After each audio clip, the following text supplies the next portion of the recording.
The betrayal. The Valley of the End. An ancient battleground to two gods of shinobi. Also a place where ideals clashed. The valley was like a large scar upon the land. A titanic clash that shook the boundaries of the ninja world and beyond.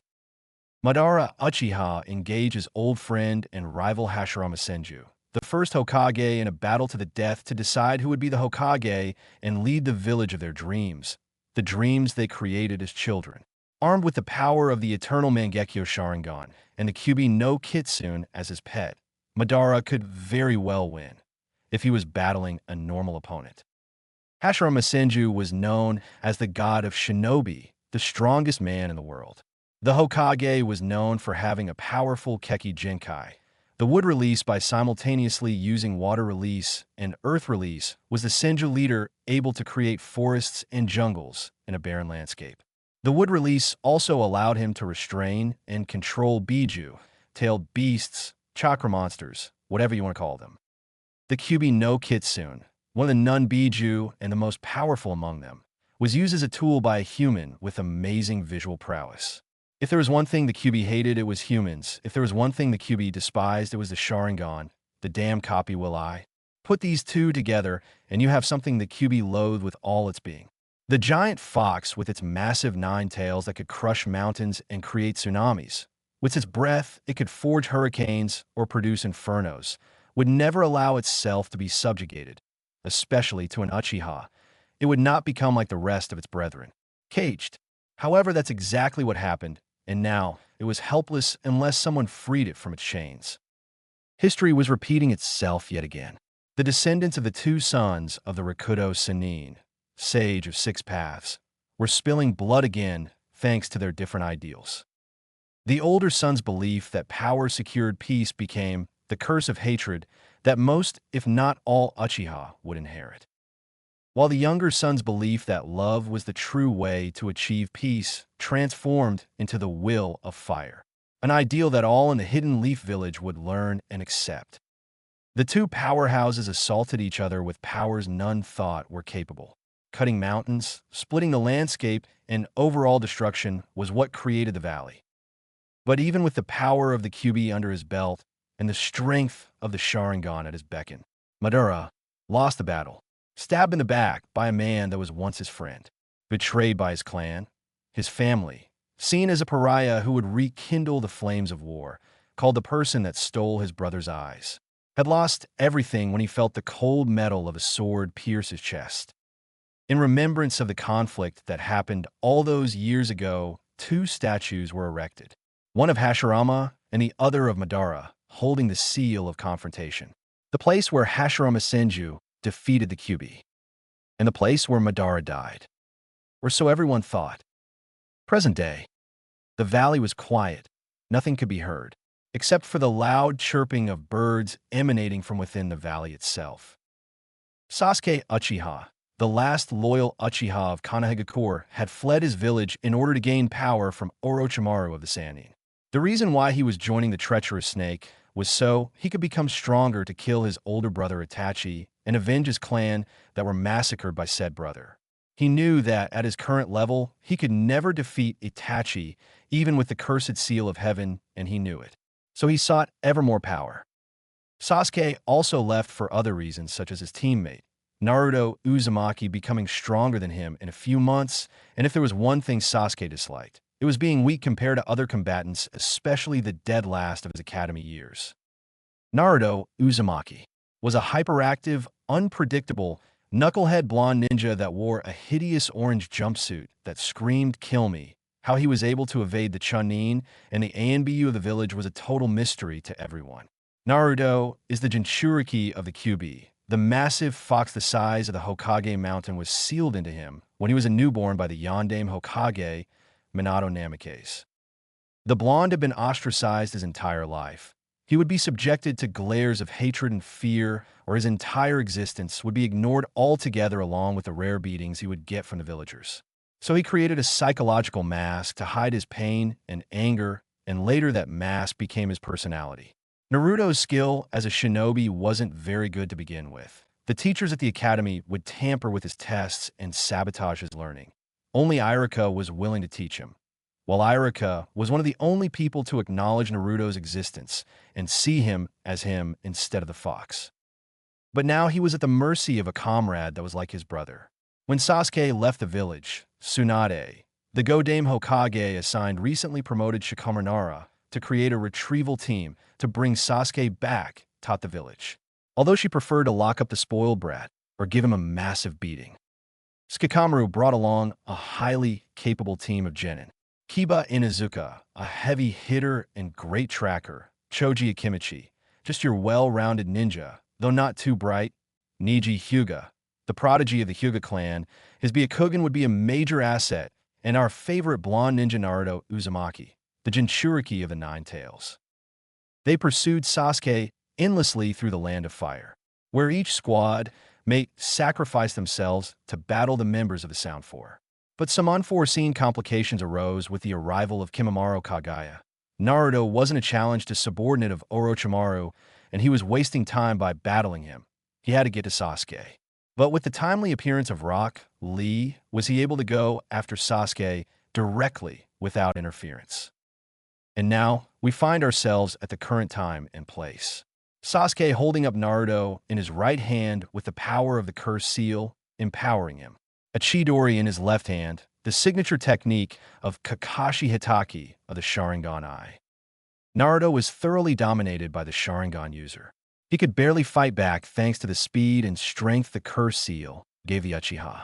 So many emotions were going through Naruto's head, sadness and anger the most prominent. As Sasuke, why? Asked Naruto as he felt his throat being crushed. The reason is simple. Naruto, it's because that pathetic village could offer me no more power to help me kill Itachi. Spoke the Uchiha. But right now I can get even more power. Saki started having flashbacks to what Itachi told him about the Mangekyo Sharingan, about how he needed to take the life of his best friend by taking your life in exchange for the Mangekyo. And with those words, Sasuke rammed his Chidori through Naruto's heart. However, the blonde's own thoughts occupied his attention away from the hand through his chest. Sasuke, I thought you were my brother. I was happy that there was someone like me out there. I wanted to be like you, strong and confident. All their eyes were on you, praising you. I wanted those eyes to look at me as well. We may have hated each other in the beginning, but I loved it. I loved competing against you.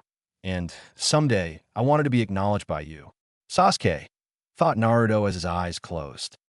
Sasuke removed his hand from Naruto's chest, an emotionless look on his face. He then tossed Naruto in the water and proceeded to the Land of Sound. Goodbye, Naruto, thought Sasuke as he spared one last glance at the valley. Tears were now visible, and they were falling freely from the Uchiha's eyes. He didn't notice that his Sharingan morphed into the Mangekyo. His Mangekyo consisted of 3 ellipses that converged on the pupil resembling an atom model. Taking the life of someone precious to you and regretting it was a price only an Uchiha could make. The Kyuubi was lying in its cage with the kanji for seal in the middle. Darkness was encroaching from every corner of Naruto's mind. The Kyuubi felt its own life slipping away with each passing second. The wound is too great for me to heal with my chakra. So this is how it ends, stupid brat. He got me killed, and now I'm going to die within your spawn, Kushina. Curse you, Yondaime Hokage, for giving me this fate. I hope that pitiful village of yours was worth the price of your son. Shodame Hokage, your wretched will of fire has been extinguished, spat the Kyuubi to no one in particular. It closed its eyes as it died, its chakra discreetly dispersing around the world.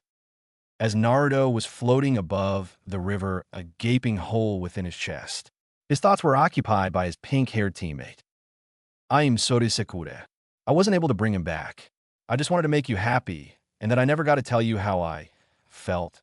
Those are Naruto Uzumaki's final thoughts before the Shinigami claimed him and he drew his last breath of life. Unknown to anyone, there was a third party nearby. It watched the entire spectacle. This figure was wearing a black cloak emblazoned with red clouds. It had a Venus flytrap extension that covered its torso and head. It had short green hair and yellow eyes.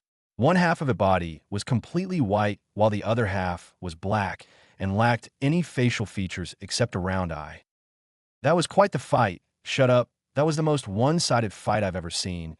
If only he called Makubi's chakra, he would have one. Compared to the power of Biju, Orochimaru's curse seal doesn't hold a candle to it, spoke the plant, human thing.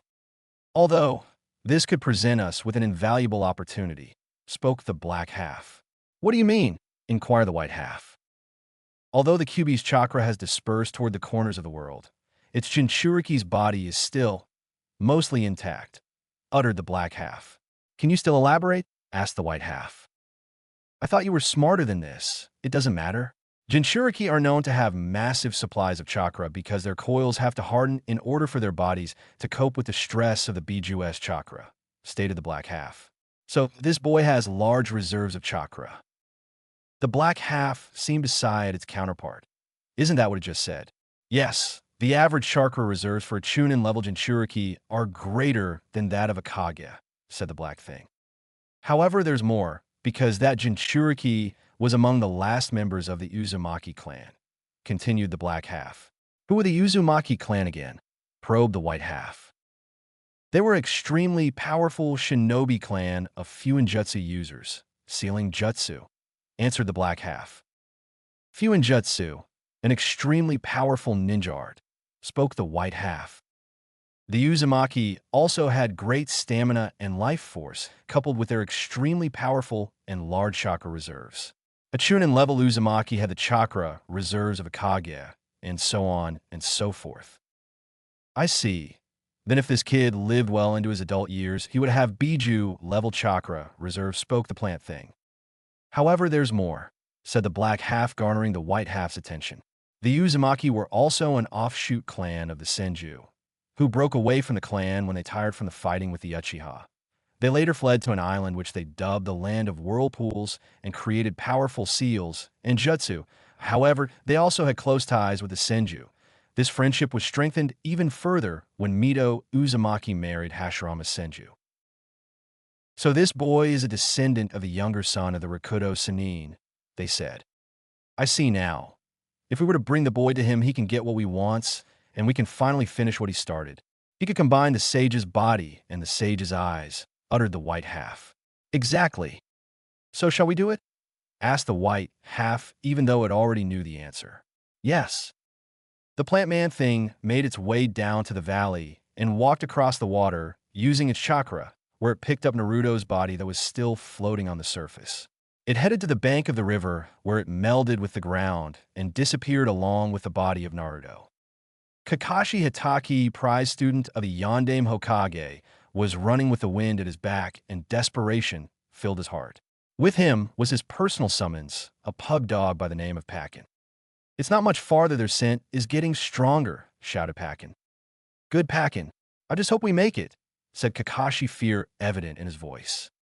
Then the sight of the Valley of the End was in sight. However, it started to rain, which would complicate things for Kakashi. Double time, Kakashi, we're losing Sasuke's scent, yelled Pakin. At the rate they were going, they wouldn't be able to make it. Kakashi and Pakin burst forth from the tree line and gazed upon the valley. They made their way down into the basin at the feet between the two legendary shinobi. I am Soda Kakashi.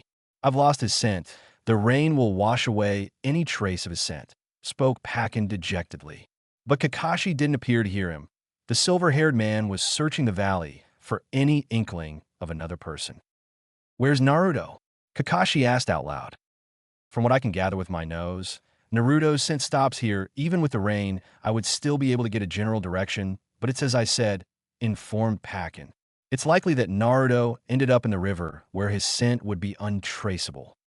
Okay, Pakin, take the left side of the bank, and I will take the right. Bark when you find any sign of Naruto, commanded Kakashi. He had already lost one student.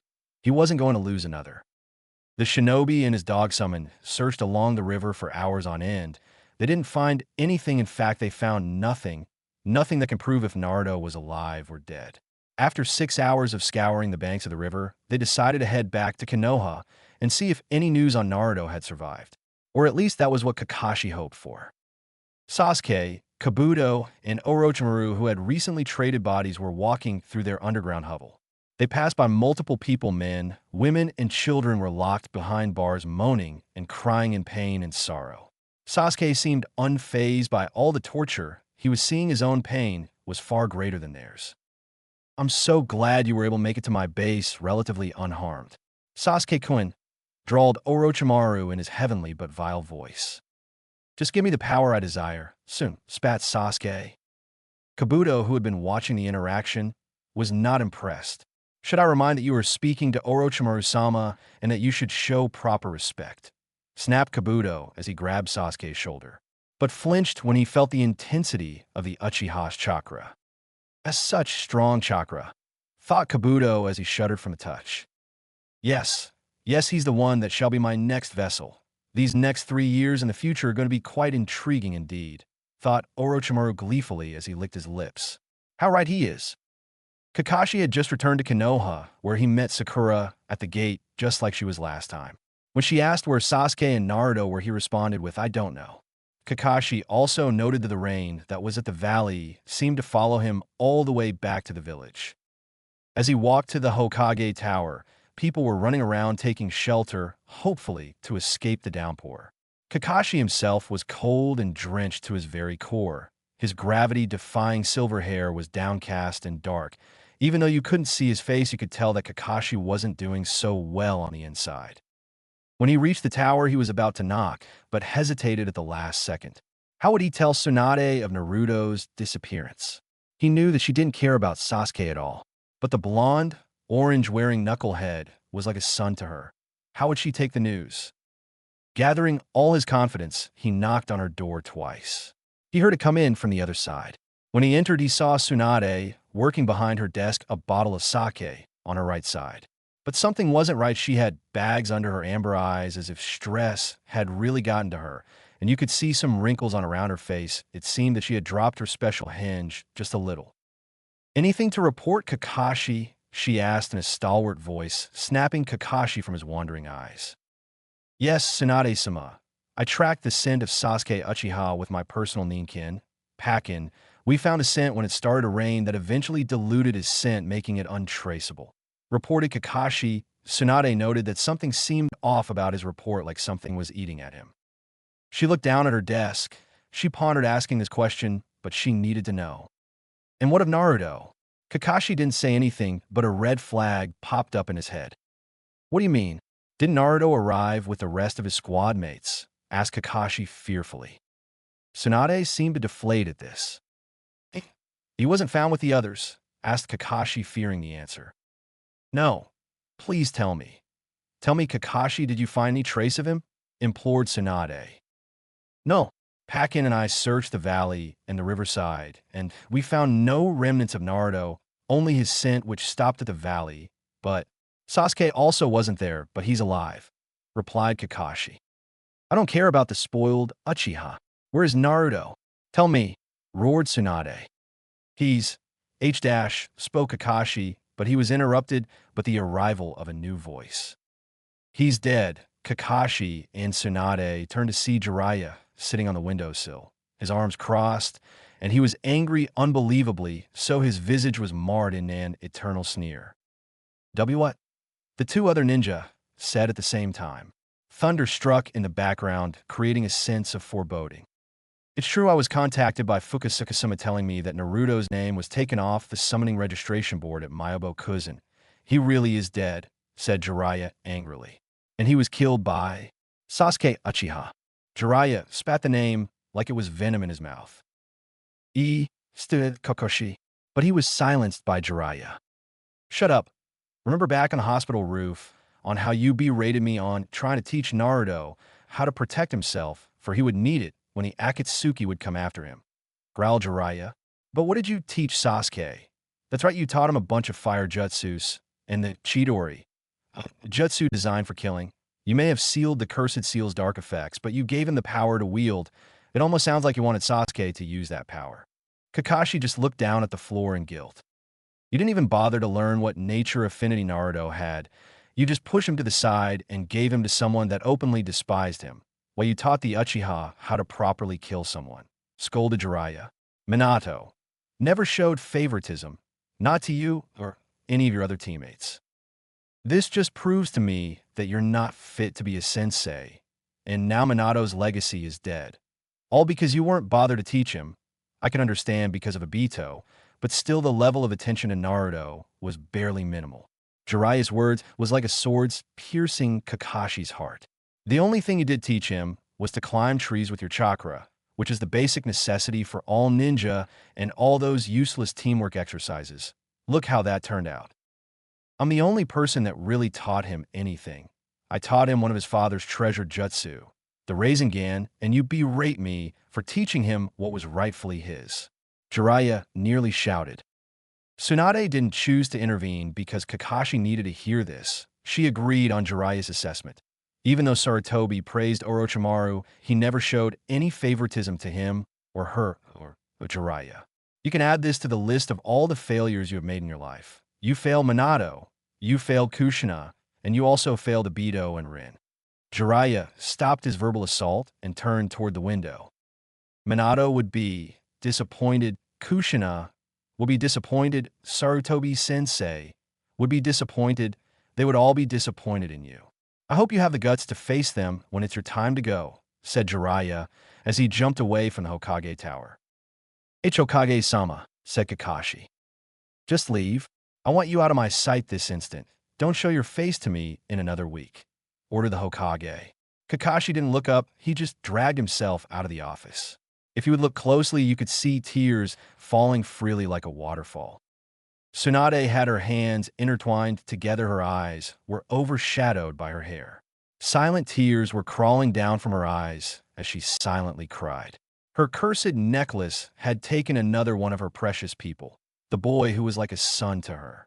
She sobbed for hours because she wouldn't hear the hyperactive blonde's voice again. She wouldn't see the hideous orange jumpsuit he loved to wear. She would never see his big foxy smile, the smile that filled her with happiness. Happiness that she would never feel again. She blames Sasuke, and she also blames Kakashi. But no matter how many people she would blame, nor how many times, it couldn't bring the whiskered blonde back to her. Kakashi was on his way to the memorial stone. He would go there every day to speak to his best friend Obito Uchiha, the person that gave him the Sharingan. Jiraiya's words hit him hard, but he was right. He failed Minato. He failed Kushina. He failed Rin. He failed Obito. And now he failed Naruto. Kakashi's life were only filled with failures. Kakashi-sensei, the copycat ninja, looked up and saw his last remaining student, Sakura Haruno. The pink-haired girl looked worried, like there was something on her mind that always seemed to bother her. "Yo, Sakura," said Kakashi, downcast in sadness. "Where's Naruto and Sasuke-kun?" she asked curiously. He couldn't tell her here, not in the middle of a street. "Follow me to the memorial stone," uttered Kakashi. Sakura nodded and followed after her sensei. When they reached the memorial stone, they didn't say anything until Sakura brought up a conversation to speak about. "Kakashi-sensei, I've been thinking lately," she said. Her eyes never left the stone that was in front of her. "When I was waiting at the gates for Naruto and his team to come back, Ino asked me something. She asked me who I was waiting for, and I answered Naruto. I was waiting for him and not Sasuke," she continued. Kakashi just listened to her. Now, telling her that Naruto was dead was becoming harder, and his guilt was weighing heavily on him. I then started thinking about Naruto and all he's done for me. I was so cruel to him when he just wanted to be my friend. I berated him when he brought up an idea, and when Sasuke-kun suggested the same thing, I praised him for it and not Naruto. I then remembered his promise to me. I could see he was hurt when I asked him to bring Sasuke back. I don't know whether he was hurt because he saw me so sad or whether it hurt him because he thought my heart belonged to someone else. But when he put aside his own feelings for my own, I was so happy because he was so selfless and caring. Now that I think about it, he never treated me in a bad way. To Kakashi, this was just becoming harder and harder with every word she said. I then remember a time when we were younger. I was being bullied by these boys who were making fun of my forehead, but Naruto came over and defended me. Eventually, the boys beat him up. If it wasn't for my mom who came around the corner, they would continue beating him, so she stopped the boys hitting Naruto. But when she saw that it was him, she turned away and took my hand, saying, "Stay away from him." I was too young to understand. Maybe I'll never understand. Kakashi just let a few stray tears escape his eyes, knowing what her mother meant by stay away from him. Later, I became the one who would verbally hurt Naruto and put him down to make myself feel better. Sakura, Kakashi said, but she continued. When we became a Genin team, I was so happy that I was on Sasuke-kun's team. Later, I was sitting alone by myself when I saw Sasuke-kun. He complimented me on the one thing I hated, my forehead. But now when I look back at our time as a team, I realized that Sasuke would never say that to me, but it was something that Naruto would say. And now that I look back, I figured something out, that the one I truly love, the one that would sacrifice anything for me, even his own happiness, the one that stood by me the whole time, is Naruto. I love Naruto, and when he comes back, I'll tell him that, and then I'll share my feelings with him, she said with pure determination.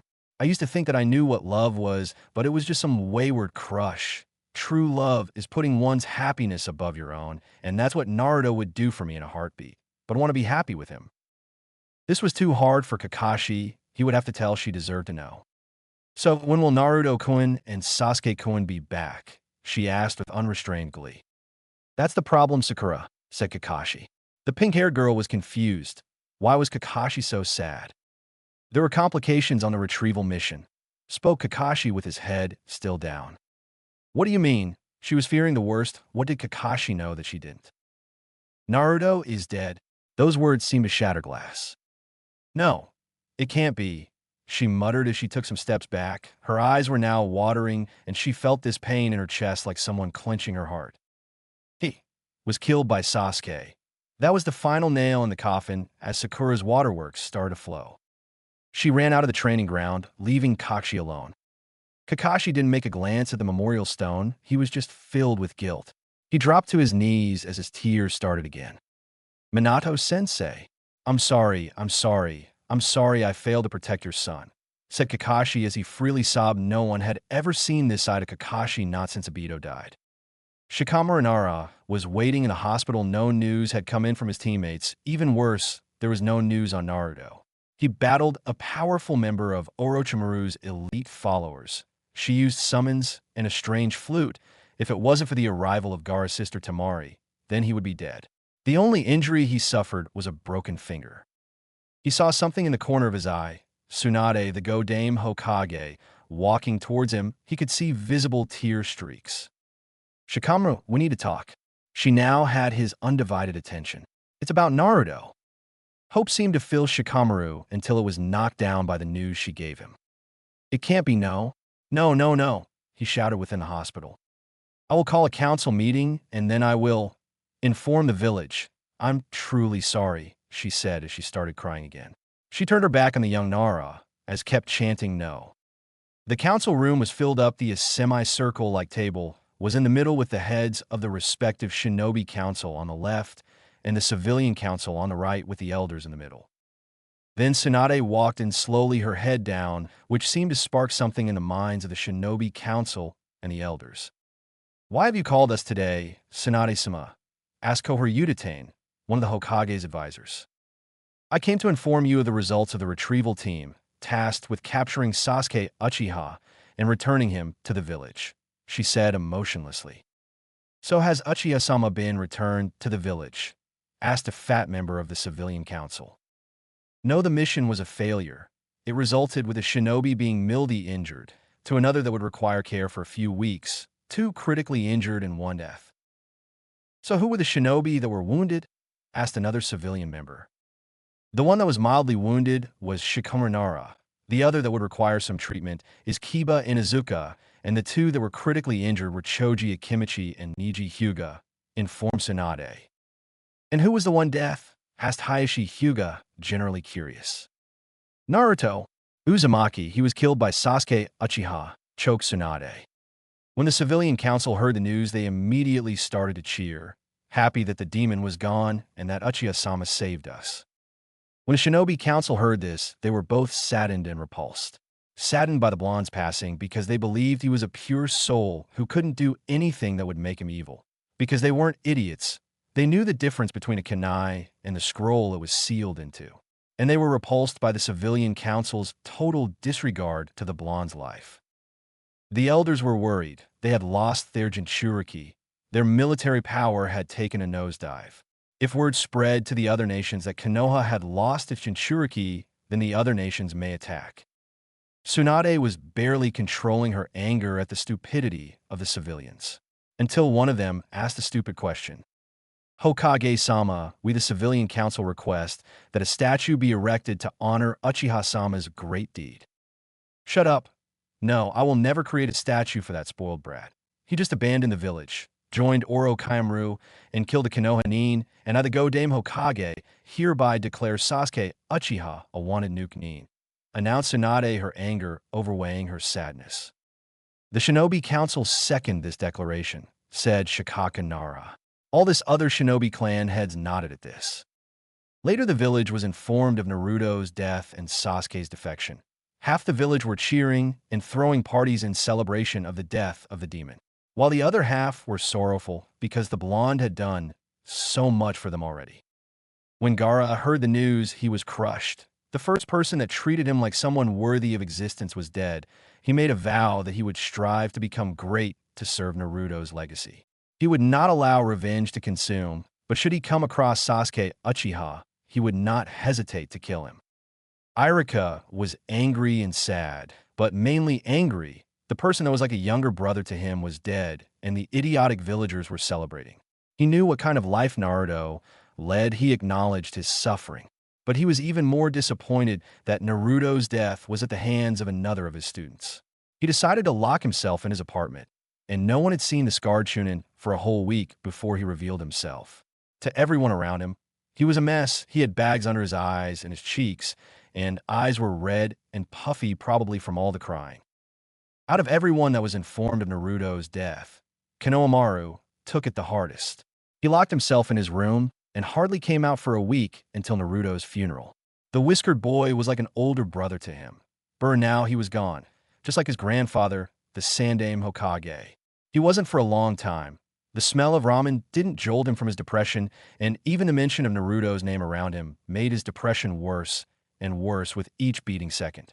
He hadn't felt like this since the death of his grandfather when Orochimaru invaded the village with help from Suna. It was always raining after Naruto's death. It rained non-stop as if the heavens were weeping that such a pure soul was gone. Everyone that liked Naruto or had met him in person attended, except Kakashi, where he wasn't invited, and Jiraiya, because it was too painful for him. The people that did attend were all the Konoha Genin in the last Chunin exams along with their proctors and senseis. Even the Sand siblings went. The funeral lasted for a few hours where everybody started to leave, but one person stayed. This person was Konohamaru, Sarutobi. He just looked at the tombstone without a body. I promise that your sacrifice won't be in vain. I will continue your legacy and become stronger for your sake. Naruto Nizan, said Konohamaru as he made a promise he intended to keep. At Myobo-kuzen, the elder sage was in deep thought. How could someone like Naruto die so early? He secretly knew that Naruto was the child he spoke about in his prophecies. So why did the world think he was dead? Unless another force may have a hand in bringing Naruto back, and the elder knew that whatever it wasn't good. In a dark place stood a man with metallic purple eyes, with concentric rings surrounding his pupil. However, his body was distorted, and it appeared like a rainbow. Then images of other people with different eyes, but the same distorted appeared around him. All of them had one thing in common. They had black cloaks with red clouds on them. How long has it been since we were all together like this? Asked a tall man with beady eyes. 7 years, not since Orochimaru left the organization to pursue his idiotic goals, said a hunched person. So Orochimaru has the Sharingan. Hey, Itachi, isn't that your little brother? Said another member. Itachi didn't visibly react to this jab, nor did he speak in any other way. The Kyuubi Jinchuriki is dead, said the plant-like member among them. Really, Zetsu? Who killed the Kyuubi Jinchuriki? Demanded the member with a ripple-like eyes and a dangerous voice. It was Sasuke Uchiha Itachi's brother, answered the plant man, now identified as Zetsu. If you had only killed your brother the night of the massacre, the Kyuubi would still be alive. Instead, its chakra is dispersed, which has set us back by years, reprimanded another with green eyes. Itachi didn't say anything, but his thoughts were different. Foolish little brother, you have made the greatest mistake anyone could make in your shoes, thought Itachi as he closed his eyes. We will just have to wait until the QB reforms, although that will take about 5 years. Until then, we extract the rest of the Biju, but the QB must be sealed last, or else the plan will fail. Now go and use the time you have now to train yourselves until we face the Jinchuriki, commanded the person that seemed to be the leader. All the illusionary bodies then began to disappear, except for Itachi. Naruto, I don't believe that you are dead, and if so then, where are you? Thought Itachi as his illusionary body also disappeared. A lone man, withered man, was sitting upon a tree-like throne. He had light gray hair that went down to his waist and 2 shoulder-length bangs. One covered his right eye entirely. He wore a black robe that covered most of his body, except for his back, which had 3 tubes connected to a massive statue. He was completely skinny, and his face had many wrinkles along with a single visible Sharingan eye. He also had the remnants of an old Kusarigama that acted like a cane. He seemed immobile. If anyone saw him, they would assume he wasn't breathing. This man had seen and participated in thousands of battles. He had witnessed death in every corner of his vision. But yet it didn't affect him at all. He had lost too much to war, too much to hatred. He was once called a god, but now he was nothing more than a dusty scroll who had both his feet in the grave but refused to die. How long has it been since he saw sunlight, since he smelled the forest around him? To him, time had no meaning, no purpose. He was just waiting, but for what exactly he didn't know. He hadn't seen the face of another person for. He doesn't care how long. He seemed to be taken out of his thoughts. As a subordinate, Zetsu rose up from the ground. His fly trap was the first thing he saw, but he quickly took notice of a bundle of cloth in Zetsu's arms. The bundle was large, but not too big, and it wasn't tiny, but it was small compared to Zetsu. Zetsu, breathed the man hoarsely. What are you doing here? And what is that in your arms? Questioned the withered man as he pointed his scythe at the cloth. The reason why I'm here is because of what I'm carrying, answered Zetsu. He laid the bundle down on the ground carefully in front of the old man, to which the skeleton narrowed his lone, visible eye. The man picked up his Kusarigama and used the blade to unwrap the wad. What he saw made his eyes narrow even more in suspicion. It was a boy. Well, to be more precise, it was a dead boy with a gaping hole in his chest. This boy had sun-kissed blonde hair that was wild and untamed. He couldn't see his eyes because they were closed. He had 3 distinct whisker-like marks on each cheek, and he was wearing a repugnant orange jumpsuit that just disgusted him to no end. Tell me, Zetsu, why did you bring me this corpse? Inquired the mummy with a melancholic look. You always wanted someone to continue your plans, and I have found someone who could guarantee that, responded Zetsu happily, as if nothing bothered him. I would have preferred someone whose blade had pierced flesh and taken life away, and more importantly, if his heart was beating, barked the old man, who then started having coughing fits. But what if I told you that this boy is a former Jinchuriki who also descends from the Uzumaki clan? Replied Zetsu. Now the man was intrigued. He knew everything about the Uzumaki clan, especially their blood ties to the Senju and their amazingly powerful chakra. Oh, he was also killed by an Uchiha for the Mangekyo, stated Zetsu matter-of-factly. The old man didn't care. Interesting, said the man, a member of the Uzumaki clan and also former Jinchuriki. Intriguing, he could become an extremely powerful shinobi if taught correctly. This could present me with the opportunity to continue it. So you assume that if I return his life, then persuade him to become part of my plan, he could become an extraordinarily powerful asset that could further my goals, queried the old man, where he received a nod from the colored thing in front of him. Very good, Zetsu. The man shifted his eyes toward the body of Naruto. But tell me, what of his skill level? Asked the wilted man. From what I was able to gather, he knows the basic ninjutsu from the academy, but he has 3 powerful jutsu in his arsenal. But don't bother with Jinjutsu with his chakra levels. He would be unable to perform Jinjutsu. However, I don't know about Taijutsu, explained Zetsu. The white half seemed to be happy that he was pleasing his master. The other didn't seem to care. And what would be these ninjutsu? Responded the parched man. He knows the Kagebunshin no Jutsu and the Taji Kagebunshin no Jutsu. Also, he knows a powerful A-rank ninjutsu that took its creator 3 years to develop, but it took him 1 week to master, claimed the 2 halves. Now, the old shinobi was knee-deep in getting his hands on the boy. It didn't matter how much natural talent you had or how hard you worked. If you had the Kagabunshin no jutsu, it wouldn't matter for you could learn 1 year's worth of experience in 6 months. And a jutsu he mastered in a week, an A-rank jutsu. He had a lot of potential from what Zetsu was telling him. You truly brought me a diamond among rocks, Zetsu.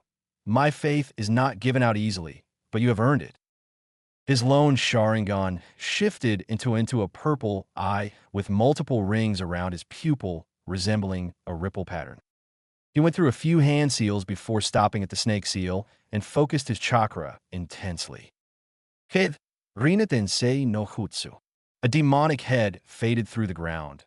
It was surrounded by a purple aura and had the kanji for king on its forehead. It opened its mouth, and out came a single wisp of green energy, which ensnared Naruto's body. It instantly healed his wound where his heart should have been. However, there was a scar over his heart that seemed to look like lightning sparking away from the point of impact. Madara knew that if he wasn't directly connected to the statue, he would die. A few seconds passed, and one could hear heavy breathing coming from Naruto. He was alive, but he was unconscious. He will not awaken for a few more days. Zetsu began a blood transfusion. Zetsu nodded at his master's command and readied the necessary things required for a transfusion. A few hours later, the transfusion was a complete success. The man's blood was now running through this boy's veins, granting him the old man's gifts to be the boy's own. So tell me, Zetsu of the Uchiha that killed him.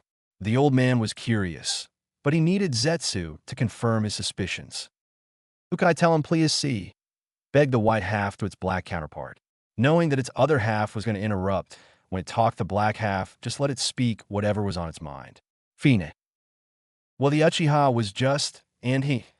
That's right, he left the village to join up with a Nukenin. What was his name? Oregano, said the white half, trying to place a name. Orochimaru, answered the black half. They've seen the man before, and they were just at a meeting discussing his actions. How could it forget? The name is easy to remember. Yeah, that's it. Who is this? Orochimaru. He spoke the white man before he was interrupted by the black one. He was the former student of the Sandaime Hokage, Hiruzen Tsurutobi. During the Second Great Shinobi War, he aided his village greatly along with his two teammates Jiraiya and Tsunade Senju. The old man scowled at the name Senju as if someone had just kicked his puppy. They later fought an icon of the shinobi world, Hanzo no Sanshuo, where the old ninja would spare the three of them and give them the title of Densetsu no Sennin. Later, Orochimaru performed ghastly experiments on children, where he would later flee his village and become a criminal. He was also the orchestrator of the Konoha invasion. I informed you of where he assassinated the Yondaime Kazekage and tried to assassinate the Sandaime Hokage, his former teacher. But he was barely able to kill the old Hokage, despite the fact that Sarutobi lost much of his power thanks to old age.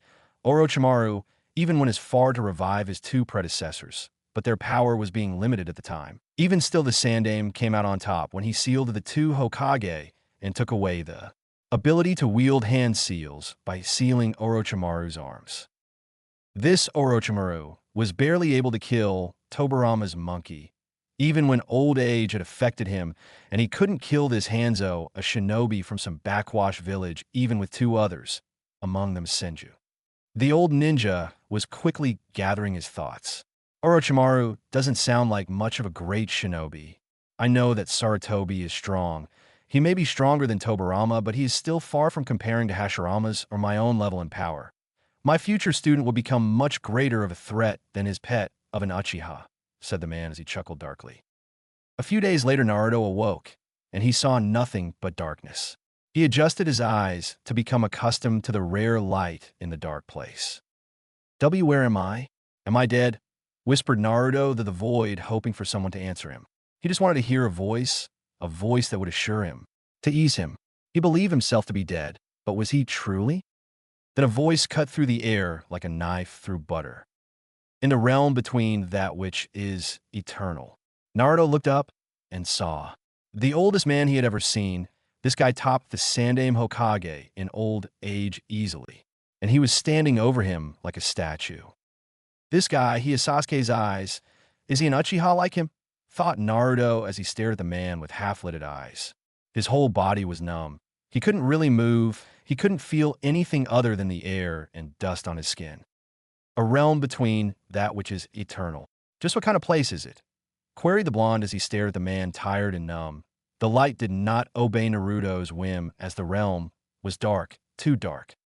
A realm of nothingness would be precise, answered the withered man. A place that sits between two higher powers. Naruto stared at him some more, taking his words. Just where was he? How'd he end up in this place? I can't remember much now that A-I-T dashed. He paused in his sentence when it all came rushing back to him. The mission to retrieve his friend, his promise to Sakura, his death. Sasuke! Shouted Naruto as he pulled himself up. Oh, oh, oh. He chanted, clutching the area above his heart, but what? I don't feel any pain. Where's the wound? Then he noticed something strange. There was a strange lightning-like scar over his chest where his heart should be. Also, he was naked. Then he looked back at the old man again. I have healed your wounds and restored your life. If you can feel your heart pumping, that is a sign that you're alive, spoke the old man as Naruto just stared at him with open eyes, but he trailed his eyes downward to see the man holding an old scythe which glinted a little. And oh, you're a Shinigami who's brought me back to life. So Tio, take me to hell, please. Please, I want Tio live, screamed Naruto in a girly way. Okay, sorry if I took those pervy magazines. They're not mine. I swore they're Kiba's. The old man's sweat dropped at the blonde's behavior. Just how did perverted magazines matter? I'm not the Shinigami, young Uzumaki, and you are not dead. Yet, although I am a Shinigami, in a way, said the old man with a small smirk. Naruto examined the old man. This guy looked like some old bat who would argue with his wife. But still. So you saved me, old man. Thanks. Thanked Naruto, who was generally happy to be alive. But a thought came to him. No, please tell me you're not some shinobi pedo like that Orochimaru team. He screamed at the top of his lungs while anime tears cascaded down his face. I don't swing that way. Someone please save me. I'm not a pedo, young Uzumaki, stated the withered man with a hint of anger at the rudeness and idiocy of the blonde before him. Oh, and if you aren't a pedo, then where are my clothes? Asked / yelled Naruto. I burned them, deadpanned the old man, which broke Naruto's stupor, and instead he started crying anime tears over his beloved jumpsuit. While Naruto, as thinking, did he have to burn my underwear? The underwear had little frogs on them. They were meant to be burned. But still, it's far too early to thank me. This garnered the blonde's attention. And I'm sure you have some nindo that you abide by. Naruto was about to answer him, but he was cut off. Don't answer that, I just know I'm right. Naruto looked at the man quizzically, and he was right, he did have a nindo. You just seem like the type that won't go back on his word. Naruto sighed at him. His body was still numb, but at least he could move in a way. Sorry, old man, but I can't stay. My friends are counting on me, and I have to be there for them, spoke Naruto with slight determination. Besides, I have to fulfill a promise I made to someone important to me. Naruto eased himself slowly off the bed, but the moment he tried to balance himself on his feet, he fell, and the blanket covering his body was still hiding his lower regions. I have to return home. I have to. My friends need to know I'm alive. A promise you must fulfill, huh? Sighed Madara, as he watched Naruto scrambling on the cold ground. I have just brought you back to life. Your muscles and internal organs are just starting to function again. It will take some time to fully recuperate from your revival, and if you move around more, you'll only damage yourself even more, and you may die again. No, I can't give up. I don't care if you revive me, I will return to Konoha, grunted Naruto as he tried to pick himself up off the floor, but failed, for his body was still too weak, and he could feel this pain inside him like his stomach was twisting itself.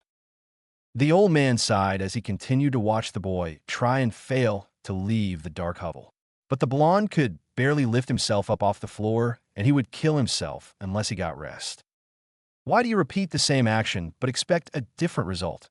Asked the man as he watched the boy continue to fail in his attempts. But he had to admit the child had determination. Because I don't give up, and I always keep my word, for that my mind. My shinobi way, yelled Naruto with nothing but unbreakable stubbornness. The man continued to stare at the boy. His sheer determination was admirable, and he had a strong will. You could always judge someone by just a glance, but to form an opinion on them was watching them in action. Those words are empty and not full of conviction. No matter how the wind howls, the mountain cannot bow to it, spoke the man with wisdom. Saying something is far different than doing something. You have yet to realize that this is your birth by sleep, to wake up from this reality and accept what is before your eyes. But Naruto felt some stray tears prickling at the corners of his eyes as he lay on the dirty ground, his face buried on the cold floor. He was helpless, and he couldn't get back to his friends no matter what he tried. He couldn't leave, so he reined his composure and accepted that he wasn't going anywhere for now until he had recovered.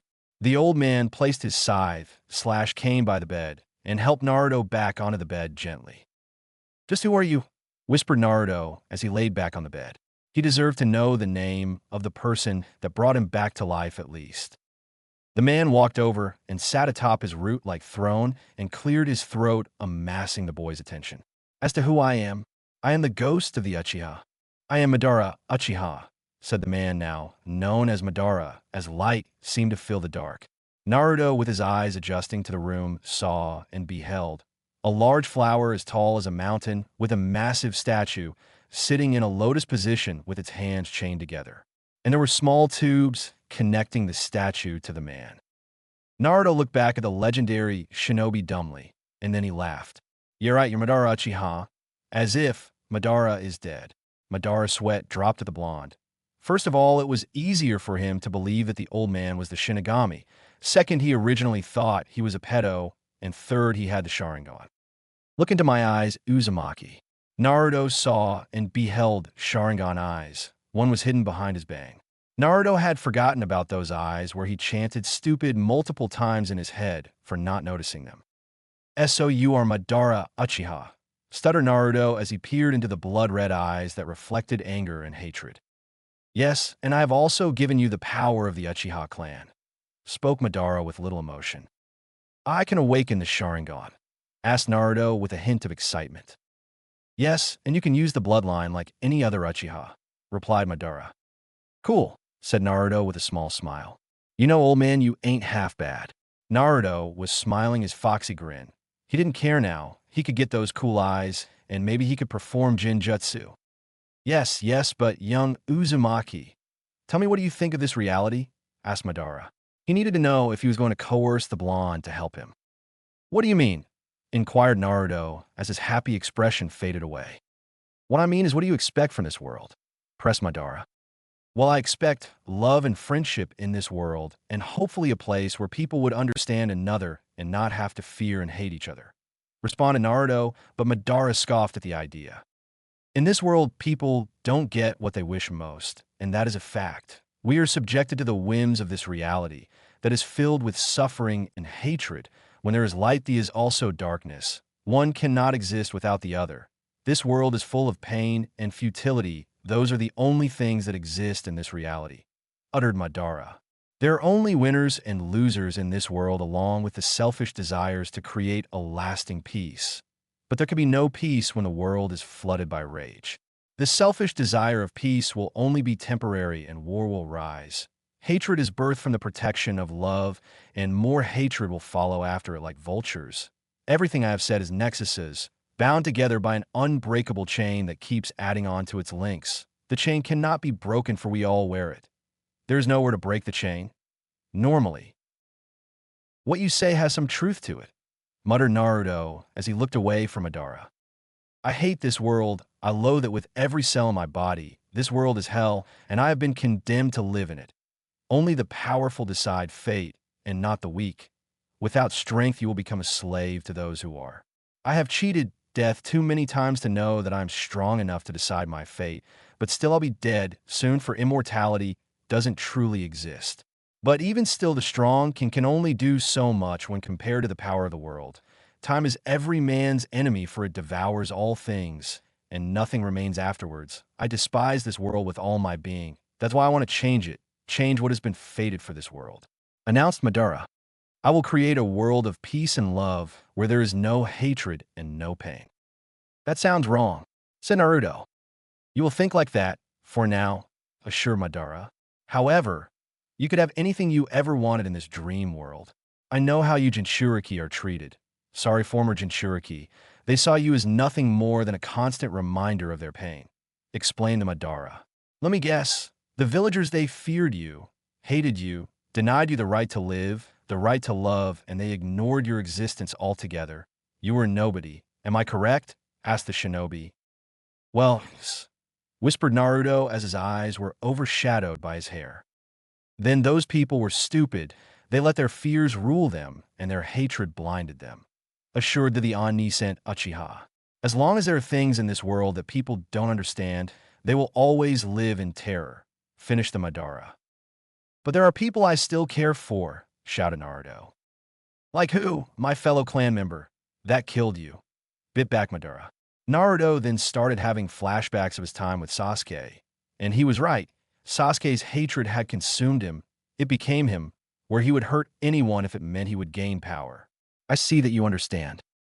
Even if you try to leave this place, with your power and your weak body, death will come to you quickly, whispered Madara hoarsely. Naruto relented knowing that he was right. What would happen in this dream world? Questioned Naruto. Anything you ever wanted would become reality. You can create people, manipulate landscapes, even revive the dead. Answer Madara, where Naruto gasped. He could meet his parents, find out who they were. Madara then channeled chakra to his left eye and whispered Tsukuyami. Naruto and Madara were then transported to a white void. This is what the dream world will initially look like. Then Madara's appearance began to change. He now looked much younger and healthier. This is what will happen. It's a Jinjutsu. However, I cannot create this. I require a stronger power in order to create this Jinjutsu. What would you need? Asked Naruto as he was liking this plan more and more. In order to cast the Jinjutsu, I, or another Manjikyo Sharingan user, must cast the Tsukuyami on the moon, informed Madara. Sounds easy enough, said Naruto, brushing off what Madara said. No, if I could just cast Tsukuyami on the moon, I would have done it already, retorted Madara. The old Uchiha then began to explain the history of the Jubi, along with the Rakuto Sennin and his sons. I see we require the power of the Jubi as a catalyst, so we could cast the Tsukuyami on the moon, said Naruto, understanding everything he was told, surprising Madara with his intelligent talk. Exactly.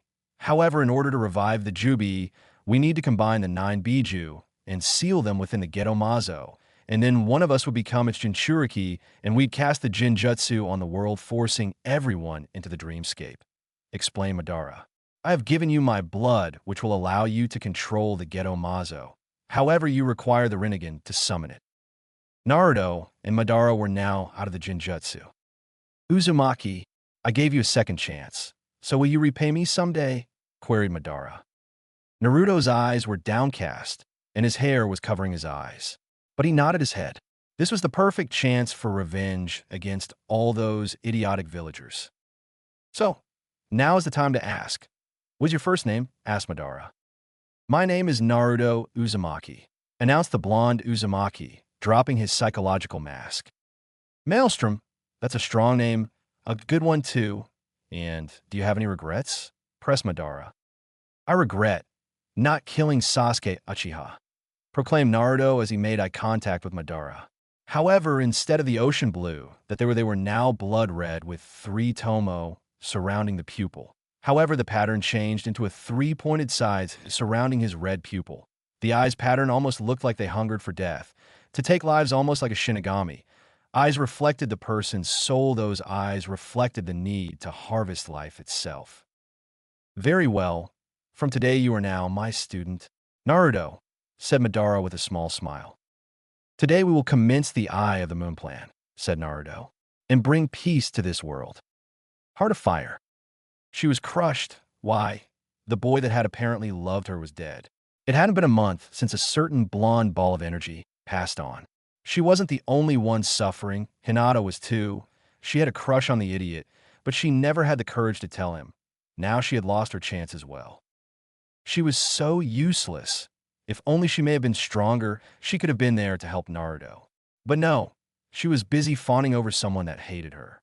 She was so blind to the obvious truth that the orange-loving kid with the ocean eyes saw her as the center of the world. But now he was gone, and it seemed the village just felt empty, devoid of emotion. A dark gray had cast itself over the village, leaving all the color behind in favor of the dull, lifeless color. The sun seemed to shine less brightly over the buildings and people, and its light was no longer warm and soothing to the touch. And it wasn't cold either, it was just in between. She missed the warmth she would feel every day, but the warmth she received when around him was almost like standing next to his son. She never got that feeling when around Sasuke, to be precise. All he was, is, and will be cold like the moon. The sun had lost its warmth and the wind was cold. It now rained more often ever since he died, and it was supposed to be called the land of fire, not land of sad rain. Now she knew how Amigakure felt. But why did it rain more often than it ever has? Was the sky weeping and crying over the death of a person whose personality was almost skin to that of the sky? Joyous and carefree, freedom unbound. All that space, and to do everything you could to the best of their ability, he was like that. Uninhibited by the rules and laws of the world, making only rules for himself, and only himself. No one would yell at him. He would get away with everything. Sakura sometimes felt like he was always so lucky to not have parents to yell at you or punish you. But did she really think like that? What if she would spend a week in Naruto's shoes, and maybe she would understand how he would feel? There was a saying that she sometimes heard in the village. You can't truly understand someone until you walk a mile in their shoes. That statement rang true indeed. The village seemed to return to the status quo, but sometimes wounds took a lot longer to heal than others. Everyone had seemed to have forgotten the blonde, but Sakura could see that they still had scars. It seemed like they hated the blonde for an as of yet unknown reason that the Pinkette couldn't fathom. She always wondered why, but she felt that by discovering the secret would cost her more than it's worth. There was one person she would see every day, someone who was closer to Naruto than she was Konohamaru. After the orange-loving boy's death, she would check up on the Saratobi heir to see if he was trying to undo the pain in his heart, but she would be rejected and dejected every time when he would say, "I'm fine, just training," so she just left him on his own so he could cope with loss himself. But the one statement that panned her chest was, "I will continue his legacy." That sentence seemed to spark something within her. It felt like there was an opportunity around the corner, but it was nagging at her mind. What was she supposed to do? The potential to be something great in his eyes. So he could look down and be proud of her and her accomplishments. That was something she wanted more than anything. She had sometimes dreamed of ending herself and going up to join him in the other life. But would that truly solve anything? The blonde spent every waking moment he could to make the village a better place. He gave away his money to orphans, the poor, and the downtrodden, obviously understanding how they felt. That was one thing she loved about him, his selflessness. He would do just about anything, just about anybody. He was like that, always helping people, no matter if they were fire end or foe. Although he was always loud and exuberant, that was always something that made her giggle. She remembered when her team did the tree climbing exercise. Apparently, she had near perfect chakra control. Wasn't there something that involved great chakra control? She couldn't remember, but she was sure it would come to her. Tsunade Senju was sitting behind her desk, doing what she dreaded most. Paperwork, filing missions, approving D ranks. Stuff that didn't even matter. How she would give for a certain rambunctious blonde to call her Bachan, despite how she hated that nickname. And yet she let him call her that. Like everyone who knew the sun-kissed blonde, she too was hurting on the inside. It was like a horrid feeling wrenching inside her that refused to leave, like a parasite. She loved the orange lover as if he was her own son. She had finally found a precious person that she could bestow her necklace upon. But its curse had acted again, had taken the boy away from her. She believed the stories, that in fact the stories were true, that the cursed necklace would only accept her as a bearer. She should have done more for him, possibly given him better living conditions, or gave him more money so he could live. Apparently, Naruto had gathered up quite a bit of money thanks to all the missions he would do. But she heard that he rarely spent it, and he only brought things he needed.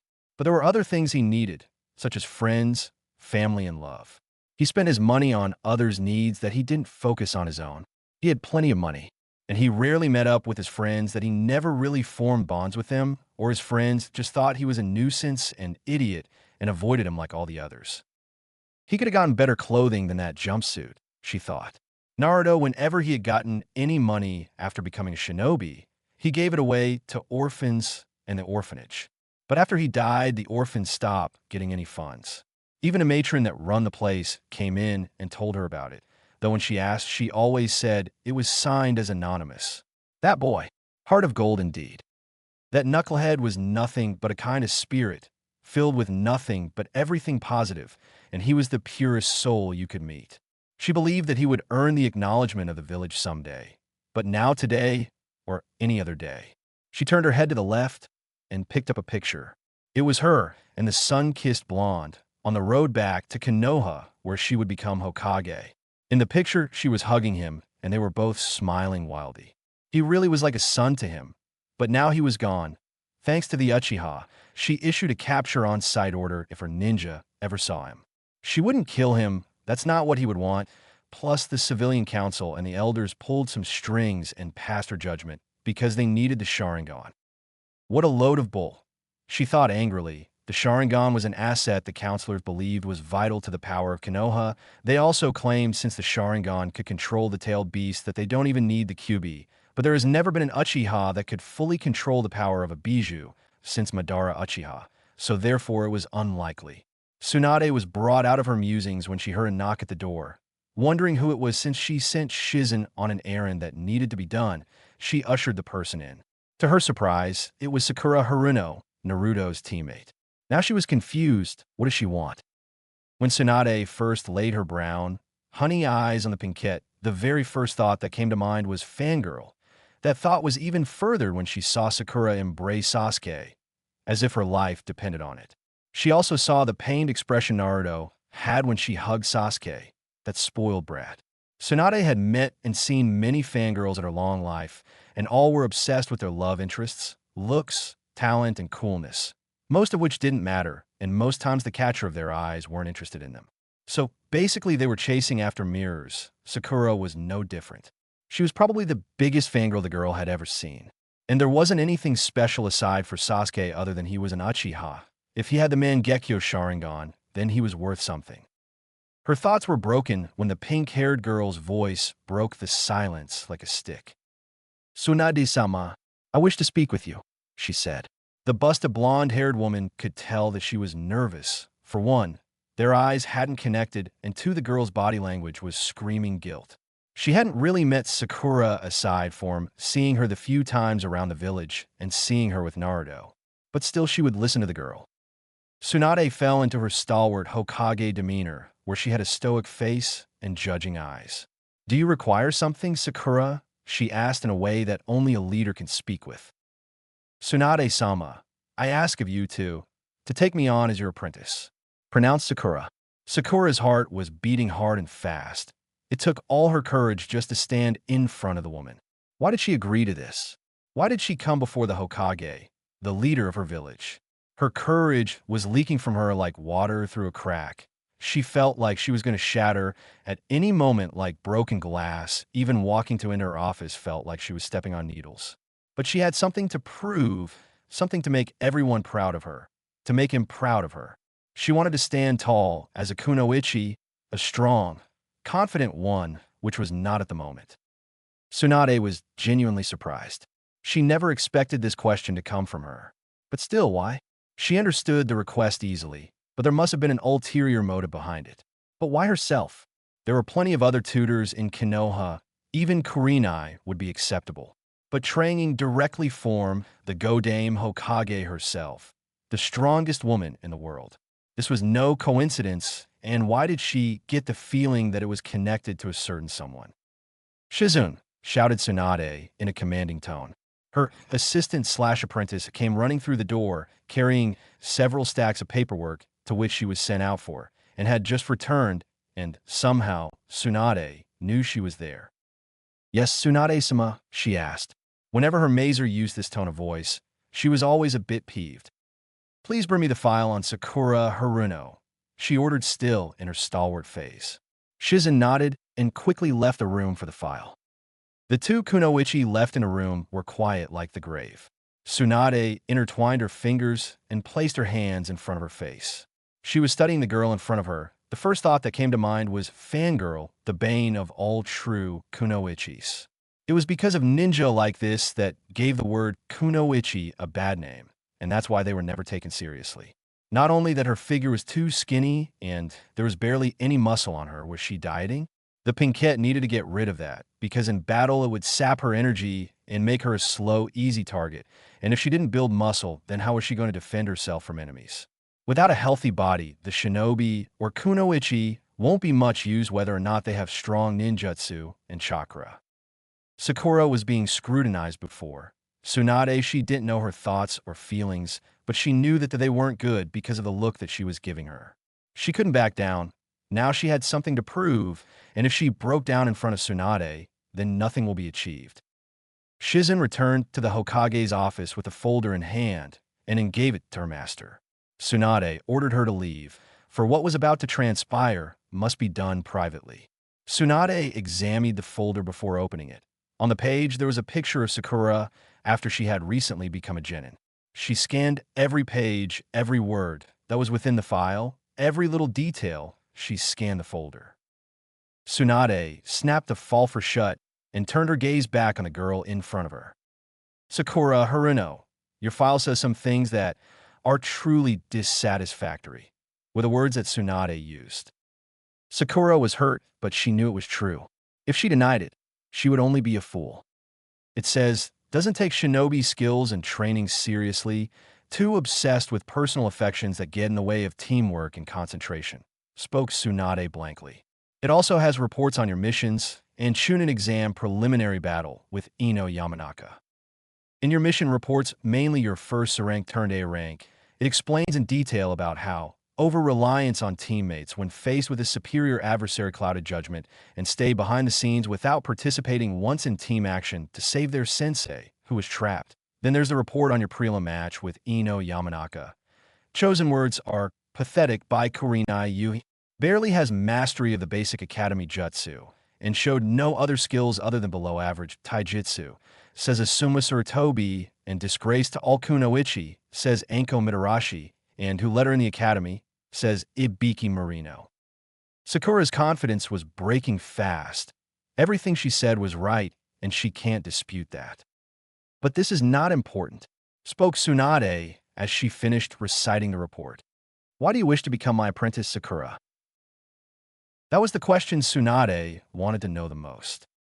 Because I wish to be a strong kunoichi and serve the Leaf Village and become an admirable medic nin, spoke Sakura with false confidence. No, was what Sakura heard. She looked up and saw Tsunade looking at her sympathetically. Sakura, tell me the truth. Why do you want to become my apprentice? Queried Tsunade.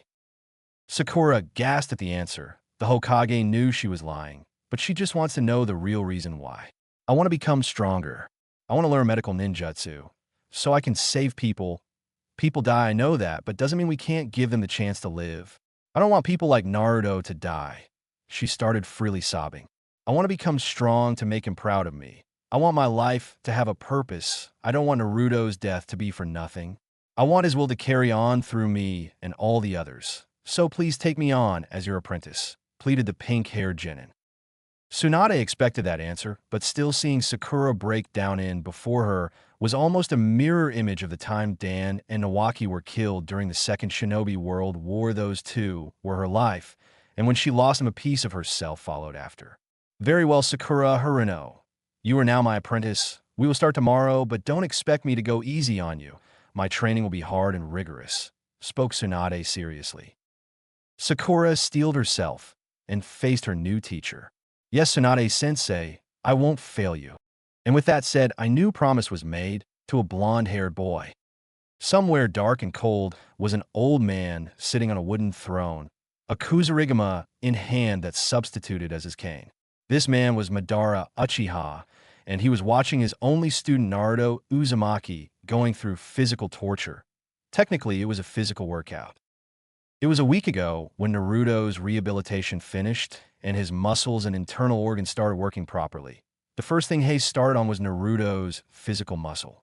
When Naruto first started, he had a lot of baby fat and not much muscle, which was something that needed rectified and quickly.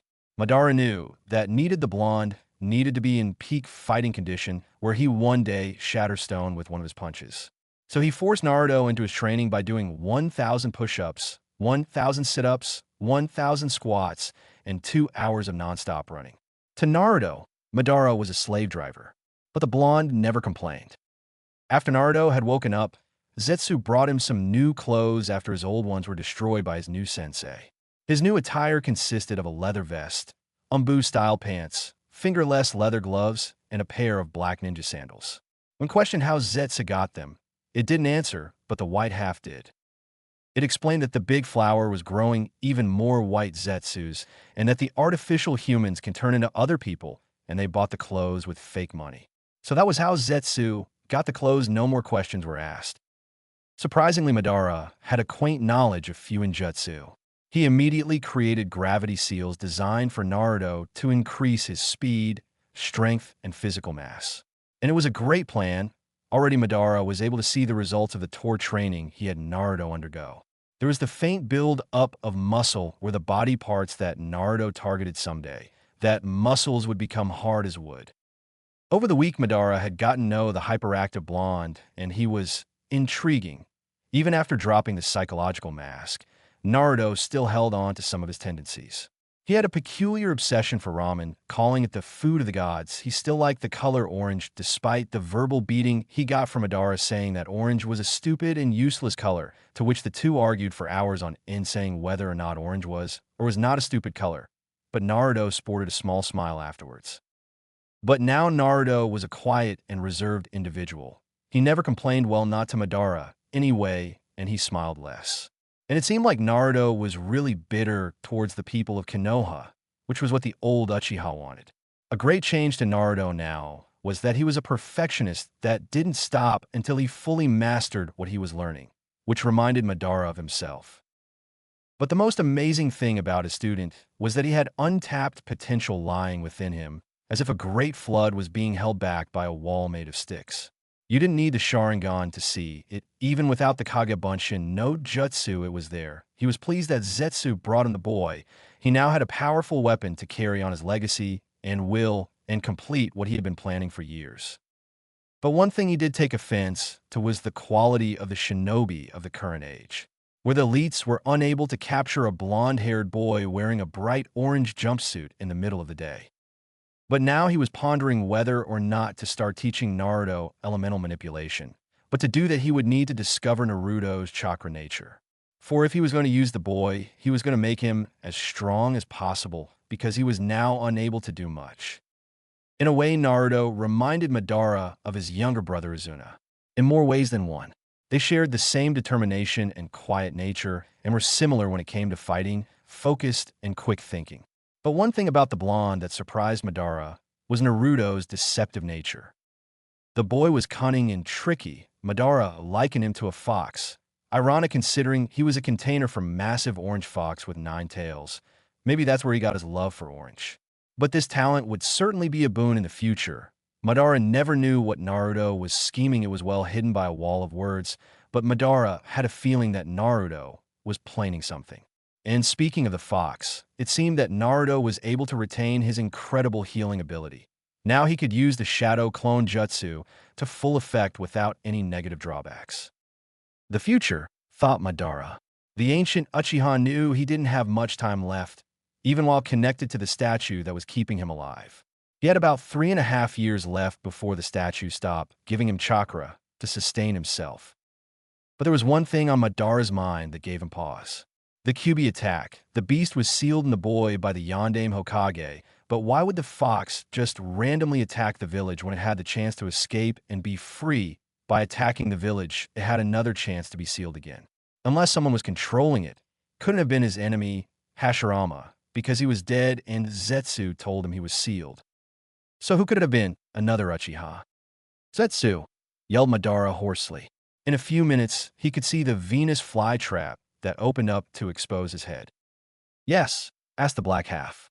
Why did Madara call for him? The last time he visited was when he gave Naruto his new clothes. Find out everything you can about the Kyuubi attack 13 years ago, and see what could have caused it and who was controlling it, commanded Madara. The white half was confused. Why would he care about the Kyuubi attack? But the black half understood fully. I'll check it out, said the black half. He was about to sink any ground before the white counterpart spoke up.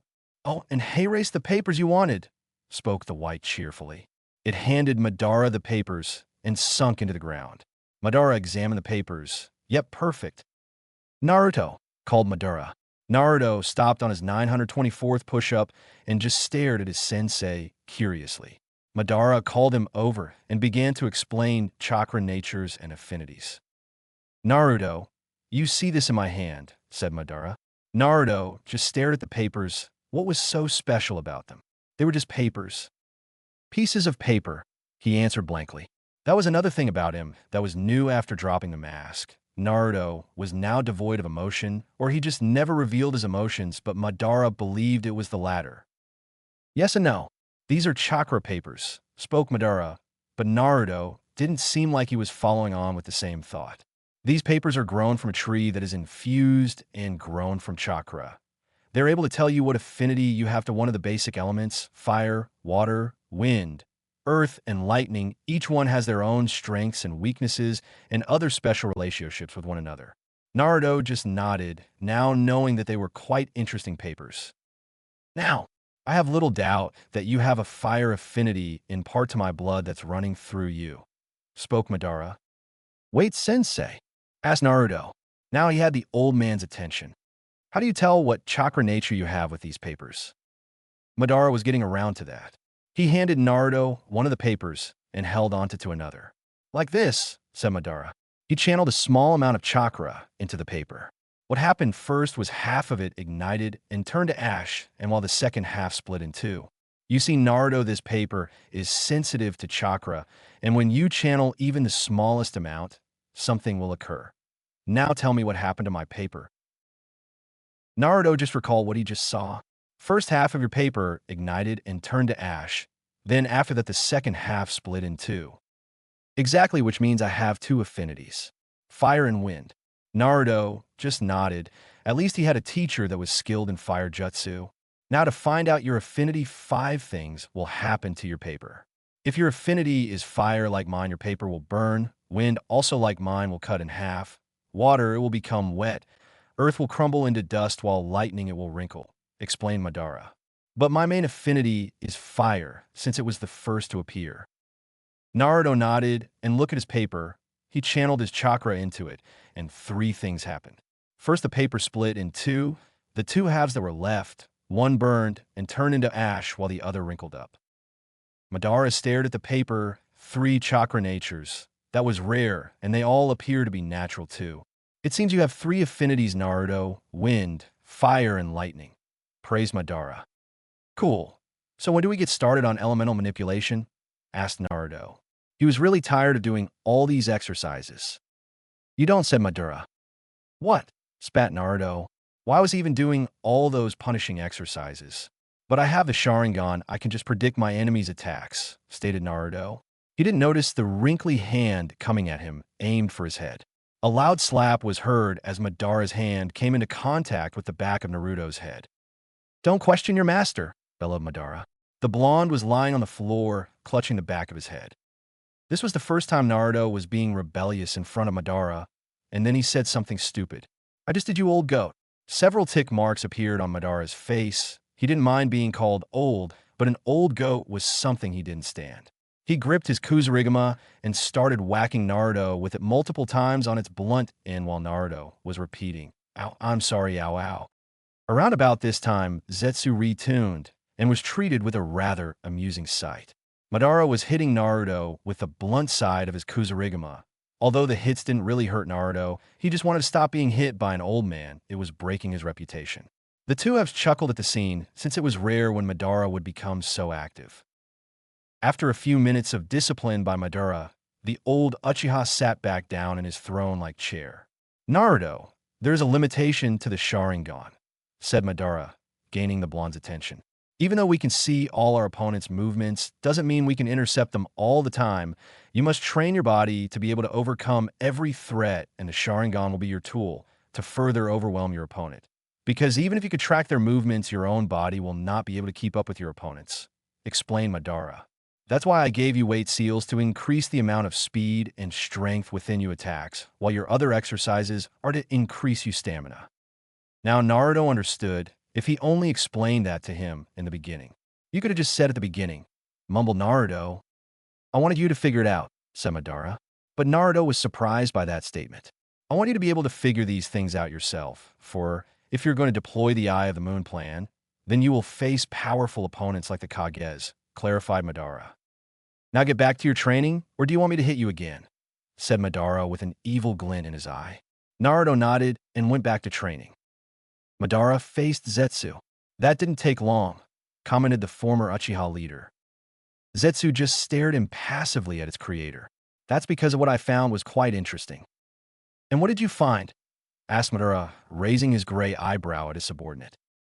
A note from a Yondaime Hokage to the Sandaime, saying a person claiming to be Madara Uchiha took control of the Kyuubi and attacked the village. The village has become quite lazy if it can be infiltrated so easily. But back to the Kyuubi attacker, spoke Zetsu. Impossible. I was sitting right here 13 years ago, and even then, my body was not like it was. I couldn't be able to extract the Kyuubi and attack the Konohagakure with the void I have now. Growl Madara. Some Uchiha is impersonating me. A copycat. We need to find this person and kill him. He could be a threat to me and my plans. He could ruin everything. And I did just that, declared Zetsu. Somehow Zetsu always seemed to please him more and more. Whoever had attacked the village has been manipulating the Akatsuki through the guise of Madara Uchiha. Although I couldn't place a name, I found out that he's ensnared Nagato and has ordered him to collect the Biju to seal in the statue. Madara was in thought at what Zetsu said. Someone was influencing Nagato to carry out the exact same plan he thought of. This person must have been a really good copycat, or he just took pleasure in using a name that he couldn't measure up to. But he was influencing the only other person who could summon the decrepit statue, Madara's pawn. When the time is right, I will have Naruto deal with the impersonator because I cannot anymore, although I would love nothing more than to deploy the infinite Tsukuyomi. This person is controlling my pawns, and if it's one thing I hate, is people who meddle in others' affairs. The Eye of the Moon plan was my idea. Only I or my heir Naruto will deploy it. No one else. This Madara aspirer must be eliminated, connived Madara darkly. It's been 2 months since that time, when Madara was told about the Kyuubi attack's instigator. He then told Naruto about hoping to have him become even more loyal to him, and it worked like a charm. Naruto became even more devoted and loyal to Madara, saying that he will kill the fake Madara that caused his life to become hell, for he was the epicenter for all the hatred and loneliness Naruto suffered in his life. It was all because of him, but he would soon have the power to kill him with mutual hatred. But there was one thing missing. The fake Madara was responsible for the attack against the village. He may have even had a hand in the Uchiha massacre. Thought Naruto was he was resting from his physical training. It was because of him that the village hates me, but also the Yondaime Hokage had a part to play in that. But the fake Madara may have killed my parents. Zetsu, yelled Naruto. If there was anyone that could find out who his parents were, it was the plant man. Zetsu rose up from the ground. Only his upper body was visible. Yes, Naruto, asked Zetsu. This was the first time the blonde asked for something from the colored man. I want you to run a DNA test at the Konoha hospital by infiltrating the village to find out who my parents were, spoke Naruto rather quickly. Zetsu was surprised. He never expected something like that. Okay, but first, I will need some of your blood so I can compare it to anyone in the Leaf Village, stated Zetsu. An hour later, they began a blood extraction. They watched as the red liquid filled up the small container ready for the test to happen at the hospital. I will be back in a few hours, said the plant thing. It was night in Konoha, and all was quiet. Not a single soul was stirring, not even in the hospital. Zetsu morphed from the ground, in the middle of the reception area. Black Zetsu being a powerful sensor, so he could sense the signatures of everyone in the hospital, and it felt nothing in the hospital except for its patients. Do you know Naruto hates hospitals? Stated the white version to the black one. Yes, it simply said. Oh, come on, I wanted to surprise you. They made their way to a certain wing in the hospital where they found many things, including operating machines used for scanning DNA and among other things. Well, this is the place, right? Asked the white. No shit. They took out the necessary hospital equipment needed for the procedure. Zetsu didn't have fingerprints, so it wouldn't leave behind any. Zetsu typed away on the keyboard that operated the computer. It then compared the DNA results between Naruto and his parents, hoping to find any inkling on who they were. The first picture that came up on the screen was a beautiful red-headed woman with violet eyes and a round face. "She's pretty," said White Zetsu. "This is Naruto's mother. Her name is Kushina Uzumaki, birthday, July 10th, blood type, B Jonin, status, deceased, stated Black Zetsu." "Oh, poor Naruto. Time for the father, quick, quick," said White Zetsu with glee. The second picture that appeared was a handsome, spiky, blonde-haired man with blue eyes. White Zetsu was shocked. The Yondaime Hokage was Naruto's father. Now it made sense to the artificial human. Of course Yondaime would seal the Kyuubi within his son. How come they didn't see it before? Minato Namikaze's birthday, January 25th, blood type, B, Kage status, deceased, spoke Black Zetsu. Now, this is a surprising turn of events. Who should we tell first, Naruto or Madara? "Let's tell them both," spoke Black Zetsu. "Who can't wait for Naruto's reaction," said White Zetsu. The flytrap man morphed into the ground, not before ridding any evidence that it was there, but— "Wait," said White Zetsu. "There's more." Zetsu eyed this new information that appeared on the computer screen. It was tracing other relatives, but since Naruto's parents didn't have any siblings, it instantly went through grandparents and great-grandparents. "What do we have here?" stated the black half. The sun was shining brightly over the Kanahagakure. The birds were singing, the rivers were flowing, the leaves were dancing in the wind, and two freaks wearing green jumpsuits were shouting about the power of youth. It was one of the now rare few times the sun actually shined, but it still lacked the warmth that came with it. Sakura Haruno was on her way to the Yamanaka flower ship. The village seemed happy, happier than it has ever been. But Sakura, she was just normal. In fact, she wasn't even overjoyed that she was apprenticed to Tsunade. She didn't know why, but hopefully she may find the answer to the question in time, of course. The flower shop was now in sight, and she could see her best friend, Ino Yamanaka, behind the checkout, examining her nails for the 17th time that day. Sakura sighed at the image. Some people never change. Ino used to do that when they were younger, all the time. She opened the Yamanaka flower shop door and heard a ring of the doorbell. Ino was broken out of her stupor when her best friend walked in. "Hey, Sakura," greeted the platinum blonde. "Hey, Ino," greeted Sakura back. "So, I heard the news," said Ino, trying to start up a conversation with the pinkette. "What news?" asked Sakura. "Oh, there's been word that a certain pink-haired genin became the apprentice to the Yondaime Hokage, Tsunade Senu," spoke Ino in an informative tone. "But those have to be rumors, since they never said anything about your massive forehead in it." "What you say, Ino pig?" screeched Sakura, flames of feminine fury flickering off her form. "You heard what I said, billboard brow," said Ino, grinding her teeth together. Their noses were inches apart, and they looked like they were about to tear each other a new one, until Kiba walked through the door. "Hey, Sakura." "Hey, Ino," said Kiba with a happy grin on his face, totally unaware of the raging behemoths in front of him. "Get the fuck out, Kiba!"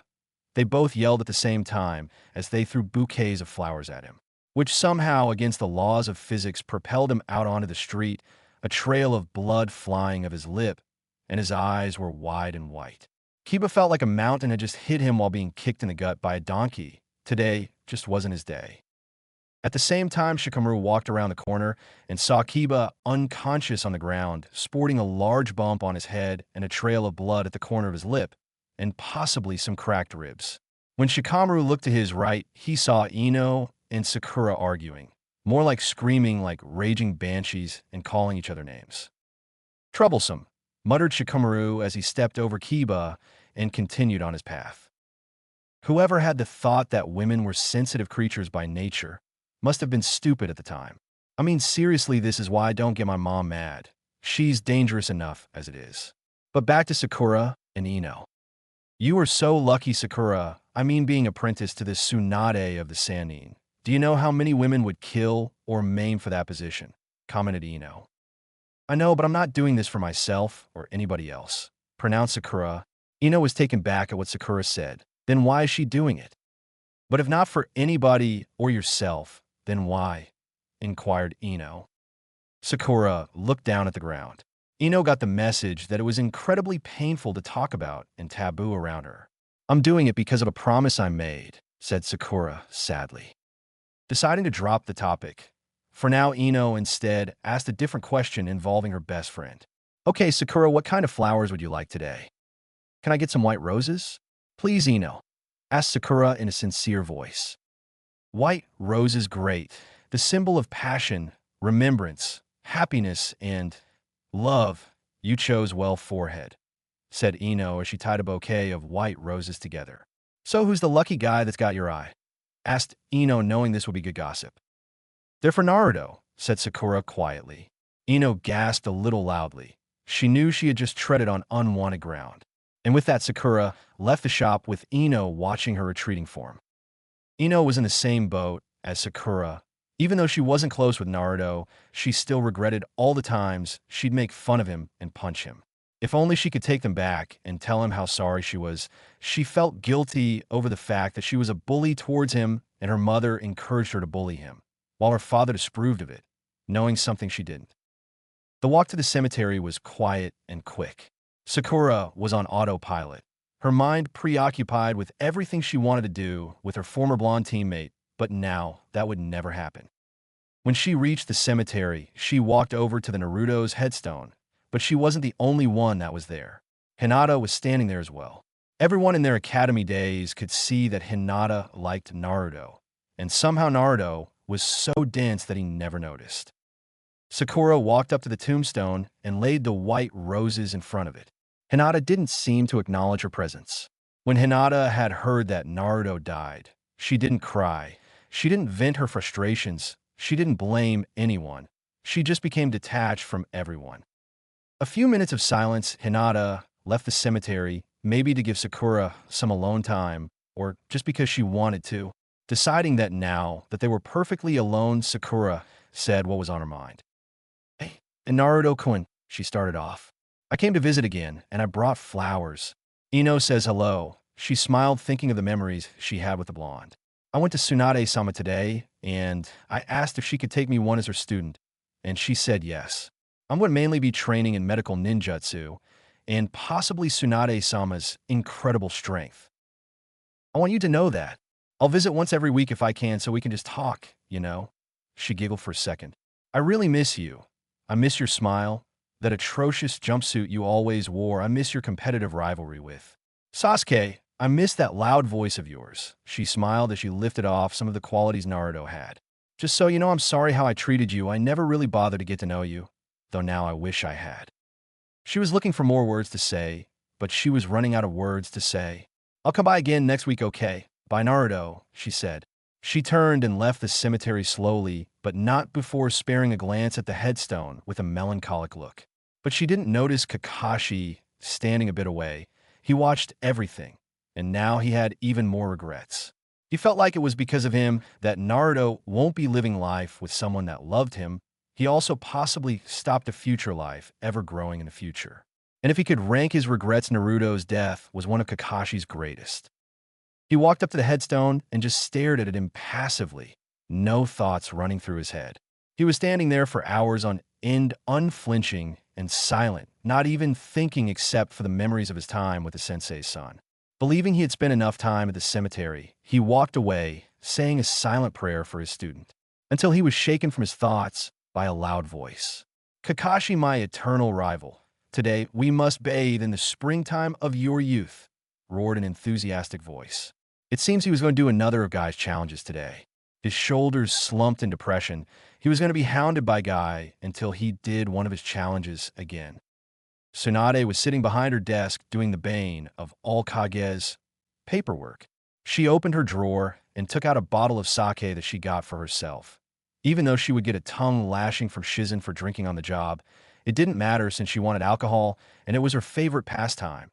Besides, she could handle Shizun and her wicked tongue anytime. She took a swig of the alcohol and bent back in her chair, enjoying the position and the taste of the liquid in her mouth. There was nothing that could break the peace and quiet she was having now. Everyone's emotional wounds seemed to have healed after her favorite blonde's passing, but there was still some that were bleeding. She took another swig when suddenly one of her ANBU agents appeared kneeling in front of her, causing her to spit out her drink. "Hokage-sama, there was a breach in security of the village less than 24 hours ago," informed the ANBU. "What?" she yelled, and she regained her composure shortly after that. "How did this happen?" she demanded.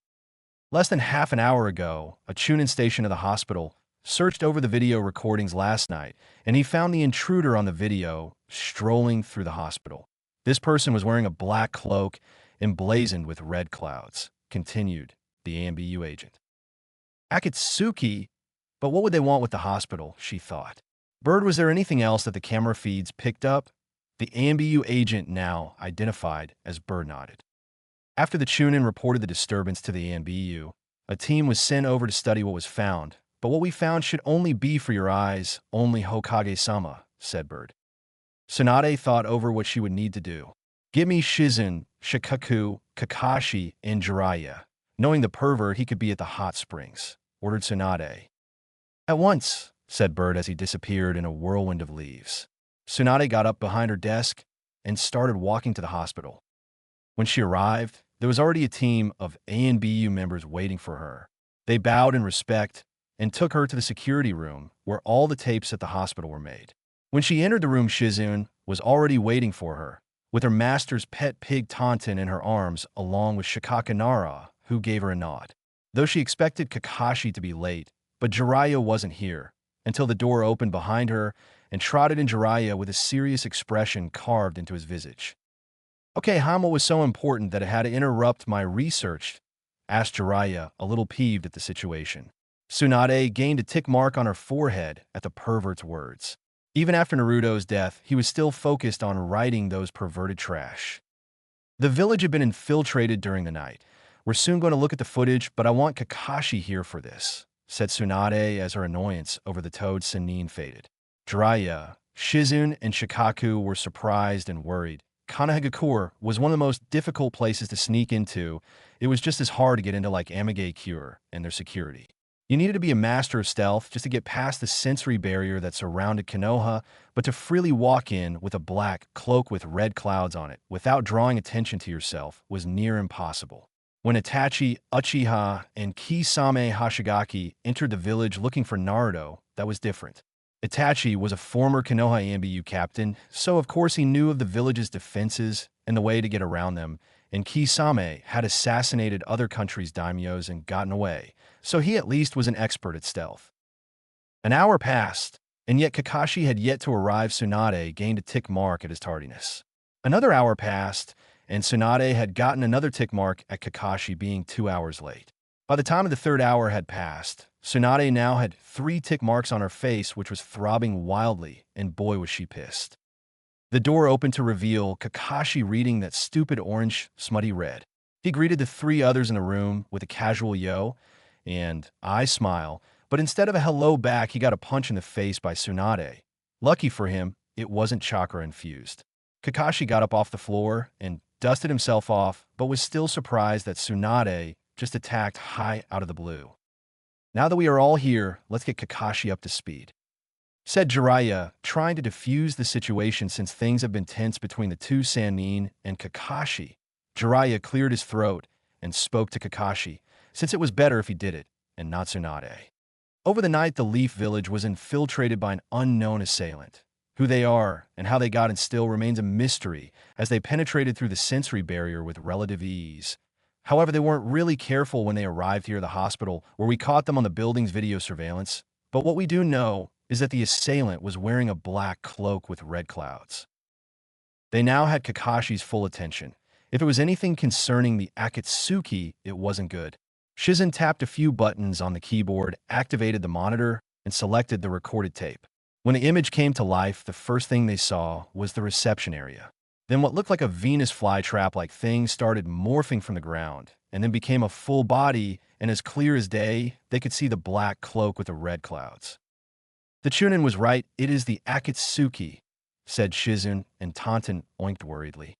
"But what could the Akatsuki want with this hospital? There's nothing special about it," spoke Shizun, getting an oink of agreement from Taunton. "But they already accessed the village when they were looking for Naruto, but those were Itachi and that other ninja Kisame. Why would another Akatsuki agent come here again? And there's something not right here, stated Shikaku. All eyes were on him, even the pigs. For what the information tells us that Jiraiya-sama was able to conjure up is that the Akatsuki work in pairs. So where's his partner? Said Shikaku as he gestured towards Zetsu on the screen. This is starting to get more confusing by the second. None of this information gives us something to go on. But Shizun's right. Why the hospital? Said Tsunade as she rubbed her temple. Maybe it's not the hospital that interests them, spoke Kakashi, getting everyone's attention. He was about to speak again before a new voice made itself known. Maybe it has nothing to do with the hospital at all, or whatever they need to do is within the building. Everyone in the room turned their attention toward the door when after a second scowl started sprouting. Before the doorway was an old man with black spiky hair, covered in bandages mainly in areas such as his right eye and right arm leaning on a cane.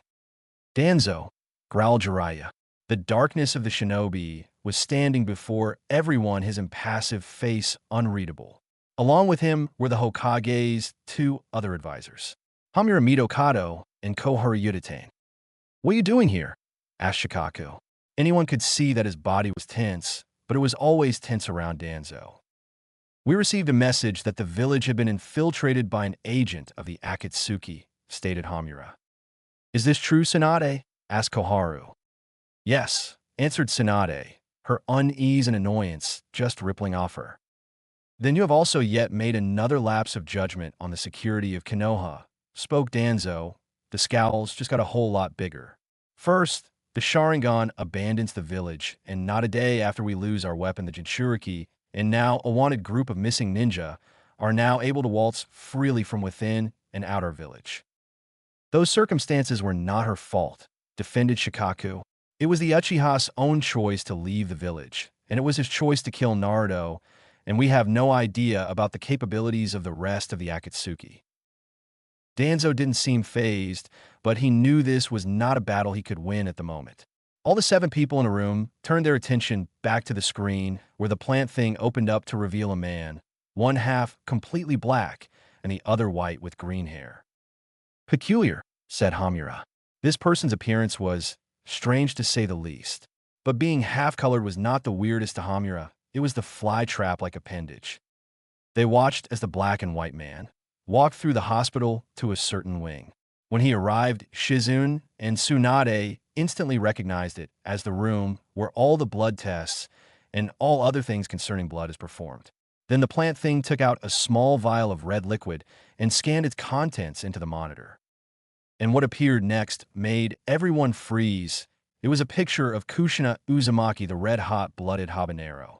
They were unable to hear anything the person was saying because the video doesn't record sound. They paused the monitor again and decided to have a chat. Why would the Akatsuki be interested in Kushina? She's dead, inquired Jiraiya. Maybe it had to be the fact that she was the former Jinchuriki of the Kyuubi, answered Shikaku. Shikaku was later given knowledge of this, as the village's head Jonin and Tsunade also knew, of course, being the Hokage, and she also informed Jiraiya and Shizun. No, it's something else. But what? Said Tsunade as she bit her finger.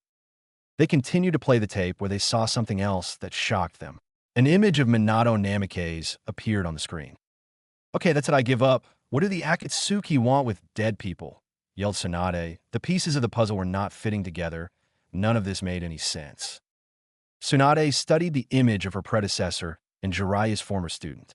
It was amazing how no one figured out that Naruto was Minato's son. I mean, come on, the kid was a younger clone of the man. That's it, Naruto. Jiraiya, Kakashi, do you think this has some connection to Naruto? Asked Tsunade. No, nothing comes to mind. Naruto is dead. I don't see why the Akatsuki are interested with him now, since the Kyuubi's chakra has dispersed, responded Kakashi. Same here, Haim, but I don't see why the Akatsuki would care about Naruto's parentage. They wouldn't care if he was Kami's kid. This doesn't make any sense, said Jiraiya, as he rubbed his hand through his hair. They watched the rest of the recording, and they were back to square one. In fact, watching the video, it just made things even more confusing. Questions needed to be answered, but the only people who had the answers were the Akatsuki. With confusing thoughts in their minds, all the occupants in the room left, except Jiraiya, who kept staring at the monitor in front of him. Why Minato and Kushina What do they have to do with anything the Akatsuki planned? At Myobo-kuzen, the great Toad Sage was pondering whether to tell Jiraiya that Naruto is still alive. He had argued with himself for hours whether or not to tell him. But in his prophecy, he said that either a savior or destroyer would come about in the world, but it was not his place to decide such things. In the end, he decided to withhold the information from Jiraiya until it was truly necessary. He was just observing all creation, watching as nature takes its course. But he would tell Jiraiya of the new news he had received, something which would ultimately decide the course the world will take. "Hey, old geezer, wake up!" yelled Shima, a Toad Sage of Myokuzen.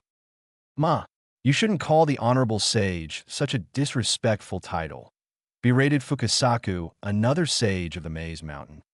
"Shut up, you old fart. We've been sitting here for hours, and now dinner is all cold. It's not easy being a housewife, you know," yelled Shima. "Stop calling me an old fart, you dusty bag. And who cares about dinner?" bit back Fukasaku. "Ikare, since I'm the one doing the cooking." Both old toads started arguing, gaining the Honorable Sage's attention. Now spouses shouldn't fight," said the elder. The two small toads looked back at the elder, waiting for what he was going to say. "Please summon Jiraiya here as soon as you can. There's something I must tell him." The two toads were astonished. The old toad wanted to speak to Jiraiya again. Fukasaku then did the appropriate hand signs for a reverse summoning.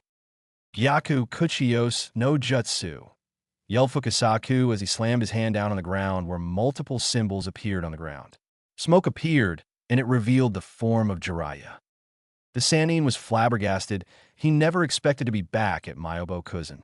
"Fukasaku-sama," asked Jiraiya. "Jiraiya-chan, the great Lord Elder wishes to speak with you," said Fukasaku. Jiraiya turned and faced the great elder. "Will you hurry up? I wanted to have dinner," shouted Shima. Her annoyance was very well known at this point. "Now that we are here, who are you again?" said the elder. Everyone seemed to deflate at this. "Jiraiya, Jiraiya," yelled Shima. She wanted to get this over with and go and make dinner. "Ah, yes, Jiraiya, I have summoned you here because I have had another vision, another prophecy," said the sage. "What was in your vision?" asked Jiraiya. If another vision had been made, it was either good or bad. "In my dream, I saw a great beast, a foul creature. It created countries, swallowed oceans, split the land, carried mountains, and with its breath spawned hurricanes. And its mere presence alone will immerse the world in terror. And yet this creature is a part of nature, and nature is a part of it," spoke the sage. Jiraiya was scared. This beast didn't sound all that nice to him. "This beast will come to our world soon, and with it probably our destruction. It is the harbinger of the end days. When you hear its howl, you will know that it has come," spoke the elder sage. This seemed to depress everyone else in the room. That was not a good way to start prophecy. "However, there was someone else in my dream," continued the elder sage. "Who?" asked Jiraiya carefully. He needed to find this person and possibly save the world. "I cannot say. This being was clouded from me," answered the sage. "But this person was forged from darkness and fire, bears the scars of the winds of war, and the tides of sorrow hammer against him. He carries the hatred of 1,000 men and the love of none. He holds up the pillars of the earth, and his power sparks hope and fear in the world. He will rise and subjugate the beast." Jiraiya gained some relief of who the sage described. But that one word seemed to awaken something in Jiraiya. When he does enslave the beast, he will either bring salvation or despair, depending on which path he takes. Spoke the sage. Had opened its eyes and examined Jiraiya.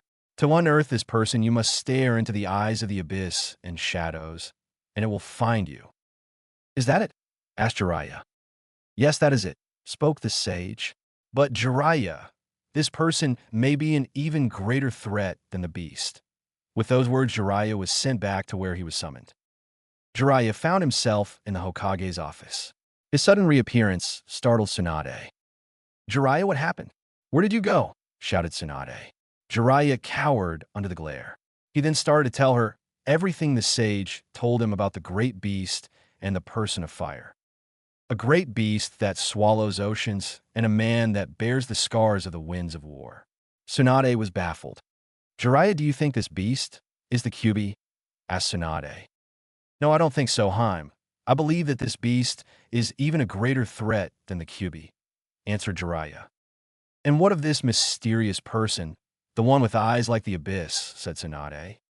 I don't know, Haim, this is all that I was given. I'm just as perplexed as you are, said Jiraiya. But there was something that the elder warned me about, said Jiraiya, gaining Tsunade's attention. He said that this person may be an even greater threat than the beast, spoke Jiraiya with a grim voice. They both sat in the room while silence reigned over them. At dark, the dark hovel with Madara and Naruto.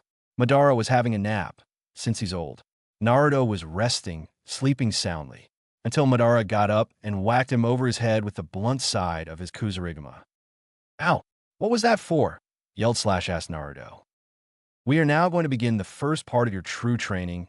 Naruto, we are going to begin elemental manipulation, explained Madara. This got Naruto excited because he was fed up with all the physical exercises. I believe that your physical body had adjusted well to all the exercises. Naruto got up and took off his black vest, and he was right. Naruto was now well built. He wasn't overly muscular, and yet he wasn't skinny as a twig, and he was lean and fit, a perfect combination. Then Madara finally took notice of the necklace around Naruto's neck. It had a green crystal in the middle with two accessories on either side. Madara had seen that necklace before. Naruto, said Madara. Naruto turned to his sensei after putting his black vest back on. Where did you get that necklace? Asked Madara. Naruto looked down and saw the necklace hanging by his neck. I won it in a bet from the old woman who hides behind a genjutsu to make herself look young, answered Naruto.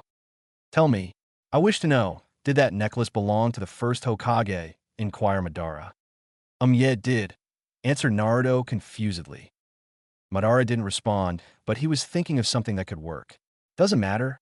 Naruto, since we have discovered that you have 3 chakra natures, all of which are natural, we're going to start with the one I'm most familiar with. Fire release. The ancient Uchiha tapped his cane/scythe, and out came some random white Zetsu. The white Zetsu kneeled in front of Madara like a loyal dog that obeyed any order. The old Uchiha lifted his Kusarigama and channeled chakra into it and decapitated the head of the white Zetsu, and then it turned into a tree. These Zetsus are basically clones made of the first Hokage's DNA. I channel my Yang chakra through my scythe and use the Hin no Jutsu, flying swallow jutsu, simultaneously. That's why this dead Zetsu turned into a tree when it came in contact with my Yang chakra. I don't understand, said Naruto, but Madara expected this. I will explain. There are 2 types of chakra in this world that people can utilize. Yin chakra and Yang chakra, said Madara. Yin chakra is making imagination into reality and is the spiritual energy that is talked about, while Yang chakra is breathing life in a form, and it is the physical energy. I see, so when you kill the clone, you breathe life into it, then it became a tree, said Naruto. Exactly, my young apprentice, but let's get back to the original reason why I killed this Zetsu. Madara plucked a leaf from one of its branches and held it between his fingers.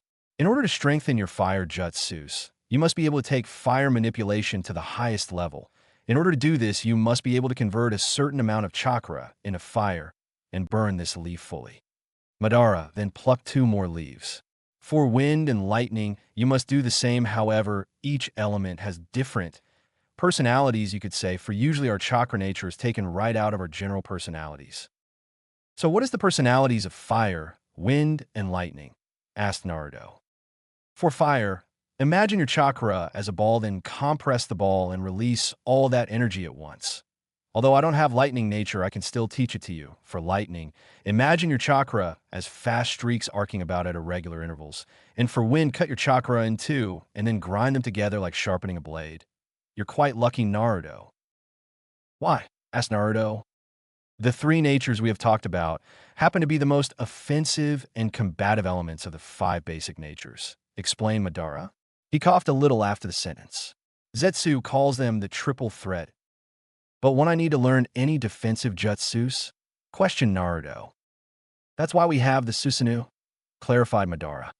Susanoo, said Naruto. It's when you use both Amaterasu and the Tsukuyomi at the same time, creating the perfect defense, spoke Madara. Now start you fire manipulation training? Or do you require some more discipline?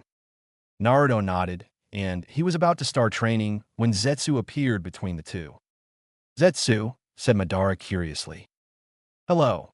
This is great you two aren't taking your naps, so now we can tell each other what we have discovered, said White Zetsu happily. Spit it out already, snapped Madara angrily. While Naruto's thoughts on his master was, is this guy bipolar? What we have discovered is quite entertaining, said Zetsu. Zetsu took out 2 folders from within his robe and handed one to Naruto. Naruto opened the folder to see a beautiful red-haired woman with amazing violet eyes.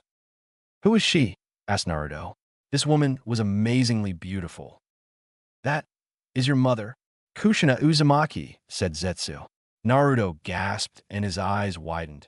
Now that he looked at the folder, he could see some resemblance between them, such as the shape of their faces and the shape of their eyes.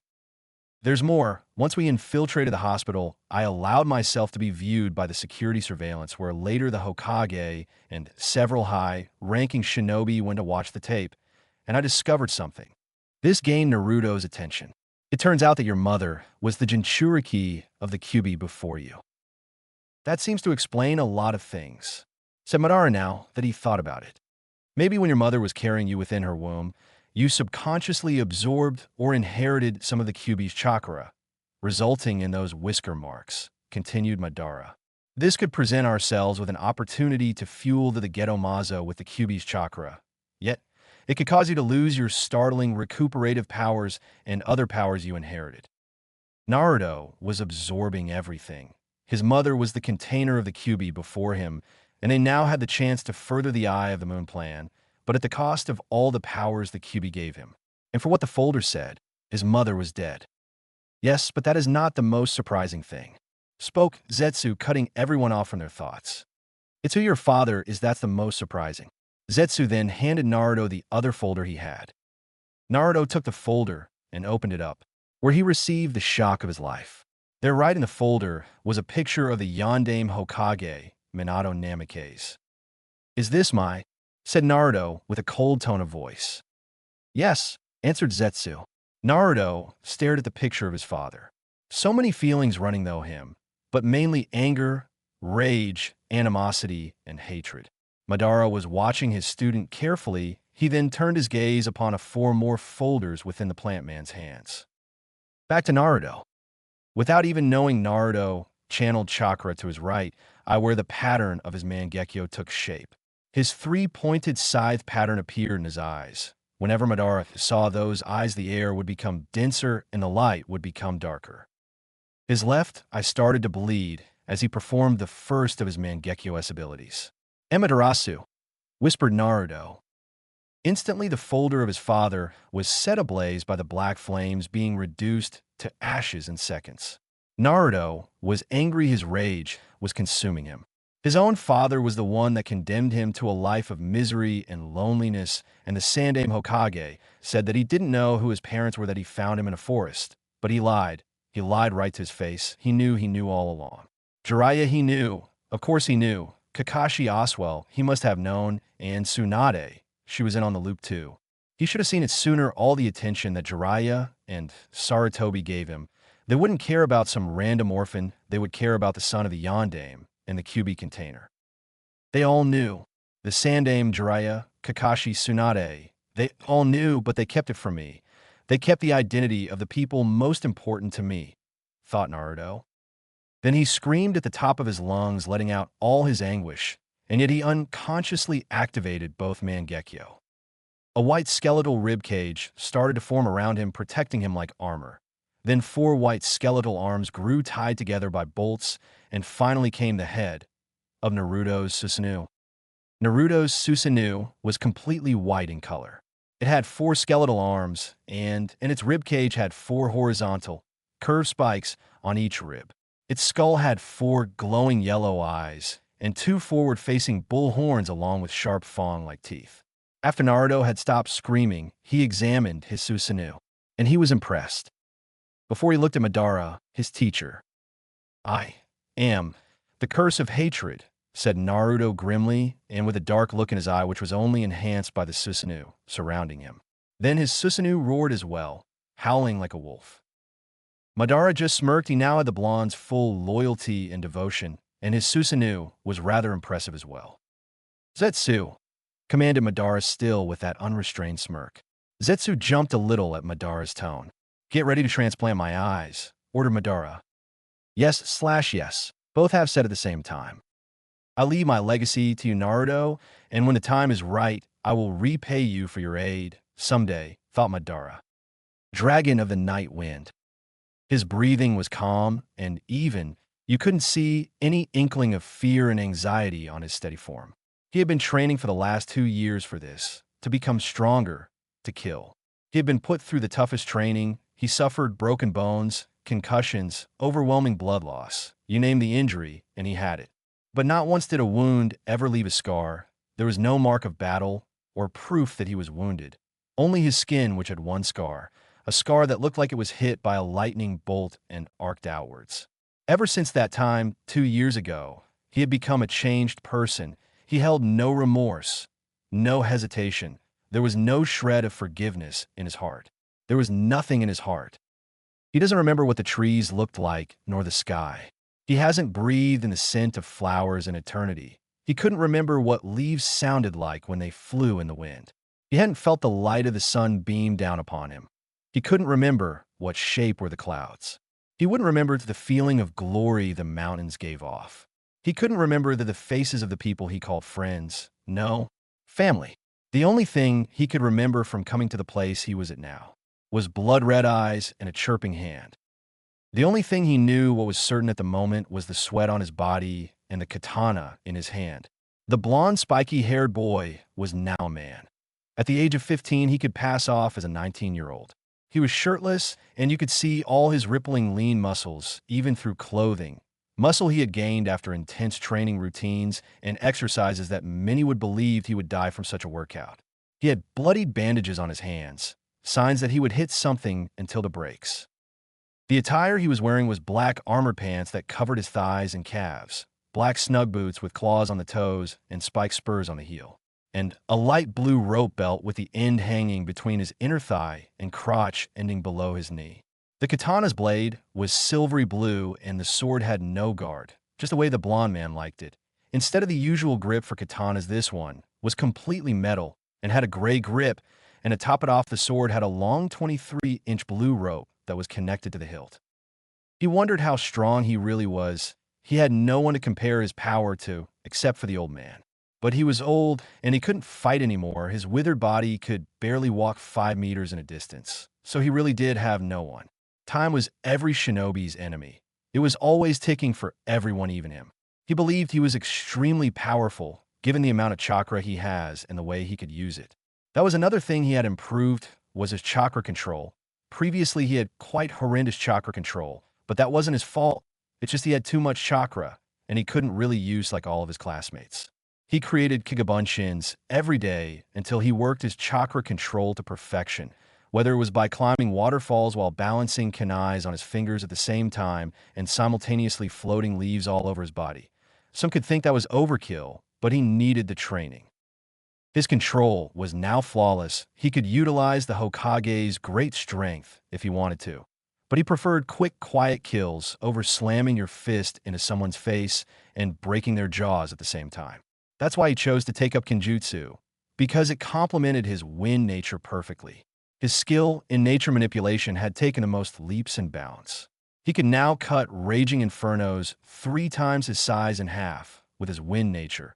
He could set fire to a waterfall and shatter tornadoes with his lightning. His Jinjutsu skill, which was impossible for him to do, was now possible thanks to his increased intelligence and control. He could now cast Jinjutsu without even using the Sharingan, and his Jinjutsus cause his victims to go brain dead and insane because of his vivid imagination. He could also perform medical ninjutsu, but his prowess in the art was nowhere near that of Tsunade's, but it was good enough, so if he ever got into a bad situation, he could pull himself out of it. Along with all his other skills, his proficiency with weapons was quite admirable with the Sharingan. He could now aim and throw his kunai with pinpoint strikes. He tested this out by throwing a kunai at a fly that was buzzing around, bisecting it from its wings. But now he was testing out his reactions and senses. He was blindfolded. The only thing he could use was his hearing, smell, touch, and taste. He was facing multiple white Zetsus, each armed to the bone with weapons such as swords, kunais, war fans, or just their fists. When they converged on him, he didn't flinch, he didn't even move a muscle. He channeled chakra flow into his katana that was designed to absorb the energy. Now his weapon was coated with wind, increasing its cutting power and lethality. One Zetsu came up behind him hoping to take him by surprise, but the Scar Man turned around and bisected the artificial human. He blocked a flying kunai aimed at the side of his rib with the flat side of his katana. He grabbed it out of the air and threw at another Zetsu, where it pierced the artificial human skull. He slashed another Zetsu, the wind on his katana making him more efficiently deadly. He sealed his katana on a portable seal on his right wrist. He went through a couple of hand signs and breathed in and shouted. Futon, Koryu Kasuka no Jutsu. Wind release. Great dragon breath technique. Huh. He blew out a massive head of a Japanese dragon made of lacerating wind that was 4 times his size. It flew at the Zetsu with overwhelming speed that it tore apart anything in its path until scraps were left.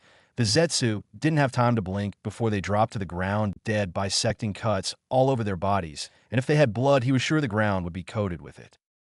He unsealed his katana from his wrist and parried a kunai blow to the head from a brave Zetsu. He channeled wind chakra into his sword, which cut through the kunai like butter and killed the Zetsu. He heard movement to his left and kicked an unfortunate Zetsu in the face, impacting against his jaw and sending him flying back a few meters away, hitting other Zetsus like bowling pins. He heard multiple footsteps running at him, and like before, he sealed his katana away. He went through a couple of hand signs and spoke the name of the jutsu. Katan, Ryu and Hoka no Jutsu, fire release. Dragon flame release song technique, yelled the blonde man as he spat out a number of dragon-shaped fireheads flying at amazing speeds. The flame heads hit their marks as 5 Zetsus were incinerated by the hot fire. The man unsealed his katana and started to tear through the ranks of the Zetsus. His taijutsu was interesting as it appeared he was dancing when he was actually using agility mixed in with strength to deal powerful blows to his enemy. A Zetsu cried a battle shout as he went up to attack the man in blind rage at the sight of its brethren being slaughtered.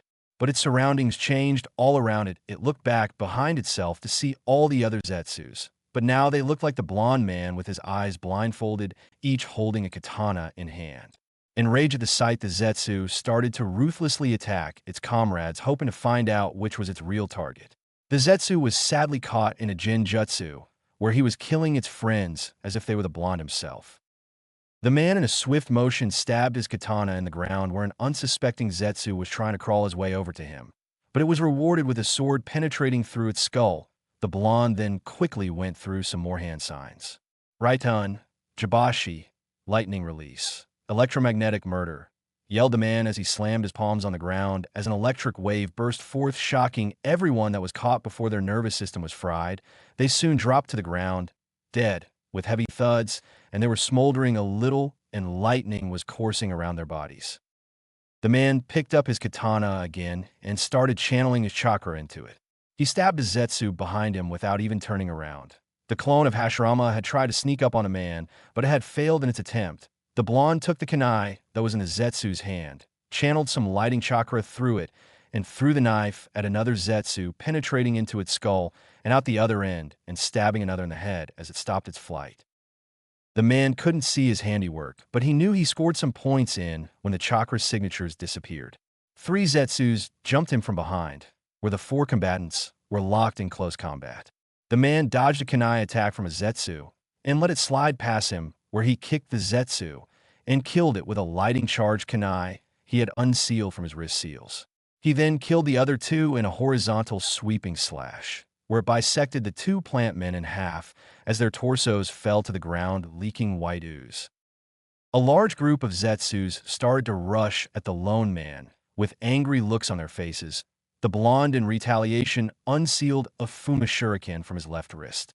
He channeled his wind chakra into the large shuriken, adding an extra set of rotating blades made of wind, and whispered, "Shuriken Kagebunshin no Jutsu, Shuriken Shadow Clone Technique." He threw the one shuriken, which then became 100 shuriken, and all of them were wind-enhanced, where they cut through the Zetsus like sheep to the slaughter and like a butcher's knife to meat. The man turned and faced another wave of Zetsus. Sanzangarasu no Jutsu, scattering 1,000 crows technique, said the man as 1,000 crows flew in from behind him. He could use this as the jutsu was just sitting around the place. The crows attacked the Zetsus, distracting them from the real threat, which was the man and his katana. He passed by them within a blink of an eye, and all their heads were lopped off their shoulders with one fell swoop. One final party of Zetsus rushed at the man, trying to end the battle that had been going on. The man sealed his katana and held out his right hand. Instantly, a Rasengan appeared until the man pumped wind chakra into it, which then became a spinning white shuriken with a light blue ball in the middle. "Futon, Raisen Shuriken," yelled the man as he hurled the shuriken at the Zetsus. When it made contact, it expanded into a dome of small wind blades that attacked the Zetsus on molecular level and finally killing them as their chakra network was severed. The jutsu was more like a poison rather than a series of attacks. When the dome died down, a crater was left with the Zetsus lying on the floor. The man didn't celebrate, he didn't cheer, he just stood there, unwavering, until he turned his attention to someone clapping. There was an extremely old man with a kuzarigama in hand clapping as he watched the spectacle with a small smile on his face, but a dark look in his only visible eye. "Very good, very good," praised the man who was unfazed by all the deaths. "You have come far. Every one of those Zetsus were at least high Chunin level, and yet you made them look like academy students. No one could dispute your power. Your strength rivals my own back when I was young and at my prime, but you still require more refinement as you are still not as strong as me. You're at least 2/3 of my power back when I was in my prime. I did say you rivaled me," said the man with a sickly smirk. "And you didn't even use your Sharingan against them, even more impressive." The blond man removed the cloth around his eyes, revealing a blood-red pair of fully matured Sharingan, which could probably kill someone just by looking at them. However, they were not his eyes. Those eyes were the eyes the old man had. His original pair before they were transplanted for another pair, but he passed his own eyes to the young man, and in return Blonde gave his own to Parchman. He had spiky, sun-kissed, silky blonde hair with chin-length strands that framed the sides of his face where his sideburns were supposed to be, and had a few strands that fell between his eyes and parted at the bridge of his nose. Just imagine Dungai Ichigo hair, but yellow in color. And he had a low, spiky ponytail, which was wrapped halfway with taut bandages. Over time, his hair had become less wild and untamed and became smooth and silken, losing some of the spite to his hair. He was also 5'9" in height instead of the midget height of 4'11". However, the man used to have whisker-like marks on his cheeks, but they were gone, revealing nothing. "The Sharingan is merely a tool. Just having it doesn't make me powerful. Unless I train my other skills, then there's no point in using the Sharingan in battle if I get killed," stated the person blankly as he stared at the old man. "Quite right, Naruto." The old man then started having coughing fits and brought a hand to his mouth and coughed blood into his palm. The 15-year-old who could pass off as an adult was slightly worried for his sensei, even though he didn't show it. He walked slowly up to his master and stood before him. "You shouldn't overexert yourself with your heavy breathing, Madara-sensei," said Naruto emotionlessly as he stood before the shinobi legend. "You will be in a similar situation when it is your time," said Madara as he finished his coughing and glared a little at the blonde. The legendary Uchiha was now weak. He could no longer perform the abilities and techniques he had in life, but he was able to raise Naruto to suit his needs and continue his plans. But then there was the problem with the fake Madara, who was manipulating the Akatsuki in Nagato. "We'll see about that," said Naruto as he started to walk off toward his bed, which was right in front of Madara. At first, Naruto was uneasy sleeping in front of his sensei. He got the feeling that he was being watched, and he was partially right, but eventually he got over his unease and was able to get some rest for the mummy. Naruto sheathed his katana back in its sheath, which was right next to his bed, and then he dozed off, not dreaming about anything in particular. Madara was watching his apprentice sleep. These past 2 years had been interesting to say the least. Naruto's potential and power soared when he used the Kage Bunshin no Jutsu in conjunction with his training. Naruto was easily an S-rank shinobi where even the 5 Kage would have trouble fighting him, although whether he could fight them all at once was a different thing. And he was quite the ingenious shinobi where he quickly came up with ways to overcome his weaknesses and flaws. Such as that last jutsu he used, Futon, Raisin Shuriken. At first, Naruto was unable to add any of his chakra natures into the Rasengan, as the result would just blow up in his face. He figured a way out around the weakness with clones. However, he could at first only do it with clones, but he said it wasn't practical enough, so he used that Uzumaki blood of his and his imagination to overcome that drawback. He created 2 seals on the palms of his hands that collects his chakra and stores it. Whenever he wanted to form a Raisin Shuriken or a chakra nature enhanced Rasengan, he would just activate the seal and it would convert his chakra into whatever one of his natures he wanted. Not even Madara or anyone else could think up such a diverse way to use seals. Although to form the seals took Naruto some time. Around a year was needed until the seals properly formed, and only then you needed to have precise control of your chakra and be well versed in Fuin Jutsu to achieve such a thing. Later, when Naruto had nearly finished his daily training, Zetsu and Madara extracted what little of the Kyuubi's chakra Naruto had in his body. They were able to get a small portion of the Kyuubi's chakra from Naruto's body, resulting in the loss of his whisker marks on his cheeks. However, he still retained his remarkable healing abilities, which pleased Madara to no end. But one thing that surprised Madara were the remaining folders that Zetsu brought to him years ago. He would never have guessed what was in those folders, but it also explains some of Naruto's immense potential. Zetsu appeared before Madara, his Akatsuki cloak quite clear in the dark hovel. "Yes, Zetsu. I have returned with unfortunate news," spoke Zetsu. "I was unable to get the identity of the person who claims to be Madara. In order to find out his identity, I must return to Konohagakure." "I don't see the problem to which you're referring to," asked Madara.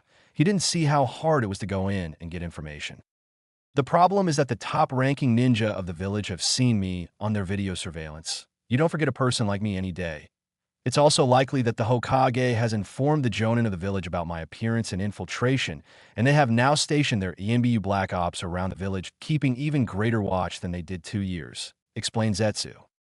"Then why don't we just send more white Zetsus?" bit back Madara. "Even though the copies can take on the appearance of others. What's stopping Konoha from discovering that they are not who they say they are? The clones aren't really that strong, and against a ninja village we would need an army," elaborated Zetsu. Madara didn't say anything other than looking away from Zetsu and staring into space. "Do you think he's ready, Zetsu?" asked Madara curiously. He wanted to know if Naruto was ready for the task of capturing Jinchurikis. He had to be sure no matter how powerful Naruto is. Only the strongest could face a Bijou without any qualms or hesitation, and he and Hashirama were among the few. He then complimented the Yondaime Hokage for facing the strongest among the 9. "No doubt in my mind that he is more than ready," spoke Zetsu. "I was wrong about the prediction that the statue would keep supplying me chakra for 3 years, and it's been 2 already," spoke Madara hoarsely. Even with a portion of the Kyuubi's chakra filling the statue, it would not be enough to save Madara. In fact, it was that chakra that had been keeping him alive up until this moment. The jutsu he used to bring Naruto back to life would take the user's life in return for bringing others back to the world of the living. The statue was a massive source of life, and it still wouldn't be able to sway him. "However, I only have 3 months left to live before the statue stops feeding me chakra, and until then I will train Naruto even harder so that he can kill the fake me," informed Madara, even though it sounded strange to say such a thing. "Very well," said Zetsu as he melded with the ground. Nagato, acting through his guise of pain, was watching Amage cure in the tallest tower of the village. "Come on, must the tallest tower in every city be the lair of the villain? Is there some kind of super villain rule book? Never mind, back to Pain." Pain called out a voice behind the orange-haired man who didn't move to face the voice, because in his mind there was no need. It was his beautiful partner and oldest friend, Conan. She stared at him with an impassive gaze and neutral face as always, the tragedies of life always making her feel pain. But Nagato knew that was just her way of hiding her pain, for her pain could also be used against her. Yes, Conan, said Pain without turning to look at her raider. He kept staring out at his village.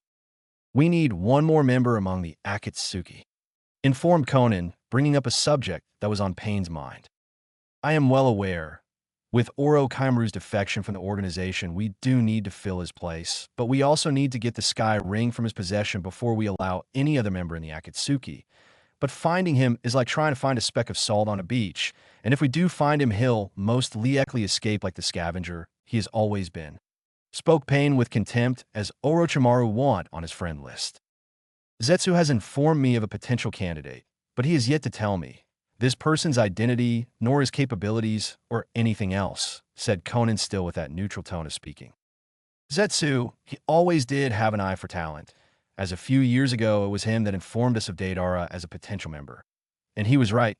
If Zetsu is correct about this candidate, then this person might become a potential and powerful recruit, spoke Pain. Do you think this recruit can be trusted?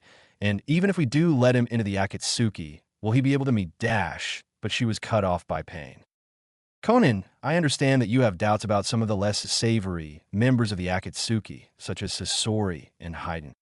Spoke Pain. Conan still had her neutral face, but she knew Pain was right since she never approved of the bloodlust of Sasori and Haiden. But we must trust Zetsu's judgment on this matter. Maybe this shinobi may not be as violent like the other members, said Pain in a stoic voice. Tell me, has Zetsu contacted this person? Asked Pain emotionlessly.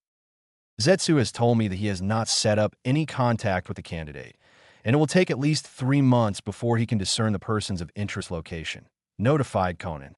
And our plans have been set back by a year, in part due to the meddling of the Leaf Village and Jiraiya of the Sannin, continued Conan. Pain didn't seem fazed by this news. In fact, this was good news. They could now be more prepared for the extraction of the Biju. The ripple-eyed man looked up at the falling rain. What is it? Asked Conan, generally curious. The winds of change are almost upon us, said Pain as he looked up at the sky. Soon the world will be one step closer to peace, said Pain. Orochimaru was coughing and wheezing in his bed. Things did not work out as planned. The body he was inhabiting was already rejecting him. He didn't know how it came to be this way. He had 1 more year left, 1 more before he was required to switch bodies again. Sasuke wasn't ready. He wasn't as powerful as he wanted, so his body was off limits, and he couldn't take Kabuto's body. He was just as important. Who else would keep his test subjects alive, and who else could create the medicine for Orochimaru? He coughed again. His form was racked with pain, and he was spitting out blood. He needed to shed his skin again. Like a snake, he needed a young, rejuvenating being. He wanted the Sharingan, yes, but he wanted Sasuke at the peak of his power. There was still time, but Orochimaru was blissfully unaware that time was every shinobi's enemy. He just refused to believe it. He heard a knock at the door, and he hailed the person to come in. It was his right-hand man, Kabuto Yakushi, his most trusted and loyal subordinate. He was carrying a tray filled with bottles and herbs and various utensils for creating medical alchemies. I have brought your medicine, Orochimaru-sama, said Kabuto with that suave voice of his which makes this vulgar feeling rise up in me. If Kabuto was likened to any animal, he would be a snake, extremely deceptive and cunning. Give it to me, Kabuto, you fool, hissed Orochimaru. Kabuto handed him a small vial filled with green liquid. He uncorked the bottle and forced it down his throat. The liquid tasted vile, but if it helped Orochimaru's health, he wouldn't care. Orochimaru-sama, you will have to switch bodies soon. Your health is deteriorating every second you wait. Sasuke isn't ready to switch bodies, so you will have to take another in order to extend your life, assured Kabuto. I suggest taking a body of one of the low-level Chunin under our command. Yes, very good, Kabuto. Tricky as ever. Summon one of the Chunin under the facade of promotion, and preferably if his body was weak, so that way I can transfer bodies sooner and take over Sasuke-kun's, commanded Orochimaru.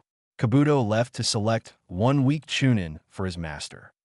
Soon I will have Sasuke-kun's body, and not even the Akatsuki can kill me. And I will also have the Mangekyo. Sasuke-kun, you think you could hide such powerful eyes from me? Plotted Orochimaru. It's a good thing he killed the Kyuubi brat all those years ago. It has set the Akatsuki back by a few years and removed a potential thorn from my side. In a dark room, All that was heard was birds chirping, and all that you could see was lightning crackling around. Chidori Sunban, yelled to Sasuke as he fired his new Chidori variation at the archery targets, all of them hitting its mark. There were several other targets around the room. Sasuke activated his Chidori again and shouted, Chidori Nagashi. Lightning started sizzling around the young Uchiha. The lightning struck the targets, destroying them. Sasuke had changed over the 2 years. He was now taller, and his face was more masculine, and he was lean and muscular.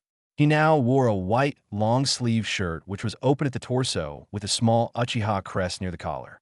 He now has blue cloth that wraps around his waist that is suspended by a purple rope belt that is tied in a bow and black arm guards that went up to his forearms. His personality hadn't changed much since he left Konohagakure. He was still arrogant, and he still had dark thoughts about murdering his brother. I don't know what the girls saw in him, but spending years planning to kill someone is pretty emo. But one thing that had changed was that his arrogance had somehow grown, thanks in part to Orochimaru constantly praising him. He now had a mindset that only a Uchiha can defeat an Uchiha. Guess he didn't pay attention in history class when they were having a lesson on Hashirama Senju defeating Madara Uchiha. Dumbass. His thoughts were on how much progress he made in his training. Orochimaru claimed he was about mid-Jonin level, but Jonin level wasn't good enough. His brother Itachi was an ANBU captain at the age of 13, and yet Sasuke hadn't reached that level yet. I need more power. Even though I have a Mangekyo, my other skills are not on par with that of Itachi's. Then he remembered something. He remembered when he got his Mangekyo and how he got it. In his mind, killing Naruto was justified. He needed the power, and the opportunity had presented itself to him, and he did just what his brother told him to do. He took the life of his best friend. But now Sasuke had little room in his heart for remorse. When he kills his brother, he would restart his clan, and the Uchiha name would be redeemed. It had been 3 months since Madara said he was going to die. He told Naruto the news, but the Uzumaki just took it like he normally would, emotionlessly. He did feel sorry that the man who was the closest thing to family he has ever had was going to die, but he didn't show his sorrow at the thought, but hid it behind a blank facade, so not to show the world. Naruto, said Madara. Naruto just stared at him with his active Sharingan, and with that blank look of his, that face seemed to unnerve the white half of Zetsu. Soon I'm going to die. In less than a week, spoke Madara. Naruto didn't respond, nor did her physically respond. He was above such weak things, such as sorrow and regret. Today you leave the safety of the hovel and go out into the world, said Madara. Your mission is to deploy the infinite Tsukimi on the world by gathering the Biju and reviving the Jubi. But before you can begin the Eye of the Moon plan, you need to eliminate the fake Madara that has been manipulating the Akatsuki and my pawn, Nagato, from within the shadows under my own name. And before you revive the Jubi, you have to revive myself by using my previous Rinnegan that has been transplanted into Nagato. Since your chakra signature is similar to mine in part to the blood transfusion I gave you all those years ago, you will be able to force Nagato to use the Rinne Tenii no Jutsu to revive me, continued Madara.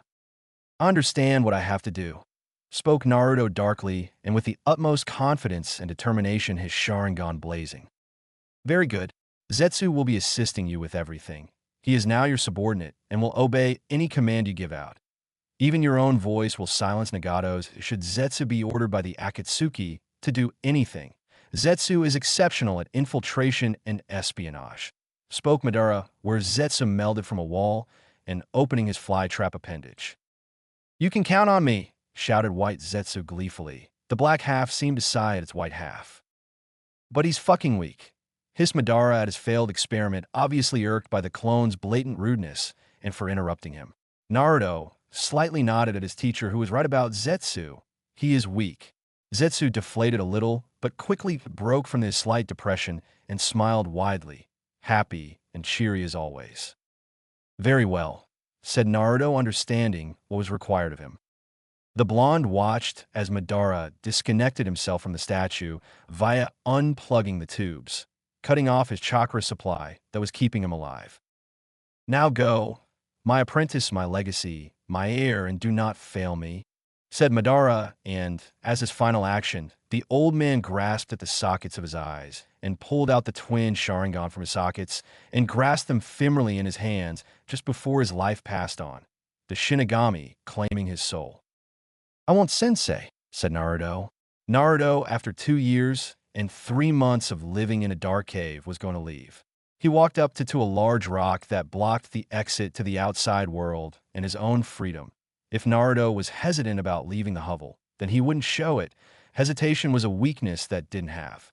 Naruto activated his Eternal Mangekyo Sharingan. His Eternal Mangekyo was a cross between Madara's and his own. Its pattern was 3 sides with the back of the blade having a point on it, but it had Madara's pinwheel pattern that was located in the middle of his eye that surrounded his pupil. Only the colors were inverted. The pinwheel was black instead of red, and the concentric tomo were red, and the pupil instead of its circular shape had a 3-pointed shuriken as a pupil. Naruto activated his Susanoo to crush the exit and walk amongst the world. Naruto's was completely white in color, even the fiery aura was white. It had 4 clawed arms, its ribcage had horizontal spikes on it, and its skull had a pair of forward-facing bull horns and small spikes on its chin and 4 ominous glowing yellow eyes and sharp fang-like teeth. The Susanoo raised its fist and smashed the rock that was blocking the way with relative ease, using its incredible strength. Naruto, still encased in the Susanoo, called out to his subordinate Zetsu. "Zetsu, give me my armor and weapons," yelled Naruto, without looking back at the plant man. Zetsu nodded and went to retrieve the things with utter obedience, like a dog serving its master. Naruto, for the first time in 2 years, saw sunlight. It radiated on him. It was warm and bright and full of hope. Everything Naruto wasn't nor will he ever be again. The Uzumaki deactivated his Susanoo and surveyed his surroundings, glimpsing the world around him. The first thing he noticed was a large skeleton that looked like it belonged to a great beast that died there long ago. And he also noticed that he was in a basin that was dotted with cliffs and rocky areas. Then he sensed Zetsu return with all the things he asked for. The plant man handed him all the necessary clothes that he would use as a ninja. A few minutes later, Naruto was fully dressed in his own signature attire. He wore the same black pants and boots along with the same long, blue belt rope. But now he had black armor on his chest along with black metal pieces of armor on his pecs. The armor did little to hide his killer figure, as you could still see all his rippling muscles move with every twitch. He had pronged black metal shoulder pads and pronged black clawed metal gloves and bracers. And to top it off, he had a black ankle-length, sleeveless coat. The edges of the coat were tattered and frayed with bright red flame motifs on the edges, along with a symbol of a black, curving dragon with sharp claws, a long tongue, a spiked back and streamlined body surrounded by white on his back. The coat also had a hood and a long collar that held 3 silver magatama by strings. The armor was specifically made for Naruto as a birthday present from Madara. It was made from strong, flexible materials that allowed for protection and comfortable movement that didn't restrict his speed or agility, nor was it uncomfortable in certain parts. The strong wind of the forest were now freely blowing Naruto's hair, his short ponytail whipping in the air and moving as if it had a life of its own. Zesta walked up behind Naruto with a scroll and katana in hand, where he gave them to Naruto and commented, "Very handsome."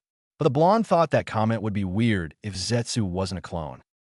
"I will head to Kanagakure and see if I can discover the identity of the Madara impersonator. This also gives me the opportunity to infiltrate my father's estate and see if I can get my hands on the Hiraishin no Jutsu, Flying Thunder God Techink, or any of my father's other jutsu. As much as I hate the man, I can't dispute the fact that when it came to jutsu, he was a genius," said Naruto. "Okay, but you have to make a name for yourself. Soon the Akatsuki only accept S-rank shinobi, and I have upped those chances by telling them that I found someone to fill the void left by Orochimaru," spoke Zetsu. Naruto visibly scowled at that name. Suffice to say, he wasn't Orochimaru's biggest fan. Naruto nodded at Zetsu's plan. Also, this graveyard could turn out to be a great base of operations. Zetsu, have white Zetsus hollow out this basin and create a base where everything I would need to utilize assets would be found, such as sleeping arrangements, armory, medical wing, and maybe add in a library. Also bury the old goat's body and retrieve my eyes from his corpse, commanded Naruto. I will have to go by a different name. The world believes that Naruto Uzumaki is dead, So how does Ryu Yoke sound? Said Naruto. He took his katana sheath and placed it on his back. Zetsu didn't say anything, for he was saying the name countless times in his head. I like it / I like it, said the two halves at the same time. Goodbye, Ryu, said Zetsu before he melded into the ground. Naruto, now known as Ryu, breathed in before walking to Konoha to the south. No one noticed the small tear on his cheek. That tear meant something to Naruto. Even though Madara and Naruto argued, he still looked up to the man because he was the closest thing he had to a father, and Madara himself knew it. In Konoha at the main gate, the two eternal gate guards of Konoha, Izumo Kamizuki and Kotetsu Hagane, were playing cards to pass by time. They were easily bored since no one would come to the gate and check into the village. So you have to pity them and find it logical that they were even bored. They've been given a certain post for the last 2 years. Even though the pay was good, it of course came with drawbacks. The only people that came through the gate were civilians, traveling merchants, and the occasional musician, along with some of their own ninja. But today was going to be very different. Hey Izumo, when is something interesting going to happen? Whined Kotetsu. Got any twos? Be careful what you wish for, you might just get, replied Izumo with a smirk. Go fish. It's just I miss the old days when we would run around chasing Kotetsu stopped his sentence before he recited the forbidden name of the village. I know. I miss him too. He always made the village seem like a happier place too. But the damn civilians don't know the difference between a kunai and the scroll it's sealed into. I miss his pranks. I particularly like the one where he painted the Hokage monument in the middle of the day without anybody seeing him, especially with that hideous orange jumpsuit he used to wear, said Izumo. Both men chuckled at the thought of the blonde boy's antics. Or the time that he painted every major clan's underwear orange, chuckled Kotetsu at the memory of Naruto and his pranks. Their thoughts were soon interrupted when a hooded figure wearing peculiar armor, a black, sleeveless coat, and carrying a katana on his back walked up to the front gate and almost past the registration booth, completely ignoring the two chunin. Hey, shouted Kotetsu in order to get the man's attention. The hooded figure stopped in his stride into the village and looked back at the two gate guards. His hood was shrouding his eyes, and the only parts of his face were his mouth and chin.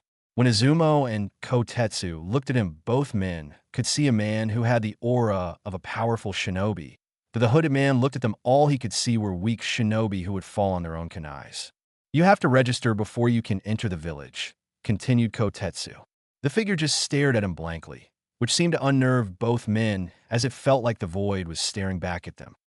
Very well, said the figure. He strutted up to the booth and looked at the two chunin before him. Okay, let me get out the papers, and you can sign the waivers which will allow you free pass into the village, said Izumo as he scratched his head. The figure just shrugged at what the ninja said. But first we have to ask you your name. Name? Asked Izumo. Ryu Yoke's, said the figure. But before the two gate guards could do anything, they made the mistake of looking into a pair of Sharingan eyes. A few seconds passed, and the ninjas dropped to the ground with loud thuds. Kotetsu fell on the floor, while Izumo's head banged against the desk.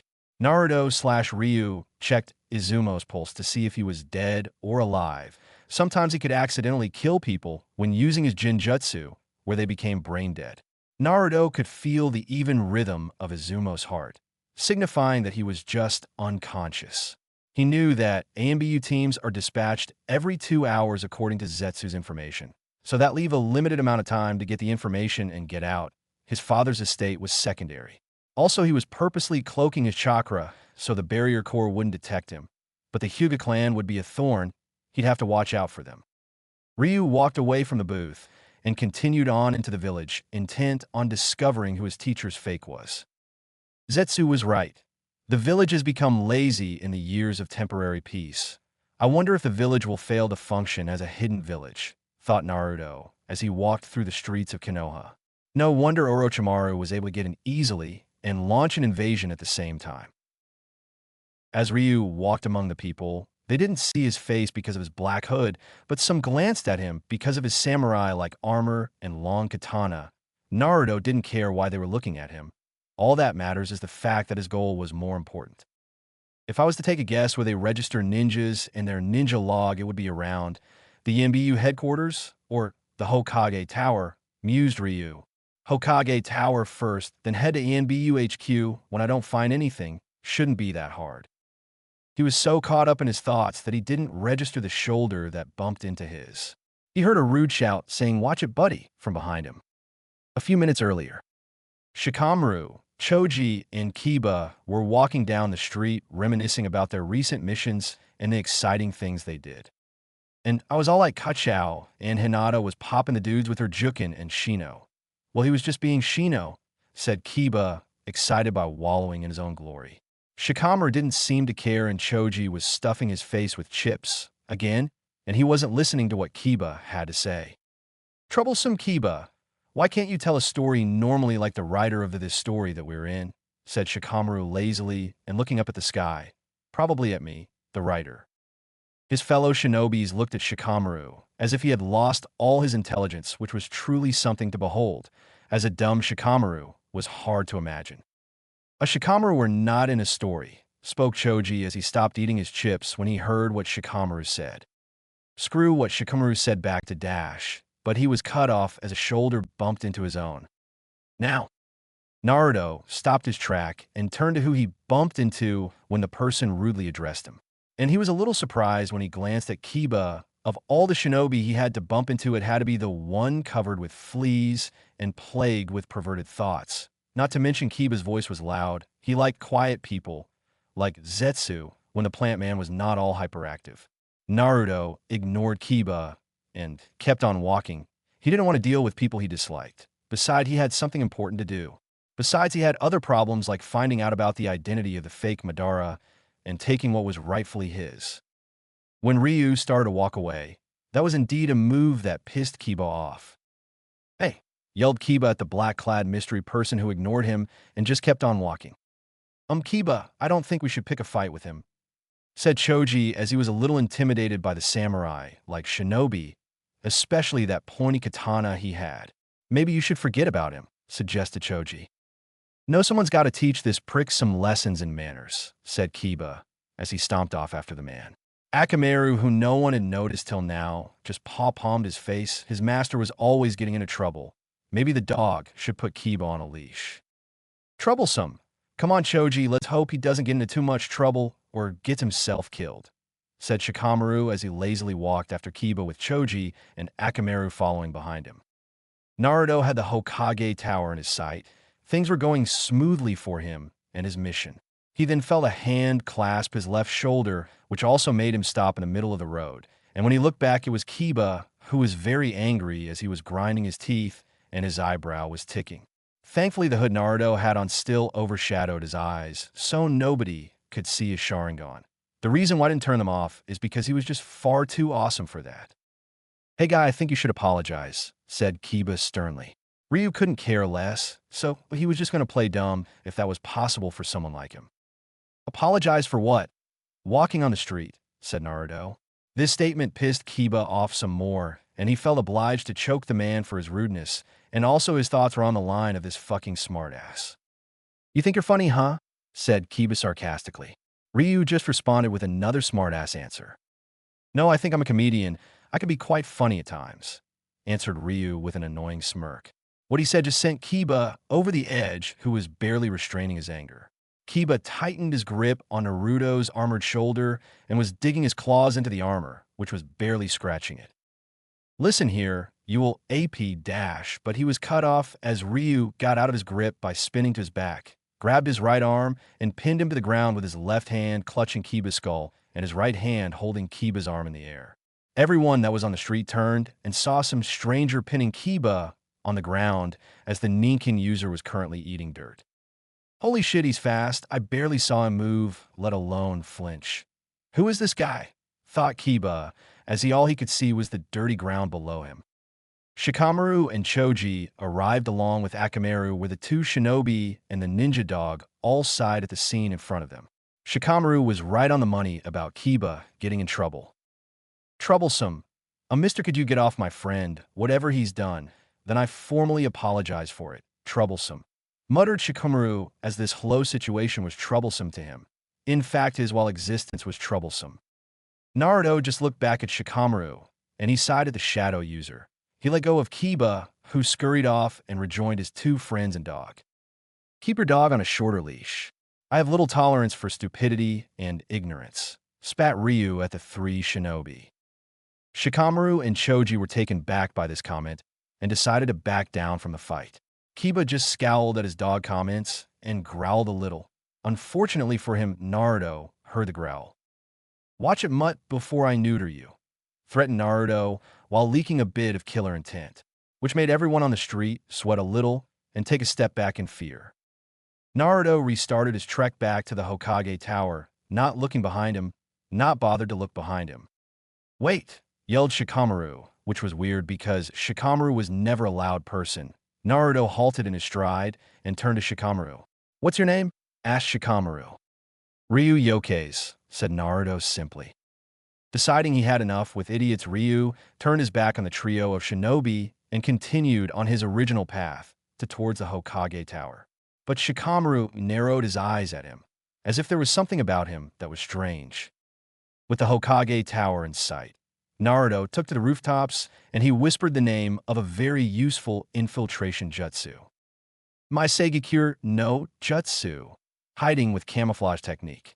Naruto disappeared from existence, but in fact made himself invisible to the naked eye.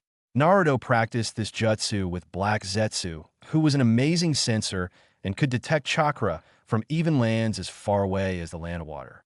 This caused Naruto's skill with the jutsu to rival that of Mu, the second Tsuchikage, where he was utterly invisible except for the extremely small air current distortion that would happen.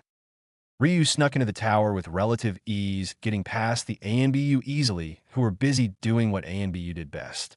He traveled the halls of the tower in relative silence, since it was the only thing that could be able to give away his position, since no one could smell him or sense him, see him, but they could touch him. But with the Sharingan, it wouldn't be a problem because of his skill, and you'd be lucky just to find him in the air current distortion. However, Naruto couldn't use this jutsu while in combat, so it was designed more for tactical espionage rather than combat. Then he found the door he was looking for, which led him to his objective, the ninja registration log.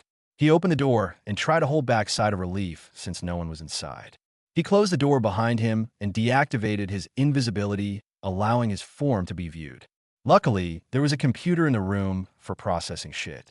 He sat in the chair and hacked into the account. The password was number-coded with 4 digits, and with his enhanced vision, could see the finer prints on the pad, which had barely passable encryption since they didn't protect their information that well. But since this was the least guarded area in the village, it was to be expected. He narrowed the list of results to any Uchiha disappearances over the last 30 years. Based upon the evidence of the Kyuubi attack 15 years ago, this person had the Sharingan to control the Kyuubi. There was no other explanation since Hashirama Senju was dead, and only Nagato could control Biju with his Rinnegan. But the leader of the Akatsuki was nowhere near the village during the attack, according Zetsu. He narrowed the field of information with Uchiha disappearances because of the Uchiha massacre at the hands of Itachi. There was only one person that survived, and that was Sasuke. So if there were any survivors, they weren't in the village at the time. But it turned out all the Uchiha were massacred, well, except Sasuke. But forget about that emo. And this was all too easy. There had only been one real disappearance. Obito Uchiha, said Naruto as he examined the name. He clicked on the profile, and an image of Obito appeared. To Naruto, he looked like an idiot with those goggles of his, but Madara taught him that looks were deceiving, and his sensei was the prime example. Even though Madara was an old goat, he was still powerful. That was what Naruto couldn't dispute about the mummy Sinkyu when he first started training. He bet the old man could kick his ass back then, but that was different now, since he could have killed the man whenever he wanted at the time. He broke his thoughts over Madara and returned to reading Obito's profile. Died on a mission during the final period of the Third Shinobi World War, trying to rescue teammate Rin Noara. Was crushed under a rock avalanche by enemy ninja, but not before giving his Sharingan to Kakashi Hitaki. Naruto gritted his teeth at the man. So that was how Kakashi got the Sharingan. And this Obito Uchiha was a student of Minato Namikaze, Naruto's father. Body was never recovered, presumed to be deceased. So Obito is the fake Madara, but still he must have got out of the rock avalanche and later wouldn't return to Konoha afterwards. What kept him away? Then Naruto heard the click of the door behind him. He erased everything that was on the computer and slid back into his invisibility jutsu. He watched silently within the room as the Hokage's secretary, Shizun, came in and started fiddling with the computer and printing out some documents of some random shinobi. Naruto took this opportunity to escape the tower because he now had the time to go to another place. Now, with the fake Madara's identity in his hands, he had enough time to break into the Yondame's estate and retrieve his jutsu. At the main gate with a knocked-out Izumo and Kotetsu, an ANBU team was surveying the area when their sights landed on the Chunin. One purple-haired cat masked ANBU gained a tick mark on her forehead because of the supposed laziness of the two ninja. She made her way down and slapped Izumo at the back of the head, yelling, "Wake up." But it didn't work, so she instead started shaking him like a rag doll until he would awaken from his nap. However, nothing the ANBU tried worked, as Izumo was still fast asleep. Realizing that something was wrong, the ANBU called out to her teammates. "Assistance!" yelled the ANBU. Her teammates came over to her post-ion and checked over the two shinobi. "They've been knocked out with Genjutsu," said a bird-masked ANBU with spiky sandy hair as he checked over the unconscious shinobi. "It takes a master at Genjutsu to do something like this. Whoever did this, their skill in Genjutsu can rival Kurenai or even Itachi Uchiha. You three will stay here while I report this to the Hokage." Finished the ENBU, and a series of highs was heard before he shunshed into the Hokage's office to inform her of what has happened, and he believed they had just been infiltrated by their enemies. Tsunade was sitting in her office as always. Sakura's training had been pleasing. She had already mastered medical ninjutsu and was now advancing particularly well with her amazing strength. There hadn't been any trouble in the village since that plant-like Akatsuki member that was so interested on dead people. She was brought out of her musings when her ANBU agent Bird appeared in her office, kneeling in her office. "Hokage-sama, not 5 minutes ago did my team, and I find the two gate guards, Izumo Kamizuki and Kotetsu, had gained knocked out by Genjutsu," spoke the bird-masked ANBU. "What?" questioned/bellowed Tsunade as she stood up from her chair and slammed her hands on her desk. "I quickly deduced that they were knocked out less than an hour and a half ago by a master of Genjutsu. I think it might be Itachi Uchiha," informed the ANBU. Then another boar-masked ANBU agent appeared in the same kneeling position as the other one. "Hokage-sama, someone has broken into the Yondame's Hokage's private estate," informed a boar-masked ANBU. This was giving Tsunade a terrible migraine, all from those few sentences. "Gather all available ANBU units and get me Team Kurenai, Team Asuma, and Kakashi. If an enemy of the village gets their hands on the Hiraishin, then it's bad news for us. Go!" roared Tsunade as the ANBU disappeared to confront the intruder. At the Namake's estate, Naruto was making his way down into his father's library, hoping to gather any useful jutsu, but he needed to get one in particular jutsu that was worth a lot in the long run. Breaking into the estate was easy for him. The outer gate was dotted with different ceiling arrays that he was easily able to destroy thanks to the Uzumaki clan scrolls Zetsu would retrieve from the ruins of Yuzushiogakure. He knew he had alerted the ANBU of the village, so he had to hurry and retrieve what he wanted. And thank the gods there was sitting on a pedestal the scroll on how to learn the Hiraishin. He opened it up and scanned it with his Sharingan, and it was the real deal. How foolish to just leave one of the most powerful jutsus in the world and showcase it like a trophy. Maybe his father was a prideful being. He heard footsteps behind him and a loud halt. He could sense 3 ENBU members waiting to attack him by how their chakra was flaring. No one he knew from his past, so he could kill them without feeling remorse. What was he thinking? He wouldn't feel remorse even if he killed his own friends. He unsealed 3 kunai from his left wrist and charged them with lightning chakra, increasing their speed and cutting power. He threw them at the ANBU, who had little time to react before they dropped dead with holes in their chests. Ryu ran out of the estate and into courtyard as he tucked the Hiraishin scroll away. Then he was surrounded by another team of ANBU. Going through some fast hand signs, Naruto breathed in and yelled, "Katan, Onodoro, Fire Release, Demon Lantern, and him or Fireball," which took the shape of Oni heads where they flew at the team of ANBU with great speed. When they hit their targets, they burned the ANBU members, giving them fourth-degree burns from the heat that bypassed their armor, and they were quickly set aflame from the jutsu. He ran some more and came across teams Kurenai and Asuma, who jumped out in front of him. Then Kiba recognized the man as the guy that bumped into him. "Hey, I know you. You're that guy," yelled Kiba, pointing at Naruto, and got a bark of approval from his partner Akamaru. This got confused looks from everyone minus Choji and Shiakamaru. "So you remember me, you're not as dumb as I first assumed," said Ryu quite harshly, which made Kiba go red in the face and hold out his fist in front of him. "Troublesome," muttered Shikamaru as he combed his hair with his hand. "I can't use the Rasengan, it would give away my identity, and I have to limit the amount of shadow clones I use. This is so troublesome," thought Naruto, which caused Shikamaru to sneeze. Naruto went through some hand signs faster than anyone could see and channeled chakra into his fingers. "Futon, Owakamitsum Taikiyatsu no Jutsu, Wind Release, Wolf Claw Cyclone Technique," yelled Naruto as he slashed the air with his left, creating 4 jagged blades of wind that howled like wolves. Everyone there barely got out of the way as the wind blades traveled past them and sawed down 4 trees that were behind them, creating clean-cut chunks of wood. However, Team Kurenai failed to detect 4 other howling blades that were coming at them. Apparently, you can create 8 claws of wind, not 4. The team barely had time to brace themselves for the coming wind, and they were certainly going to die. "Doton, Doria Hiki, Earth Release, Earth-style Wall," yelled a voice. Then an earth wall with 4 bulldog heads popped up in front of Team Kurenai, protecting them from the wind claws.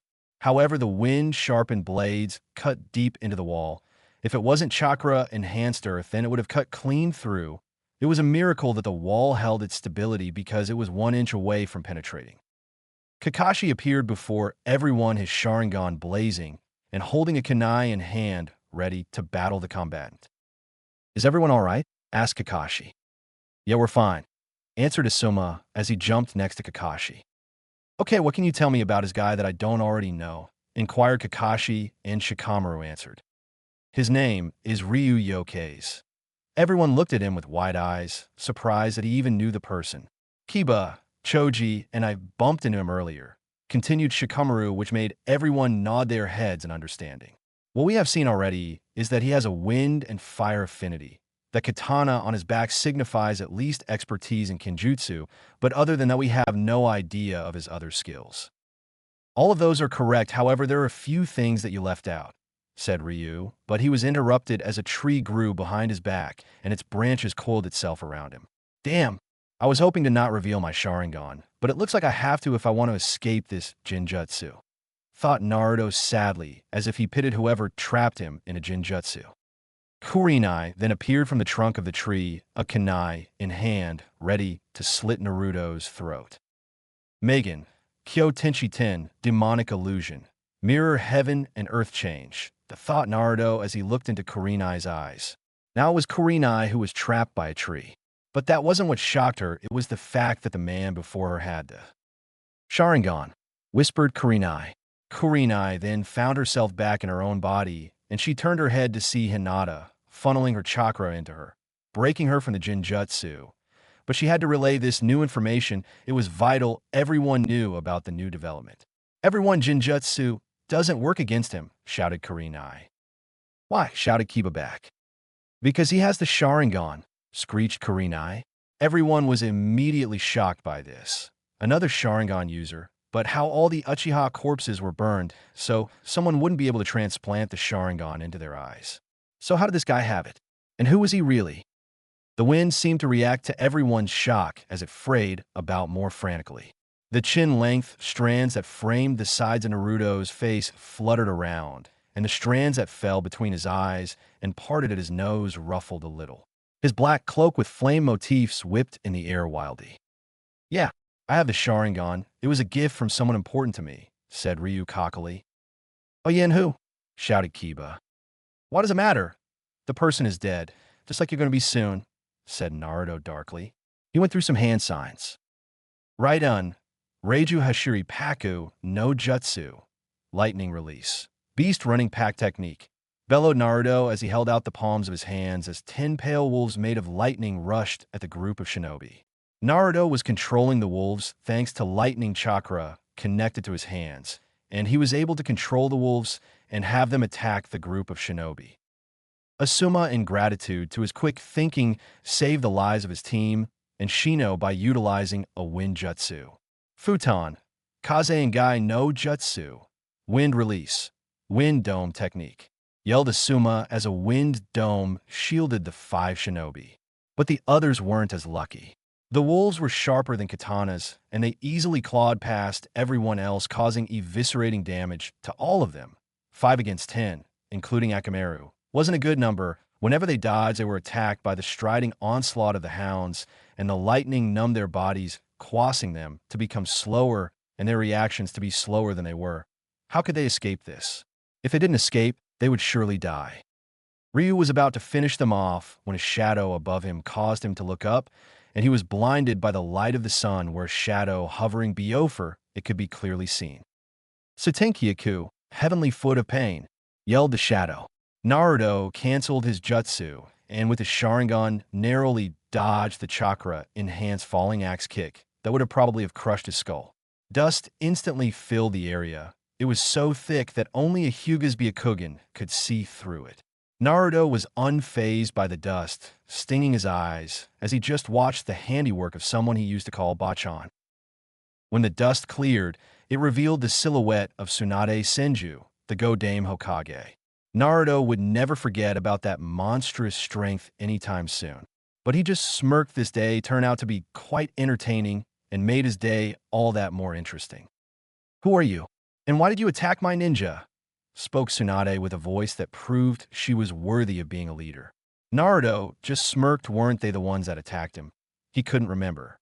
Deciding to use psychological warfare, he knew of the perfect way to get under her skin and make her lose focus. "Is that all you got?" "A simple strong axe kick," said Ryu, which caused a frown to appear on Tsunade's face. "I understand that in your old age, you're not as strong as you once were, but I didn't know old age had gotten to you this bad. In fact, I think I see a gray hair or two and maybe a few wrinkles," commented Naruto. Every man in the world silently grimaced for their fellow male for making such a stupid comment. Tsunade's eyes were overshadowed by her hair, and flames of righteous female fury were flickering off her form and scorching the ground. "ANBU execute him on the spot," thundered Tsunade. Multiple ANBU that were hidden in the trees jumped out and drew their katanas on the samurai-like man. Naruto unsheathed his own katana and channeled his wind affinity through it, marker it a lot sharper. The ANBU soldiers didn't stand a chance, as their own katanas were cut in half, and they soon joined the weapons as they were cleaved from the chest to their shoulders, their blood staining the grass they were standing on. Those that witnessed, they were shocked at the power this man had as he was taking on the Black Ops, as if they were Jinin, and to add on somewhat the pyre, he had the Sharingan, which made him even more deadly, as he could clearly see their moves clearly. Then Ryu heard the sound of whistling as 2 green blurs attacked him, saying dynamic entry. If it wasn't for the prong bracers that Naruto was wearing, protecting him, he'd probably have some broken bones in his arms, which was in Naruto's mind. Not a good development. Naruto flew back a few meters away, and his feet shaved the ground as he regained his footing. "Well, if it isn't the freak with the large eyebrows and his mini clone," said Ryu scornfully with that annoying smirk of his. This caused Guy and Lee to frown at the nicknames the man gave them. They soon fell into their respective taijutsu stances, ready to combat the man. "Come, Lee, let us fan our flames of youth and show our adversary what it's like to fight taijutsu masters," said Guy. "Oh, and Lee, I'm not sure if anyone has noticed yet, but," said Guy as he whispered in Lee's ear, which was loud enough for everyone to hear, "this man is dangerous." This caused a mass amount of sweat drops to appear on everyone's heads. "Oh, excellent advice, Guy-sensei. I'll write it down," said Lee as he took out a pencil and notebook and started writing down Guy's words. This caused the sweat drops to grow in size. Then Guy socked Lee across the face and shouting, "You idiot! You don't have time to write when you're in the middle of a battle," said Guy proudly and with a glint in his pearly white teeth. "Oh, even more excellent advice. I'll write it down," said Lee as he continued, writing, not minding that his teacher had hit him. Ryu was watching from his position, slightly amused, If they weren't shinobi, then they would be good clowns in a circus performance. From behind Naruto, a large force of 20 ANBU came rushing towards him. He sealed his katana in his right-hand seal and went through some hand signs ending on a tiger sign. Katan, Bakufu Ranbu, Fire Release, Blast Wave Wild Dance, shouted Naruto as he expelled fire from his mouth, creating a massive, spiraling fire vortex. The ANBU were trapped within the vortex of intense heat and flames. They had nowhere to go, or they would be burned by the intense holocaust. When Ryu ended his justa, he saw all the destruction. He created only the ashes of the ANBU were left. Using this time to escape, Naruto deactivated his weight seals that were placed on his gloves, boots, and belt. And he took off at breakneck speeds that even amazed Guy and Lee. Naruto was jumping across the buildings and architecture of his home village, intent on leaving as his position was compromised. One more ANBU soldier appeared in front of him with kunai in hand, but Naruto went through some hand seals to quickly silence his life.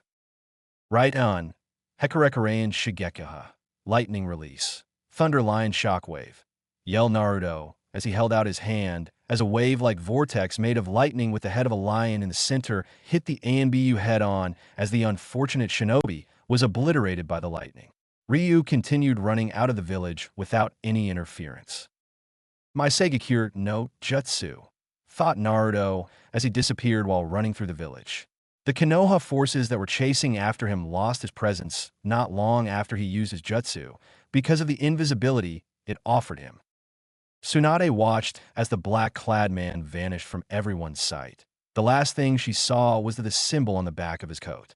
The image was a battle-ready black dragon, eager to accept any challenge. Kuro Ryu, Black Dragon, she said within her mind as the dragon symbol disappeared along with the person wearing the coat. Tsunade and her forces stopped their pursuit because that had just seemingly lost any trace of the intruder. Umbu, take all the wounded to the hospital and have Asuma and Shikamaru meet me in my office in 10 minutes, commanded Tsunade, and the ANBU teams shunshin away, taking the wounded to the hospital. 10 minutes later, after Kakashi, Kurinai, Hinata, and Kiba, along with Akamaru, were taken to the hospital to have emergency surgery. Tsunade was in her office, and standing before her were Asuma and Shikamaru, the top two ranking officers that faced the Black Dragon without any injuries.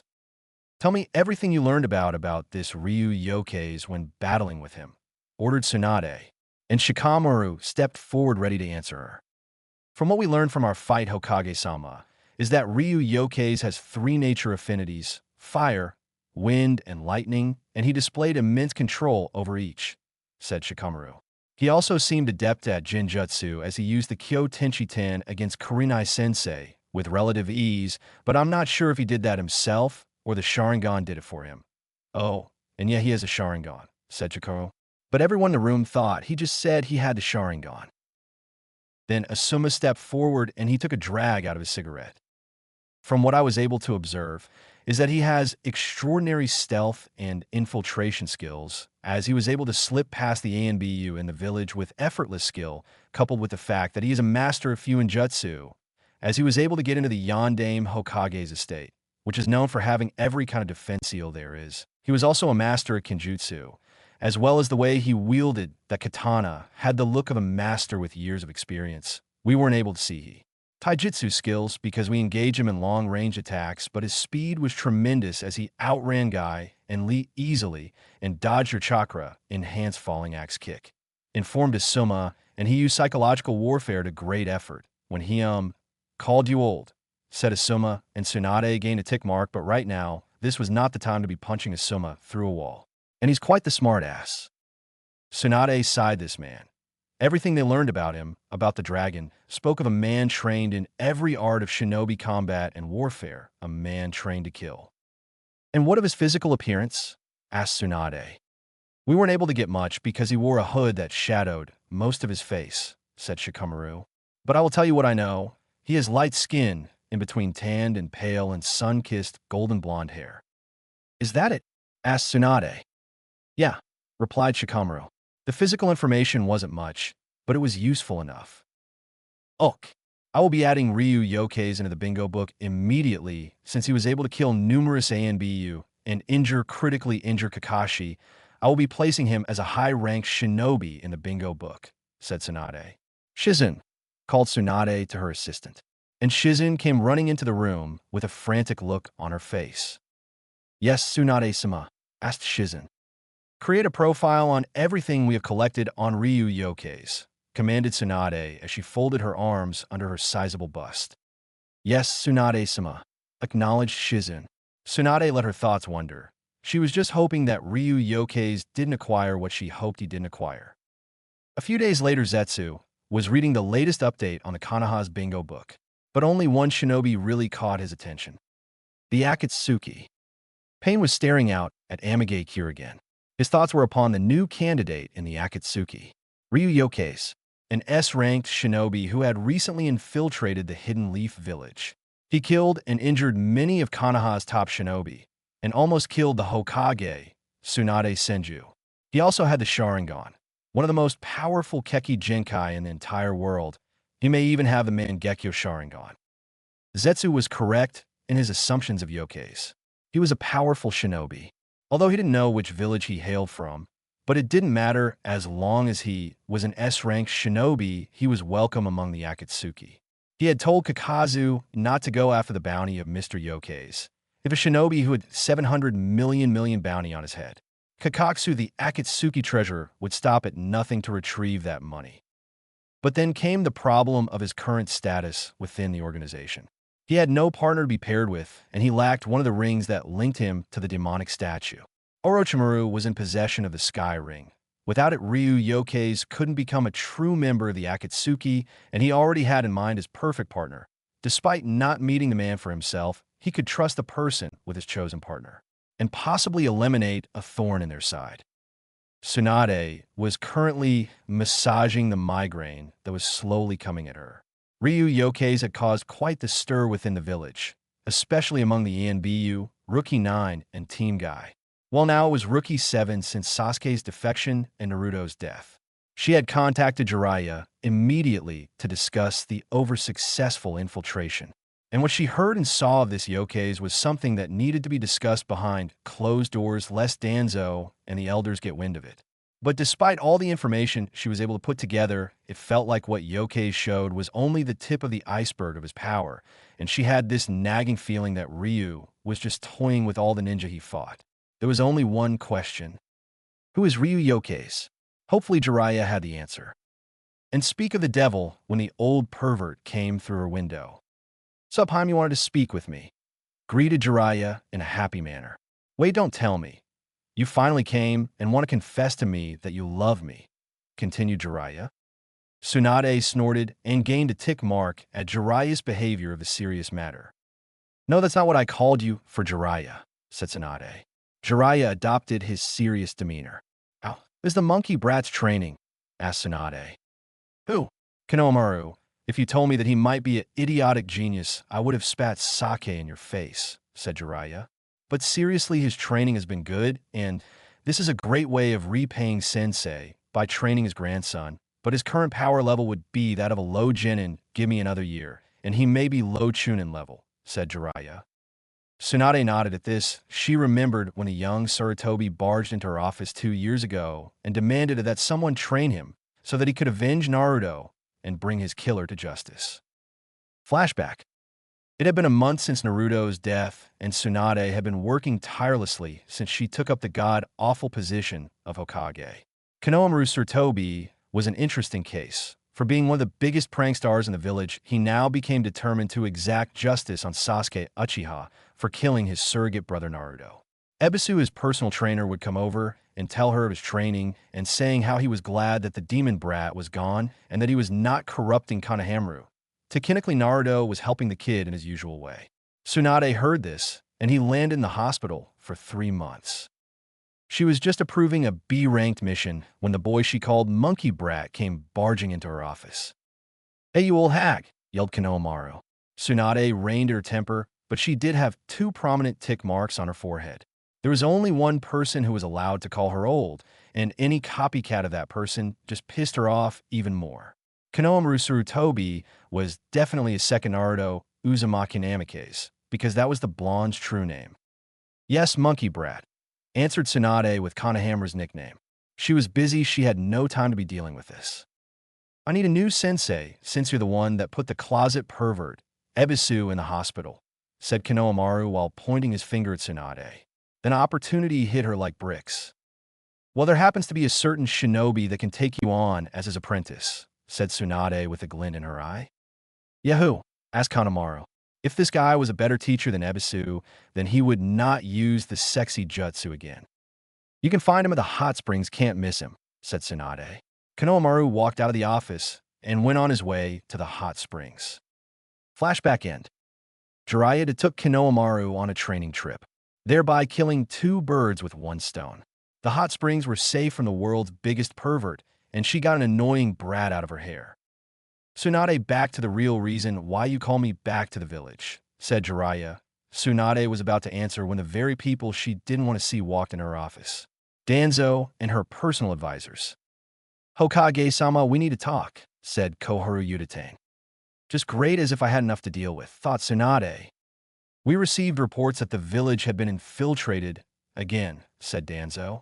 In his mind, Danzo didn't believe that Tsunade was competent enough to be Hokage, like her predecessor Hiruzen.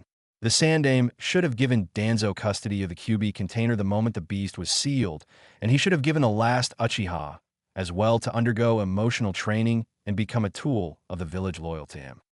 Yes, that's why I called Jiraiya here as well, said Tsunade. Wait, Haim, someone snuck into the village? Inquired Jiraiya. Tsunade nodded at him and began to elaborate. 1 week ago, an assailant penetrated the defenses of the Leaf. His name was Ryu Yokeis, started Tsunade. He was able to pass by the detection barrier and knocked out 2 Chunin Station at the main gate of the village, and yet he wandered around the village as if he was a citizen. We are currently unaware if he had an ulterior motive, but he was after what we believe is the Hiraishin no Jutsu of the Yondaime Hokage, informed Tsunade. And was able to get the Yondaime's Jutsu? Asked Danzo. We believe so, but we don't know. No one has been inside the Yondaime's estate ever since the QB attack 15 years ago, and the only person that was allowed in was the Yondaime's stated heir, replied Tsunade. But the Yondaime had no heir, Tsunade. What you are spouting is nonsense and flawed information, spat Danzo. The old Warhawk had been trying for years to get the Hiraishin for his root program, but Sarutobi always denied him, and he couldn't get into the estate to begin with. Then you obviously don't remember the hospital incident 2 years ago, when a member of the Akatsuki ran a blood test at the hospital, said Jiraiya. That was Naruto's blood. They were scanning it since he was Minato's heir. Impossible, skisht Koahu. There is no possible way that the demon brat is the son of the Yondaime. Jiraiya pointed his finger to the picture of the Yondaime hanging up on the wall. The elders saw it, the resemblance between Naruto and the Yondaime, but they refused to believe all the evidence that was in front of them. You can't dispute all the evidence, and we also have a birth certificate, and we can always show the recording from 2 years ago, said Jiraiya. The elders had to accept the fact that Naruto was the Yondaime's son. Iminatos will have stated that Naruto would inherit everything from his father when he turned 18, including the Hiraishin, and if any of Naruto's children, should he have any, would receive the same benefit, continued Jiraiya.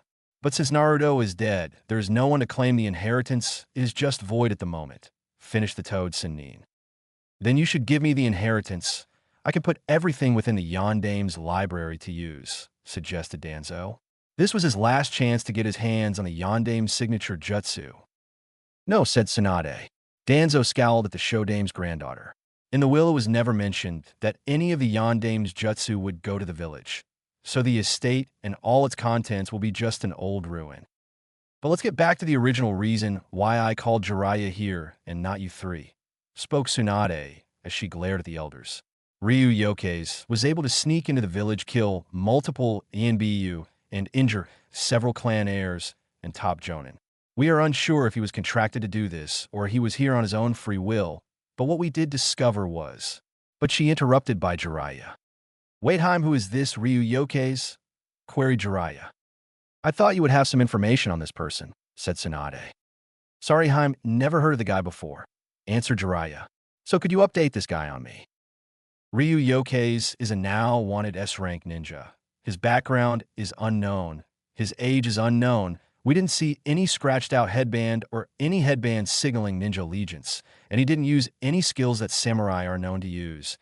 As a person, he is a complete unknown, but we were able to get a few things on him when he attacked our shinobi. You should look it up in the bingo book.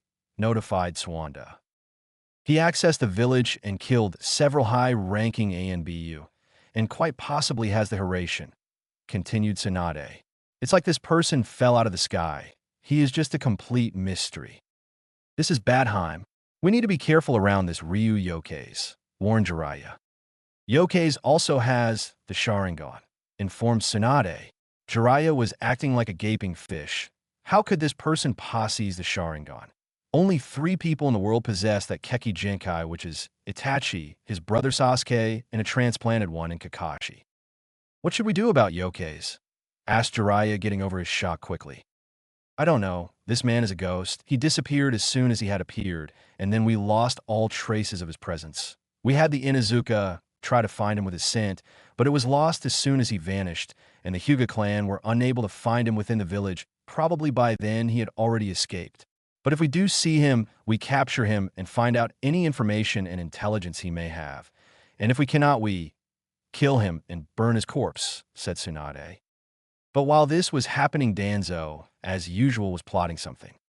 He was thinking that if he could persuade this Mr. Yokeis to join the Leaf and serve under him as a root agent, then he could gain a powerful asset, if what he heard of what Yokeis could do. Pain was watching over AIM. Ryu Yokeis had received his invitation into the Akatsuki. It had been a week, and Pain had yet to receive his answer. Zetsu materialized, formed the floor, only his torso was visible. Leader Sama, Ryu Yokeis has entered AIM. He has officially agreed to join the Akatsuki, said Zetsu. Pain never showed any emotion, but he was pleased that Ryu had accepted the invitation. Very good, Zetsu. I will summon the other Akatsuki members in order to introduce him and await his partner, spoke Pain. In fact, I'm happy that Yokeis joined us. I want to see what he's like. Naruto, now going by the alias of Ryu, was walking through the village hidden in the rain, his face stoic and emotionless. He didn't turn his head to look at anything except for the path he was wailing on. His coat's hood was down because he didn't need to hide his face. Formed the population of AIM, though, he still had his Sharingan active. But something strange was happening to him. Out of the corners of eyes, and thanks to the increased vision of the Sharingan, he could see several women stripping him with his eyes, and they were giggling amongst themselves and blushing. Naruto hadn't had interaction with the females of his species for over 2 years, and he had little social interaction besides Zetsu and Madara. The women's eyes were either directed at his face, which led him to the conclusion that he was handsome, and a few days ago, he did notice a change in his face. It was now more angular, and his eye shape was more narrow like his father's, but still round, and most like the chin-length strands of hair on the sides of his face, and the nose-length strands that fell between his eyes may have accentuated his overall attractiveness. Their eyes were also directed at his muscles, which he noted were lean and rippling. He knew that all the physical workouts Madara made him do likely had a part to play with this. And his armor did little to hide all the muscle he had, such as his chest and biceps. Or they were directed at his crotch, where women, both teenage and other ages, blushed furiously, and later they had chronic nosebleeds, and money women were taken to AIM's hospital to treat blood loss. To Naruto, this all seemed weird, and yet he had an amusing feeling inside of him. He just couldn't explain, but it made him chuckle. When he was invited to the Akatsuki, he received a letter hand delivered to him by Zetsu, explaining to come to the tallest tower in the hidden rain. That's where he supposed the leader of the Akatsuki stayed. He already had the pleasure of meeting to other Akatsuki members. Itachi Uchiha, Sasuke's older brother, and Kisame Hashigaki, the Kirigakure no Kaijin, monster of the hidden mist. He hadn't met any other members, but he was sure that some, if not most, were freaks, because most S-rank shinobi were freaks. But he was wondering who he would be partnered up with. He had a million guesses going through his head. He just hoped it was someone quiet and not a freak. He would have arguments over which one was better or which ideal is correct. He didn't have the time or the patience for that.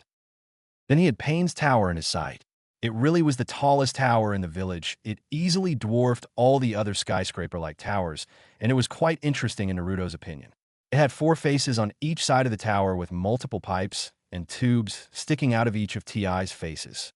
Naruto could barely make out a silhouette on the tongue of one of the faces, but he shrugged it off and continued onwards. He reached the base of the tower and found a chain-link fence surrounding it. He jumped over the fence and walked up to a door on the side of the tower. When he opened the door, he was met with stairs. Lots of stairs. He groaned a little and starting his trek up the tower. Zetsu was waiting next to Pain, along with Konan, waiting for Ryu to arrive. Konan was a little anxious. She had no idea what this Yokkei's person would be like. What if he enjoyed killing like Sasori and Haiden? What if he was psychotic like Kisame and Kakazu? She just hoped he didn't have a stupid obsession for art or money. Pain didn't care what Ryu was like. As long as he served his ultimate goal, then nothing mattered. Zetsu. He was just Zetsu. Nobody knew what he was thinking except for Naruto, but he would only be half right. They heard footsteps coming from the door behind them and the small sound of armor clanking a little. White Zetsu smiled. Ryu would have a hard time getting adjusted to being with a partner, but he knew that all these years training would have to amount to something, so this would be interesting to say the least. Black Zetsu couldn't smile, but he was in a way excited for Ryu's reaction to working with a partner. The door opened, and the trio saw a man clad in black. He had black leather armor that hugged his form quite nicely. He had black prong pauldrons on his shoulders and black prong bracers and black clawed gloves. His boots were unique, for he had silver claws on the toes and sharp spurs on the back of the heel. He wore a light blue rope belt with the ends of the belt hanging between his crotch and right leg and ending down below the knee. He also had a black sleeveless coat with the edges tattered along with bright red flame motifs on the edges and had the kanji for Kuro Ryu, Black Dragon. On the back, the coat also had a hood and a long collar with 6 silver magatama on each collar. He also had a long katana held by a sheath on his back with a light blue rope on the hilt that was 23 inches. His face was narrowed, and he had golden spiky hair that ended in a low ponytail. He also had chin-length strands of golden hair that framed the sides of his face and nose-length strands that fell between the eyes and parted at his nose. He had narrowed eyes that were slightly rounded with a pair of blood-red Sharingan in each eye. Overall, the man was extremely handsome. If he wasn't a shinobi, he'd be a great male model. Konan found herself blushing a little when her eyes traveled downward towards his man package, and in her opinion, he was quite big. Both Zetsu and Pain didn't notice the stain of pink on her cheeks. Pain turned around and faced Ryu, and his first thoughts on the man was a man who carried himself with confidence and pride in his power. But the blonde hair he never pictured in his mind. "Welcome, Ryu Yokei's, to the Akatsuki and Amage Cure," greeted Pain. Ryu didn't physically register what Pain had said, but his eyes spoke the truth. Konan stepped forward and handed him an Akatsuki cloak. Naruto was taken back by the sheer beauty of this woman. She had a perfect heart-shaped face with stunning blue hair, with some tied in a bun with a blue origami flower. She had in-shading amber eyes and unique piercing under her lip, and he could tell she had a killer body underneath her cloak. Magnificent was the word he would use to describe her. He took the cloak in his hand. It was the usual thing, black with red clouds. Ryu took the cloak off Konan's hands, but he never noticed his gloved hand touch hers momentarily, where a spark seemed to set off between the two. Konan blushed a little, while Naruto hid his expression. Years under tutelage of Madara allowed him to control his emotions quite well. Naruto slipped the cloak over his body and readjusted his katana sheath. The cloak fit him perfectly, and you could still see his ankle-length coat. "Now, Ryu, I will be teaching you a jutsu that will allow us to communicate with the rest of the Akatsuki," explained Pain. "You only require the ram seal, and you only say the jutsu's name." Everyone in the room used the ram hand sign and then focused their chakra. Pain didn't have to tell him the name of the jutsu, because Naruto could read lips thanks to the Shingen. "Jinishin no Jutsu, Magic Lantern Body Technique," chanted everyone in the room. They then found themselves in a dark cave-like room with a burning lantern in the middle.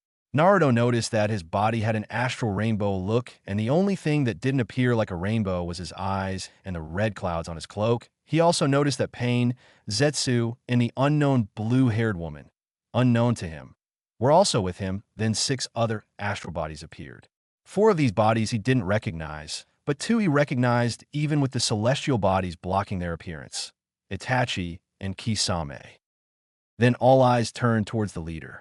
Zetsu had told Naruto earlier on that he should refer to Pain as Leader Sama, but why he had no idea even Itachi fell in line with Pain and the Uchiha prodigy was incredibly strong. He was one of the strongest Uchiha to come out of the clan, excluding Madara and his brother Izuna. And the other S-rank criminals among him bowed down to their leader. "Welcome. I have gathered you all here to welcome the newest member of the Akatsuki," said Pain. Everyone in the room, except Konan and Zetsu, turned to their newest arrival. The ones who had the biggest reaction to the new member were Deidara and Itachi.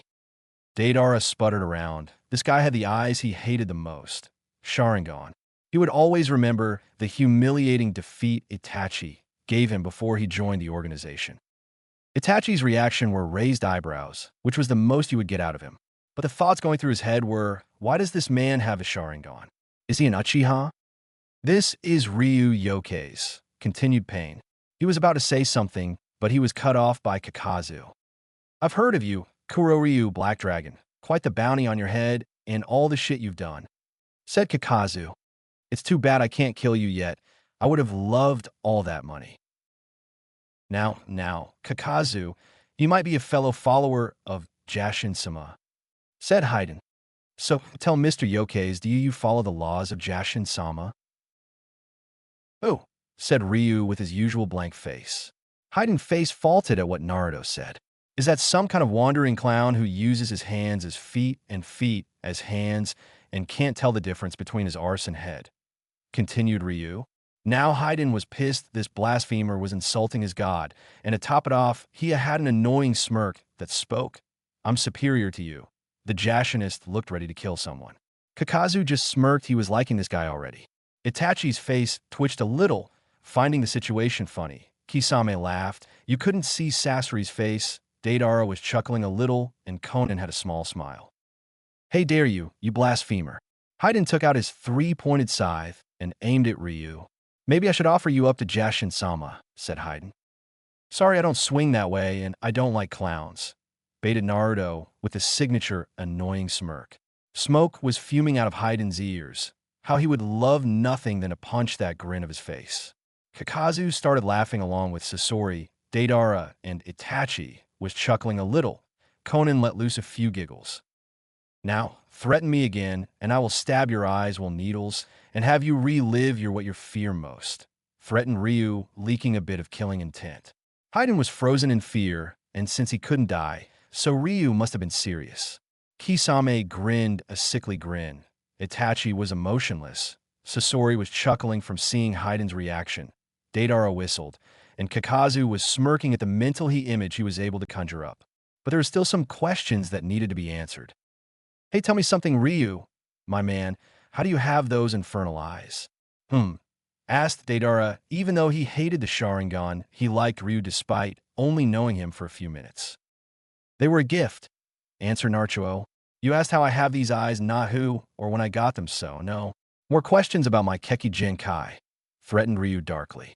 Deidara seemed to shrink in size at the piercing glare he was getting from Ryu. He made a mental note not to piss him off. "May I ask, Ryu," said Sasori, gaining Naruto's attention. "What do you think of art?" asked Sasori. Before Naruto could answer, he was cut off by Deidara. "Why would Ryu, my man, be interested in your art, Saori, my man?" protested Deidara. "True art is a spur of the moment, watching it dazzle the sky, and in a bang it is gone. That is true art. I don't think I asked you on what your poultry version of art is." Deidara, spoke Sasori. "Besides, true art is eternal beauty, making it last forever, preserving it through the ages. That is the only way art can be appreciated." Ryu coughed, gaining the two bickering artists' attention. "My version of art? Is that what you said? What was it, Sasori?" asked Ryu. "Yes, what is your art?" asked Saori. Ryu contemplated this for a while. He never really thought of anything outside training and his ultimate goal. He then looked over at Konan, and he truly found his answer.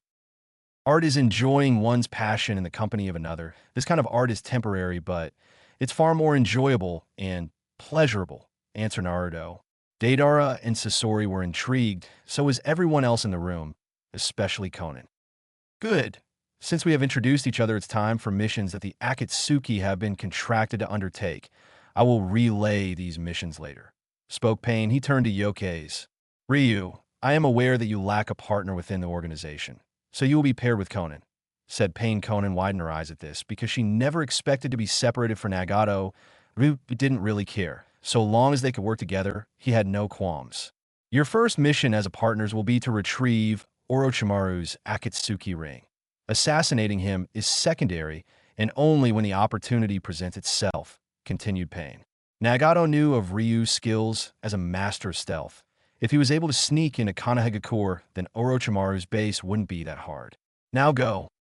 Naruto then found himself back at the dreary tower again. He saw Zetsu standing around being Zetsu. I will try to find Orochimaru's base. All I know is that it is hidden near Kusagakure. Goodbye, said Zetsu as he shifted within the ground. Ryu looked over to Conan and saw her fidget around uncomfortably. She wasn't expecting this. Conan had mixed feelings at the moment. She knew why Pain teamed her up with Ryu, but she felt a little uncomfortable around him, but she didn't want to be separated from Nagato. Then her mind caught up with her and she put on her neutral demeanor. I will meet you at the entrance to the village in half an hour, spoke Conan. Ryu nodded and left the tower heading for the entrance. He was at the gate of the village and there wasn't anyone around until Zetsu appeared. You got quite a good catch on Naruto, teased White Zetsu. I mean, she's hot, like amazingly hot dash. White Zetsu would have continued if it wasn't for the deathly glare he got from the Sharingan-wielding blonde. He hated when Zetsu was like this. White Zetsu, said Naruto. The white half shivered a little at the glare he was receiving. How do you picture your death? Asked Ryu. Zetsu. Do you want me to choose your death for you? Asked Naruto, as he put on a curious expression. I'm pretty sure that can be arranged. White Zetsu cowered while the black half was chuckling. Naruto just made the white half a little bitch just by looking at him. I will try and find Orochimaru's exact location near Kusagakure. However, it will take 3 days before that happens, said the black half as the plant things sinked into the ground. A few minutes later, Ryu saw Conan wailing over to him with a conical straw hat with tassels hanging down and a small bell held by a red string. She was also wearing one. Here, she said as she presented the straw hat to him. He took it from her hands and placed it on his head. It was quite comfortable. Thank you, said Ryu. Conan blushed a little, but quickly forced it down. They both began to walk towards Kusagakure, which geographically wasn't very far. They walked for a few hours in silence, agonizing silence. So Ryu decided to start up a conversation. So have you ever met Orochimaru in person? Asked Ryu, and he knew it was a bad question. Conan never expected Ryu to talk to her anytime soon, but she decided to answer. No, I have never met Orochimaru in person, answered Conan, and I don't particularly want to either. Naruto didn't say anything because there was no point in wondering why. There's an inn 25 kilometers from our position. We should rest there for the night. Do you agree? Said Ryu. I do agree. We won't be able to follow the path in Zetsu's directions during the night, she said. Naruto never expected her to be so cooperative. He thought she was going to make his life difficult by overriding his authority and her always taking the lead and listening to her. This was amusing to him, but he mistakenly let a chuckle escape his lips, something which Conan heard. Something amusing? She asked/stated. I find it amusing that you're not what I expected you to be, replied Ryu. Conan raised her eyebrow at the blonde in confusion. And what did you expect me to be? She queried. She was interested in knowing what he thought. I expected a strong, confident woman, and yes, she truly is what I expected. Conan blushed at the compliments aimed at her. But I also expected a woman who would override my authority or follow her own lead, and only she chooses the decisions in, example, what road we should take. Conan didn't know if she should frown or scowl. They now had the inn within their sight. They opened the door, and they heard a bell ring. There was a middle-aged woman behind a desk. She had dark brown hair and brown eyes. Welcome to the Sleeping Lamb, greeted the woman. Ryu removed his hat and held it within his hand. The woman at the counter blushed heavily. Was this guy a male model? But his eyes were a little strange. Conan walked up next to him and also removed her hat. We require rooms for the night, and food as well will be good, said Conan neutrally. The woman turned her attention to her and nodded, but also gave off a hint of jealousy. Are these two together? Very well, it just so happens we have a few free rooms, she said. Now will that be one queen-sized bed or king-sized? She asked.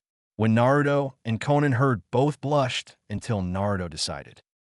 No, we are just sea colleagues. That will be T2 queen-sized beds, and that's all, stuttered the Ryu, clearly flustered. Conan still had her blush and was trying to force it down. The receptionist nodded and handed a key to her room.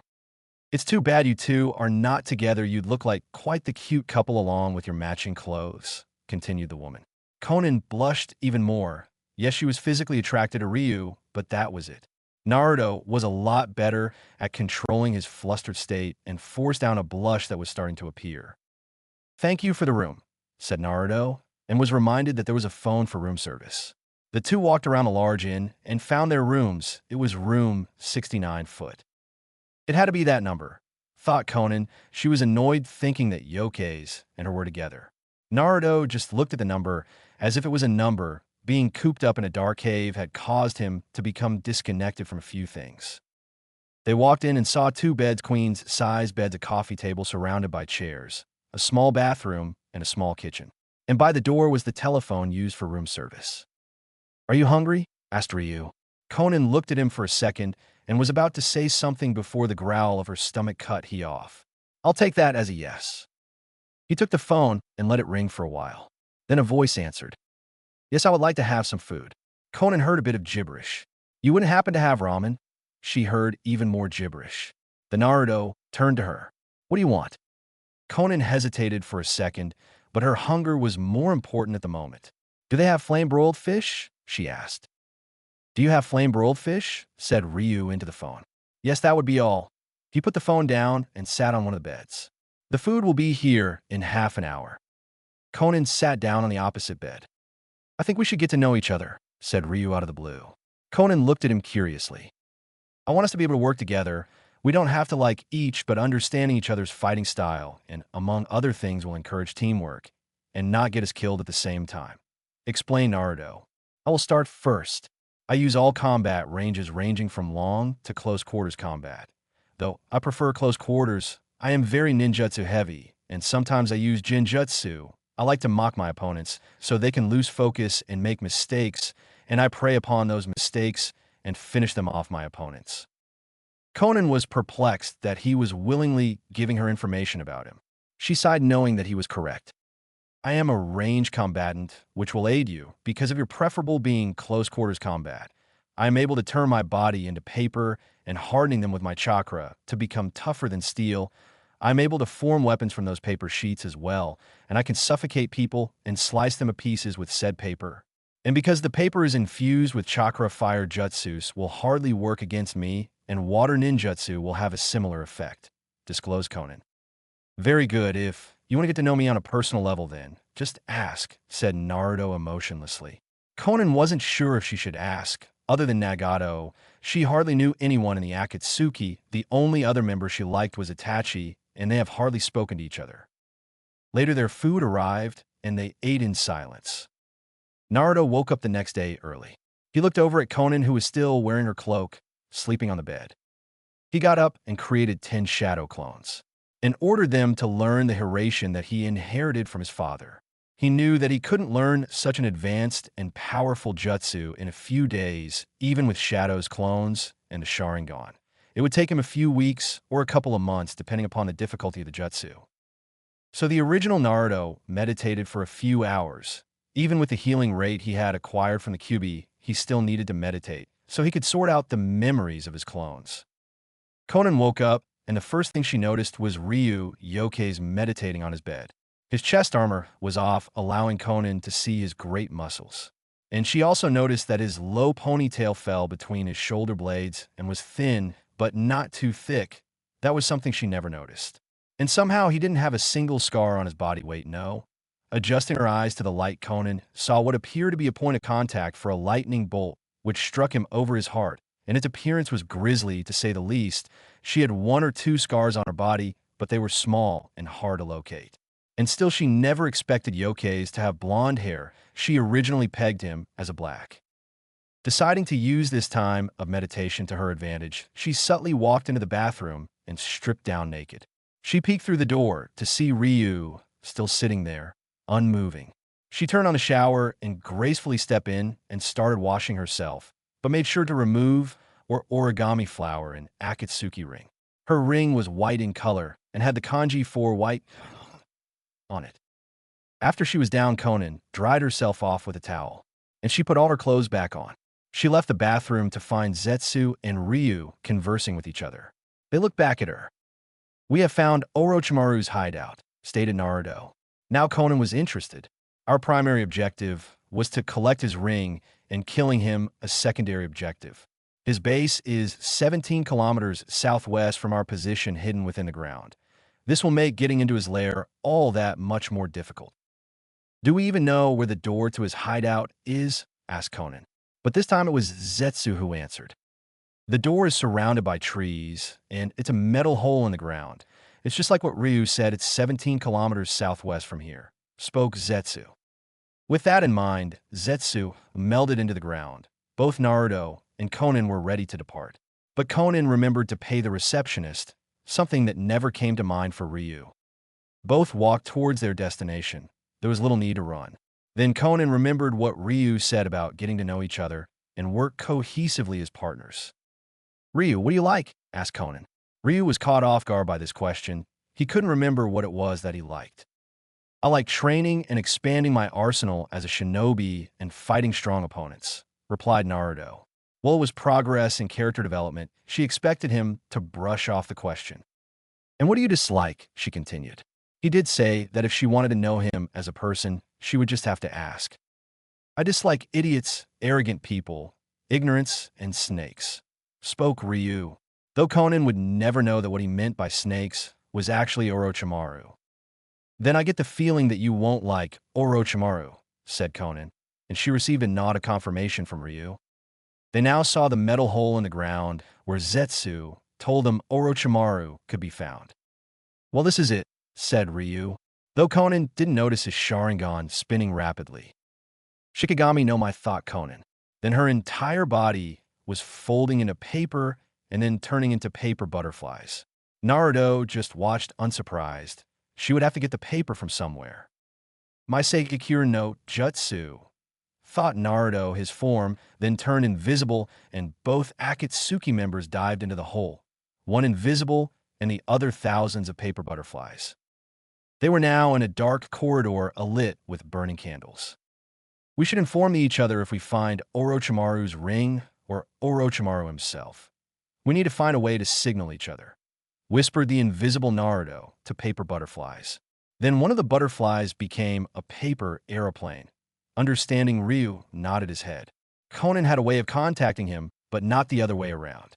He then unsealed a paintbrush and chakra ink and started drawing a seal on the paper aeroplane. "This seal will heat up when I channel my chakra into it, letting you know that I have the ring," whispered Ryu. The aeroplane seemed to fly around him. Apparently Conan couldn't speak in paper form. Both went their separate ways in search of the ring. They searched numerous rooms, finding them empty. I mean, why would you have so many rooms if you weren't going to use them? Naruto made sure to pull up his hood on his coat.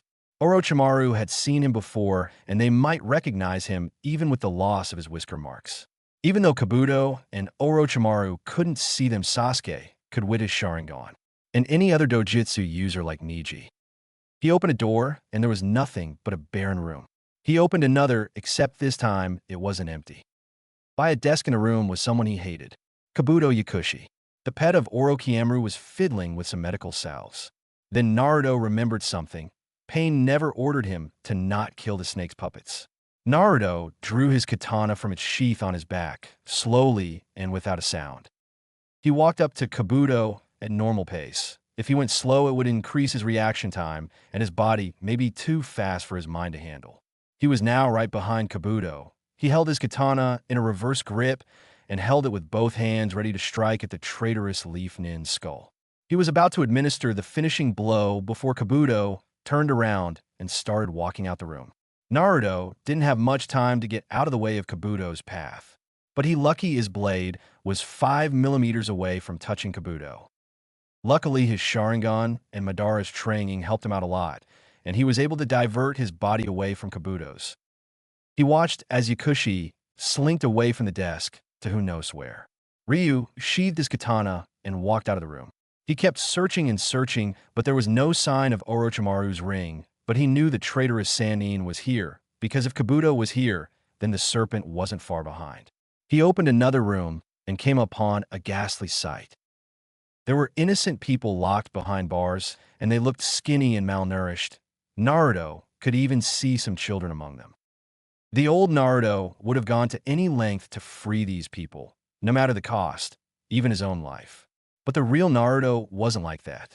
He dropped his invisibility and made himself known to the prisoners. Most if not all looked relieved to see him. "Please, sir, save us," said a man trying to reach for Ryu's cloak, but instead grabbed his boot. He only just noticed the foot coming down on his hand, and with an audible crack the man's hand was broken beneath Naruto's heel. The man cried, and Naruto didn't silence his cries. The other cage people were looking at Naruto with anxiety. Then Ryu went through some hand seals and ended on the tiger sign. "Aren't you going to save us, mister?" said a small girl with tears in her eyes. "No," stated Naruto. "Katan, Inden, fire release, flame bullet," said Ryu as he spat out a large flame bullet at the imprisoned people, their screams of pain reverberating through the base. Because Orochimaru experimented on people, these screams wouldn't draw anyone to him. Naruto watched the burning flesh of the innocent people, a small smile on his face. He envisioned the ignorant people of Konoha and all who had harmed or ignored him, and it felt good killing them. But yet he had set them free. How? Their suffering at the hands of Orochimaru must have been terrible, and they were to be used again and again for human experimentation and torture. They would have wanted to die afterwards. Ryu activated his invisibility and walked out of the burning room. He walked around inspecting the rooms. Then he came upon an extremely large room, and there in the center was someone Ryu wanted to kill the most just to settle the score with. Sasuke Uchiha. The young Uchiha was practicing with his own sort of Kusanagi. His movements were fast and precise, obviously had a good Kenjutsu teacher. Must have been Orochimaru, since the snake man fawns over the kid. Ryu was just watching the Uchiha with a scrutinizing eye. He could sense that he had improved much over the past 2 years, but the former Jinchuriki wanted to know how much. Then Naruto saw Sasuke do a Chidori variation, which was clever, improving upon the jutsu that killed him.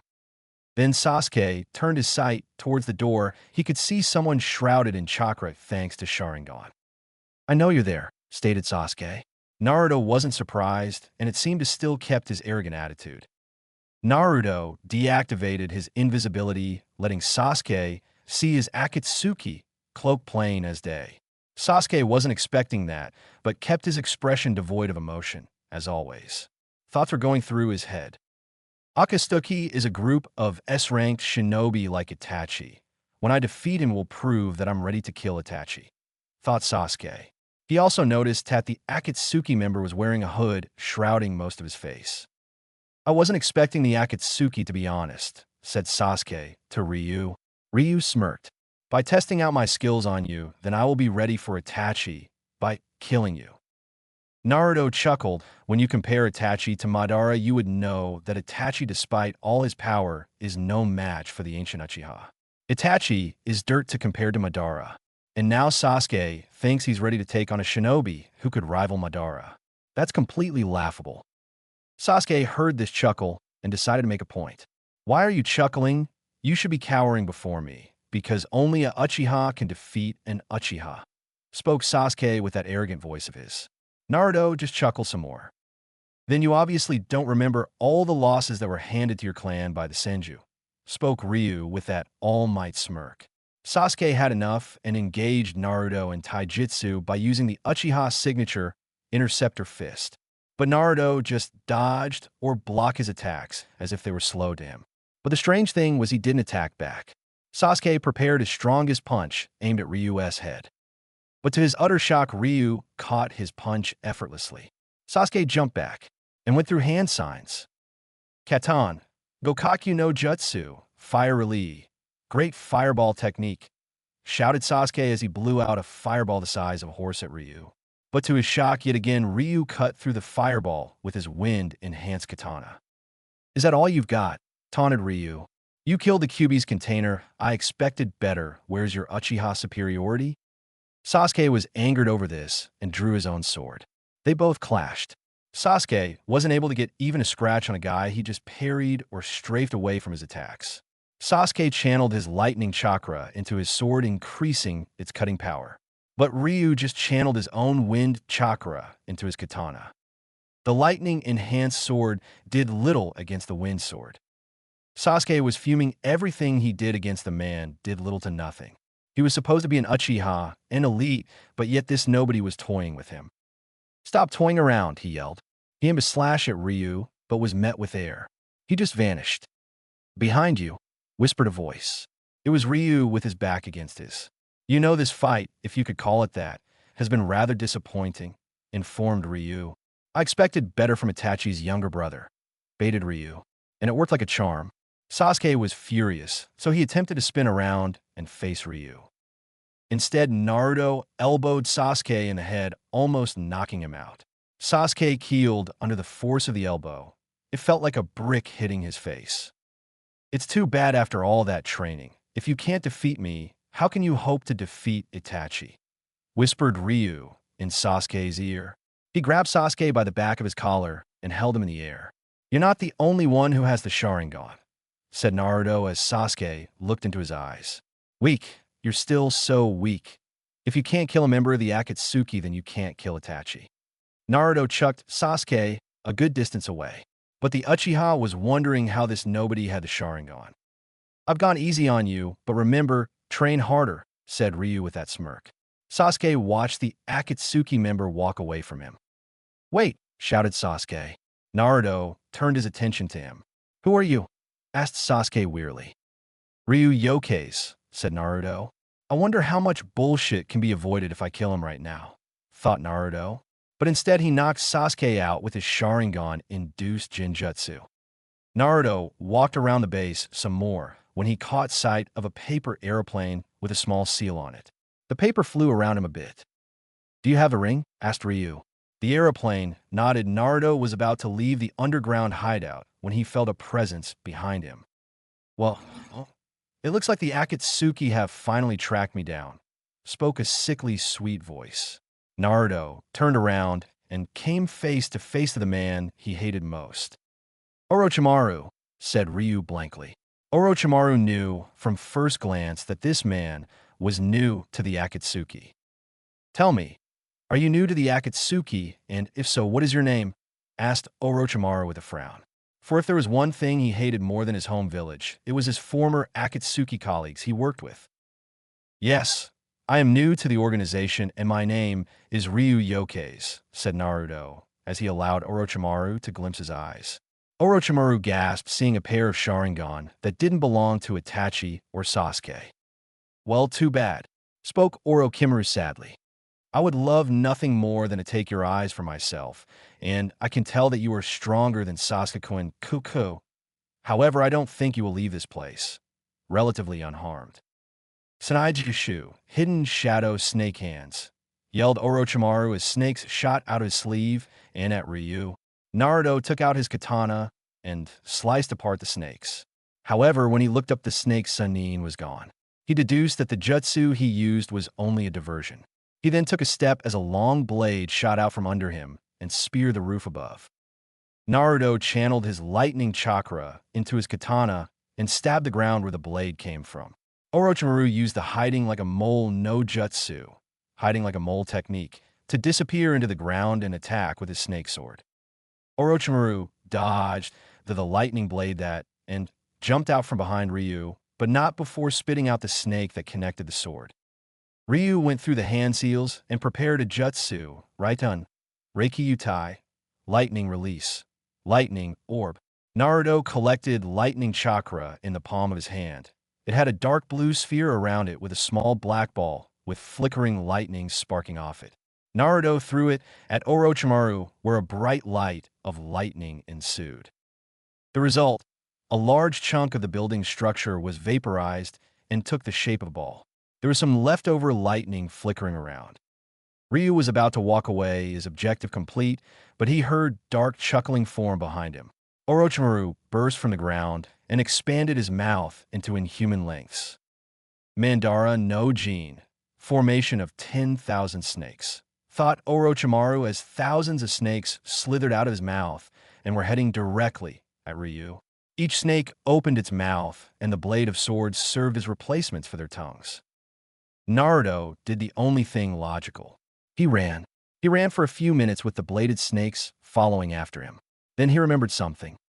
Why can't I just use that jutsu? Thought Ryu. He stopped and faced the snakes head-on. The snakes then landed on top of him, presumably piercing his body.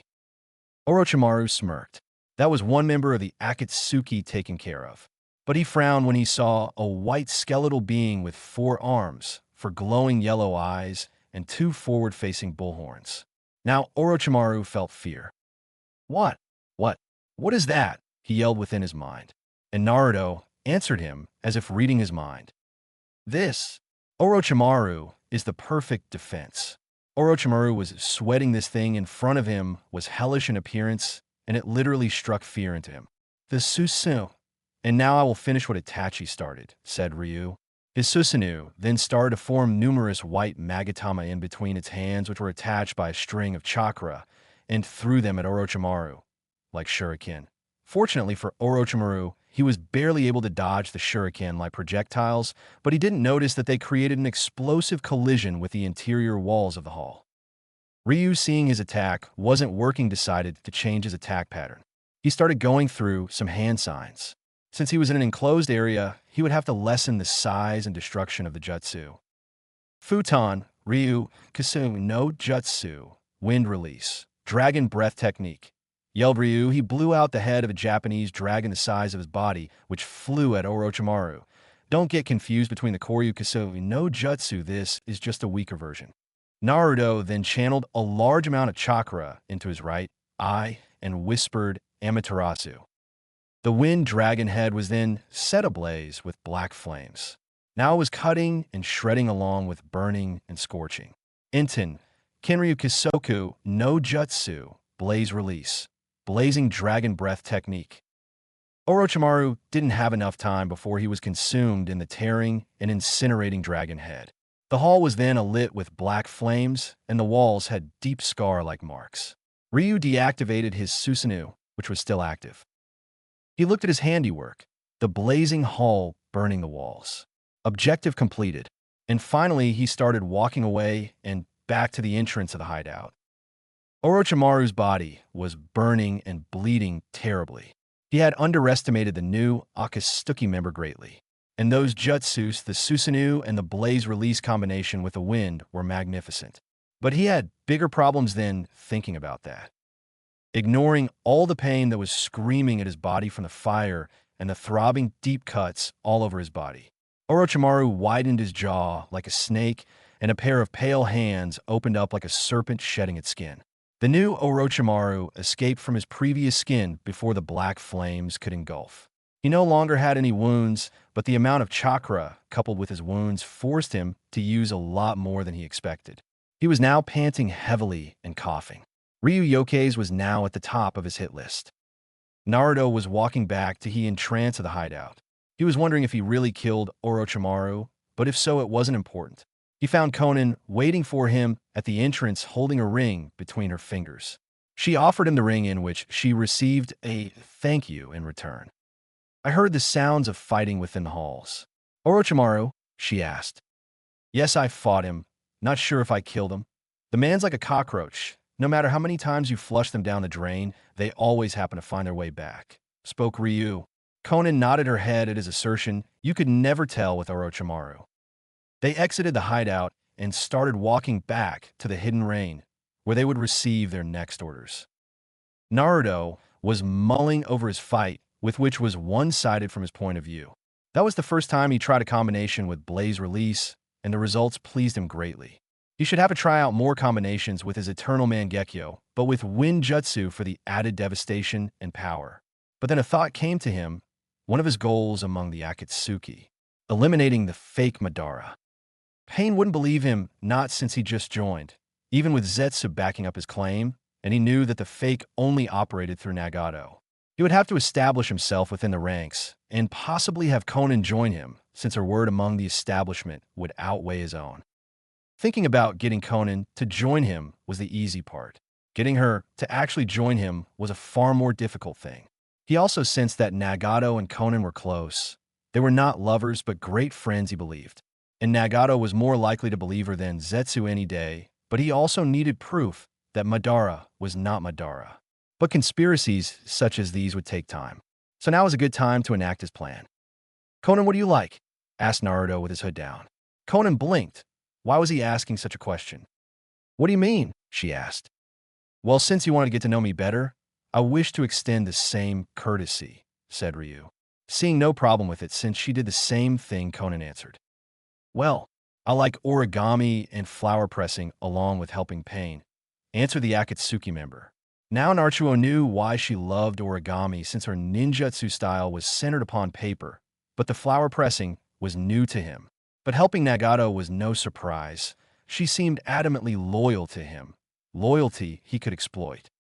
"And what do you dislike?" continued Ryu. "I dislike feeling useless and watching friends die," she replied.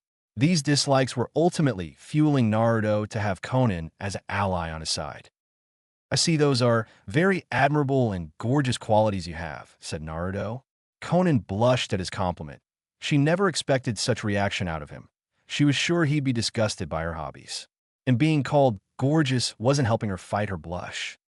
It would take another day to reach Amage Cure, and his sun was going down at their fastest speeds. They wouldn't make it to the village, and they passed by the inn they were at a few days earlier, so they had to camp out during the night in the forest. Unfortunately, neither of them bothered to pack a camp, so they had to make do with sticks and twigs for a fire and the ground as beds. Naruto wasn't bothered by the cold. Living in a dark, cold hovel for 2 years helped him out greatly. But Conan was a different story. She had tried to get to sleep, but the cold wind scratching her face was preventing her from doing so.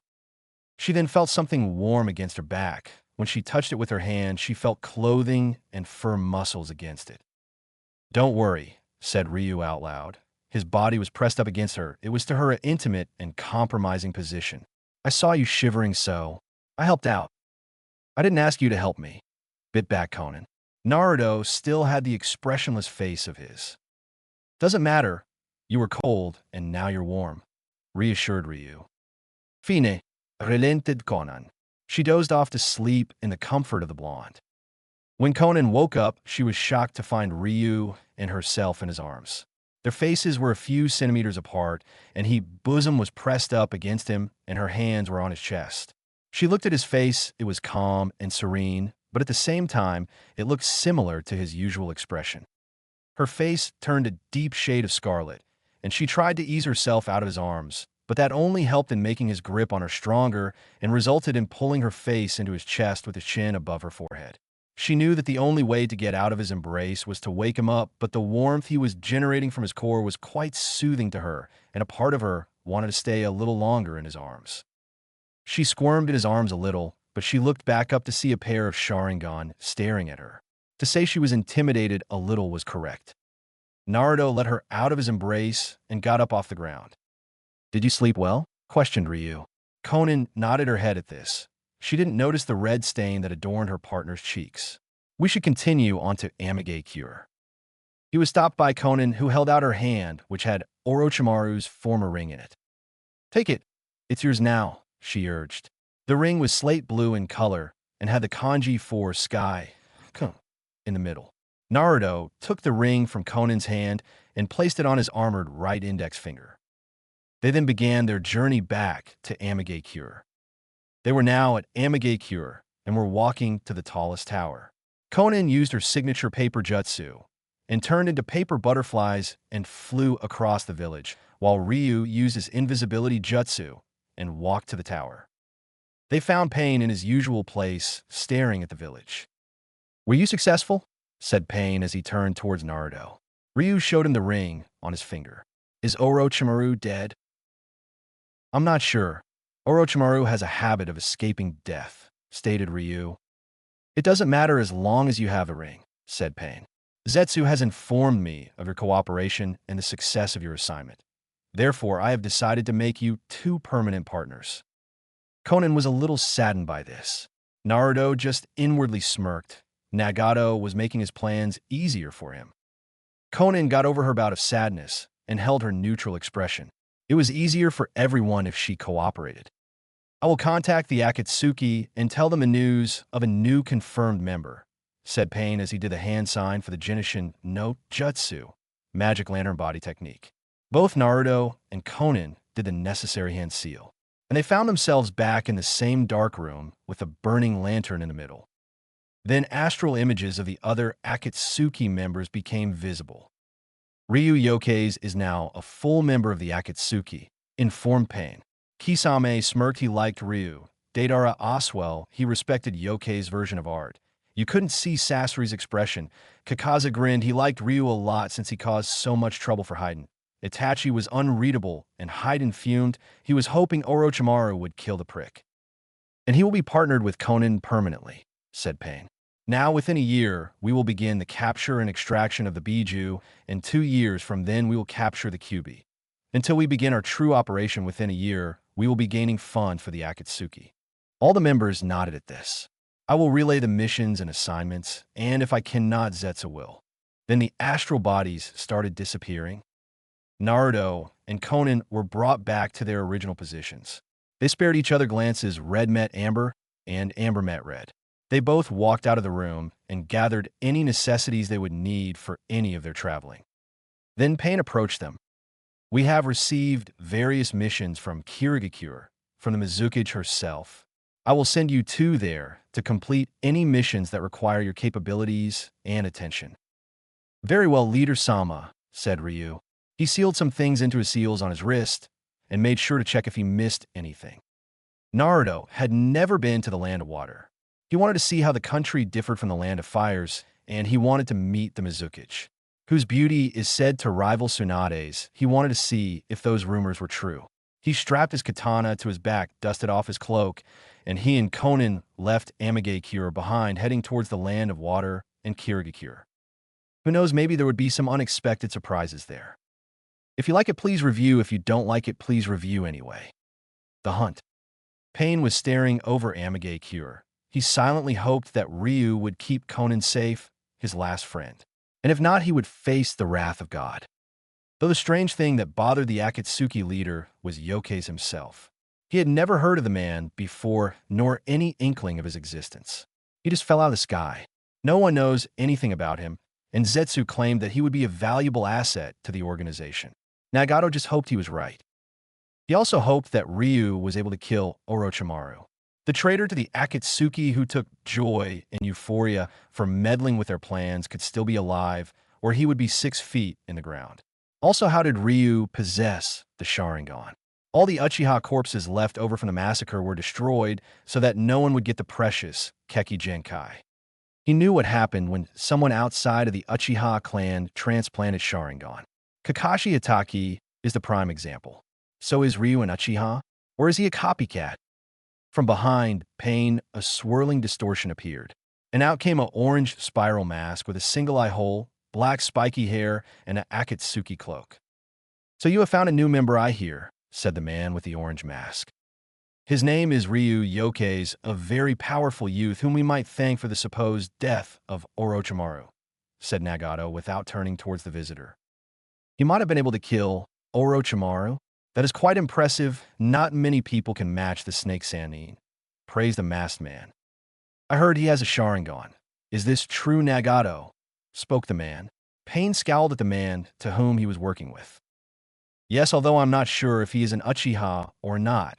You may talk to him when he arrives in the Land of Water with his partner Conan, informed Nagato. Very good. Maybe in her presence the first meeting won't be as awkward or catastrophic as I assumed, said the man. Until we meet again, good day, Nagato. The man in the mask disappeared within a whirling vortex, leaving no trace that he was in the room. The masked man reappeared within a strange dimension surrounded by white cubes. Impossible. Could this person be a survivor of the massacre? No Itachi, and I killed everyone, even the children, except for Sasuke. And it can't be him, he's not strong enough to join the Akatsuki, and he would never join as long as Itachi is among the organization, frantically thought the masked man.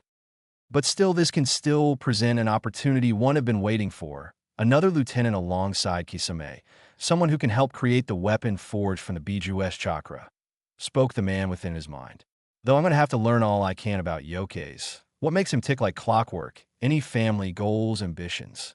I need to learn everything there is to know about Ryu yokais. Then this world will finally know pain and hatred. Elsewhere in the land of water, two cloaked figures were walking the road towards Kirigakure. They wore black cloaks emblazoned with red clouds, and they were conical straw hats with bangles flapping around. Their cloaks' high collars along with their hats obscured most of their faces except their eyes. One was a royal honey color, while the other was blood red with three concentric tomos surrounding the pupil. At the moment, they were having a friendly argument. "Are you sure we're going the right direction?" asked the larger of the two. He tilted his hat with his hand, showcasing his Keki Genkai, the Sharingan to the entire world. "Yes," answered his partner blankly, whose voice sounded like a woman's. "We should be nearing Kirigakure within a few hours." "However," stated the other person, "it will be nightfall soon, and the mist will be akin to a maze. We should rest for the night before we see the Mizukage tomorrow."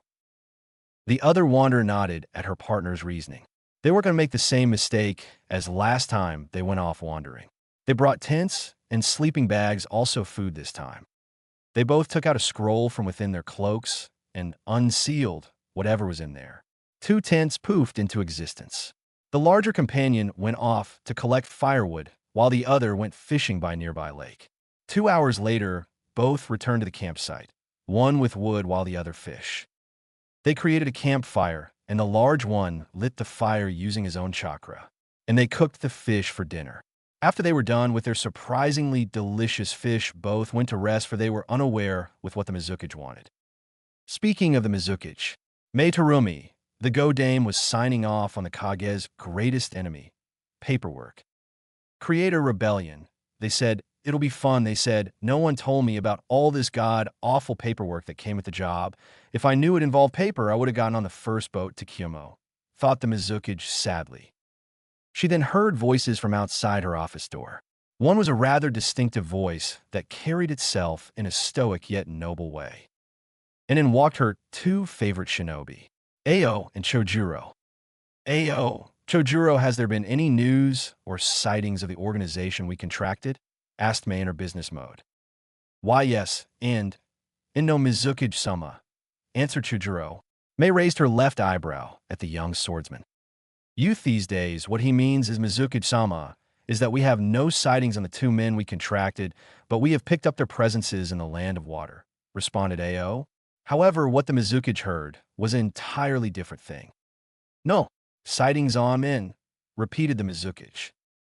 "Shall we arrange to meet with these two gentlemen?" asked Ao. But the Mizukage heard differently again. "Arranged with gentlemen, as in to be married," thought Mei. Ao, taking Mei's silence as a yes, decided to keep on talking. "Well, to be honest, I would rather prefer later rather than sooner. I just don't trust the youths these days always." Then Ao continued jabbering on about youth, and Chojuro was being his shy self. "Get married later than sooner. You don't have any youth." She continued to misinterpret her subordinate when he said something else. "All hearts are voided things anyway." Finished Ao about his sentence, "We will never know. Marriage, hearts are voided," that being the last thing that out the nail in the coffin. The Mizukage got out of her desk with a dark look in her eye and walked up to Ao and whispered in his ear while smiling, "Shut up, or I'll kill you."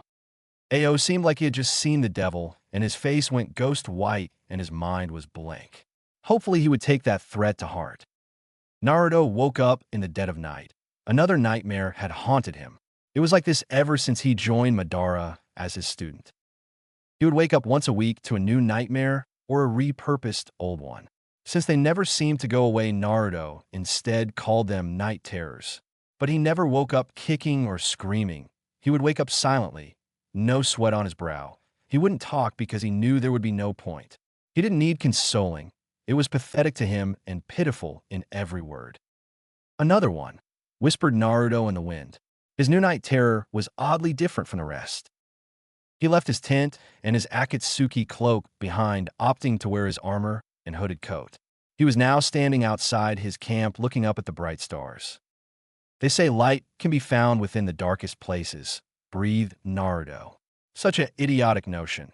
The night is the perfect example of this. Despite how dark and black the night is, there are always lights dotting its sky. But to crush those small lights in the sky, you require more darkness to smother those lights. So long as one spark remains, the dark places of this world can never truly reign. Isn't that right, Zetsu? Zetsu appeared in front of Naruto.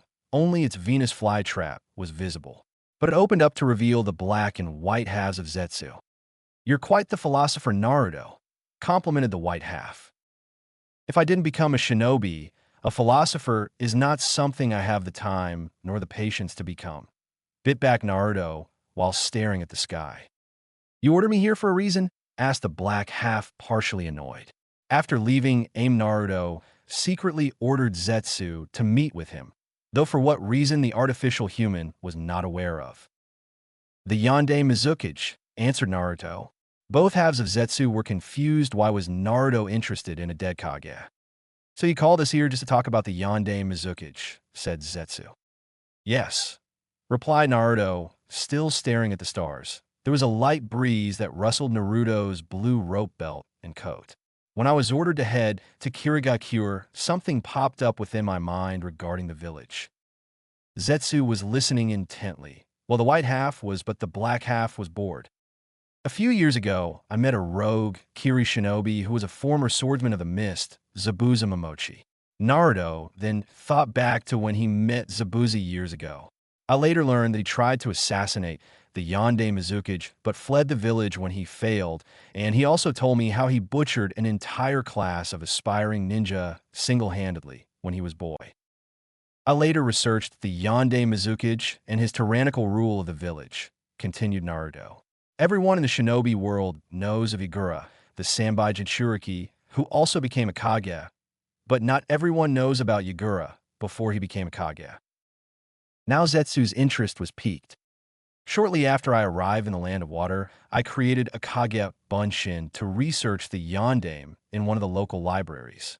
Yagura, despite being mistrusted in the village, had apparently a heart of gold. He was kind, friendly, and driven. So what happened to him? Asked Zetsu. From all the history that I have read about Yagura before he was the Mizukage, painted a picture of someone who could do no wrong and radiated like the sun, who could instill loyalty in every heart and bring hope to the despaired, said Naruto. But that all changed when he became the Mizukage, spoke Naruto. His entire psyche did a complete turnaround. He became violent, cruel, and his brutal way of leading the village enforced its bloody mistitle, continued Naruto. He executed anyone who stood in his way or who rebelled against him. He made terror his weapon, and he was deceitful when he changed the views of his village against the bloodline users. Many feared him and respected him, but his acts of oppression didn't stop there. He held public shows of bloodline users being tortured and killed, even children. But one thing leads me to believe one thing, proclaimed Naruto. Someone like Yagura, going from happy and gentle to cruel and cold, doesn't happen overnight. I'm not a psychologist, but I know a case like Yagura's doesn't happen like that, ever, said Naruto. So you believe that? Uttered Zetsu. Yagura was being manipulated by Jinjutsu, said Naruto. But how? As you said, Yagura is a Jinchuriki, and Jinjutsu doesn't work on Jinchuriki who have control of their Biju, voiced Zetsu. I'm not talking about ordinary Jinjutsu, but yes, Jinjutsu doesn't work on Jinchuriki who have control of their beasts. However, for someone with the Sharingan, muttered Naruto. You don't mean, whispered Zetsu. Exactly. The fake Madara was controlling Yagura and plotted the annihilation of the bloodlines and weakening Kirigakure, declared Naruto, who was now facing Zetsu. I see. The Sharingan is one of two Keki Jinkai that can control Biju, but you must have extensively powerful eyes to control a Biju in the first place. And if he restrained the beast with his eyes, he could control the jailer easily, exclaimed Zetsu. Precisely, the copycat was here in the land of water controlling the Yonde Mizukichi, said Naruto as he narrowed his eyes. We can use this opportunity to find Obito's location and eliminate him before he ruins my plans or breaks my pawns. Zetsu, go to Kirigakure and find out as much information about the Yondaime, the bloodline purges, the Kiri no Shinobigatana Shishinin Shu, 7 ninja swordsmen of the mist, the Sanbai, and any history the mist has with the Uchiha clan or anything connected to the Uchiha clan. The hunt begins, proclaimed Naruto. Nodding to his master, Zetsu disappeared within the ground and headed to Kirigakure to complete his objectives. Naruto was alone in his thoughts. It's an ingenious way of weakening a ninja village. Taking control of the leader who is well-respected and strong would allow Obito to control the village with fear or respect. He knew that he couldn't just execute everyone in the village just to weaken it. Even a Kage is no match for an entire village of shinobi. Instead, he opted to erase a large part of the military strength in the mist by ridding itself of its Keki Genkai, such as the Hayaton, Ice Release, and also the Reason Why had. Zetsu look into the swordsman was to see if any were his pawns, such as Kisame Hashigaki, who I believe is in league with Obito because he supported Yagura during his reign as Mizukichi. But still, why Kirigakure in the first place? If I was in Obito's place, I'd weaken Kanagakure instead, which lead me to suggest that Kiri had something to do in Obito's life after his death. Knowledge is one of the branches of power. If you understand your enemy as you understand yourself, then taking his life will be as easy as taking yours, thought Naruto as he remembered one of the lessons Madara taught him. Neither the student nor the subordinate noticed the shadow that was watching them, a shadow with blue hair and amber eyes. Orochimaru was stewing within his chamber, contemplating killing Ryu Yokeis or taking his Sharingan. He had underestimated the Akatsuki, and that cost him greatly. But the Black Fire and the Skeletal Warrior were jutsu he had never seen before, also that Wind Dragon jutsu was no pushover either. The door to his chamber opened up to reveal his apprentice Sasuke Uchiha. Hello, Sakun, Dolid Orochimaru. Sasuke didn't do anything other than stare at his master. I require more training if I am going to kill Itachi, Orochimaru. Orochimaru smirked at the youngest Uchiha. After my recent fight with a member of the Akatsuki has shown me I'm not ready to dash, but he was stopped when Orochimaru silenced him with his hand. Sasuke-kun, when are you going to stop hiding it from? Sasuke narrowed his eyes at the Sannin. What do you mean? Questioned Sasuke, but he had an idea of what the snake was asking. What I mean is, when are you going to let me in on the secret of you having the Mangekyo Sharingan? Spoke Orochimaru. Sasuke widened his eyes in fear and surprise. And I don't understand why you didn't use it against our dear friend from the Akatsuki, who, said Orochimaru. Silence was all there was between the two of them, but seeing as how Orochimaru already knows, he should answer him.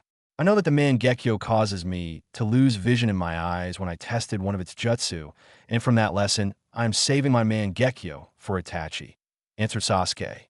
Orochimaru's smirk was still there, and he was a little disappointed that he never knew of the eye's weakness. Nodding at his apprentice, Orochimaru agreed with him. If he had the Mangekyo, he would save for stronger opponents. They both got up and went to the training ground within the base. Sasuke's humiliating defeat would only strengthen him until he faced Itachi. A fully clad man in black armor was standing in a burning forest. He was unafraid of the whipping flames and the torturous heat. He was seemingly happy at all the devastation that was wreaked within the forest. He wanted to watch the world burn like the fire burning the trees and create a new one where no impurities were occupying it. The world he lives in is an imperfect one. Hatred and fear had literally devoured the world. Nations mistrusted one another, and enemies killed innocents out of paranoia and fear. The world he would create would have none of that. No war, no fear, no pain. Those would be absolute in his world.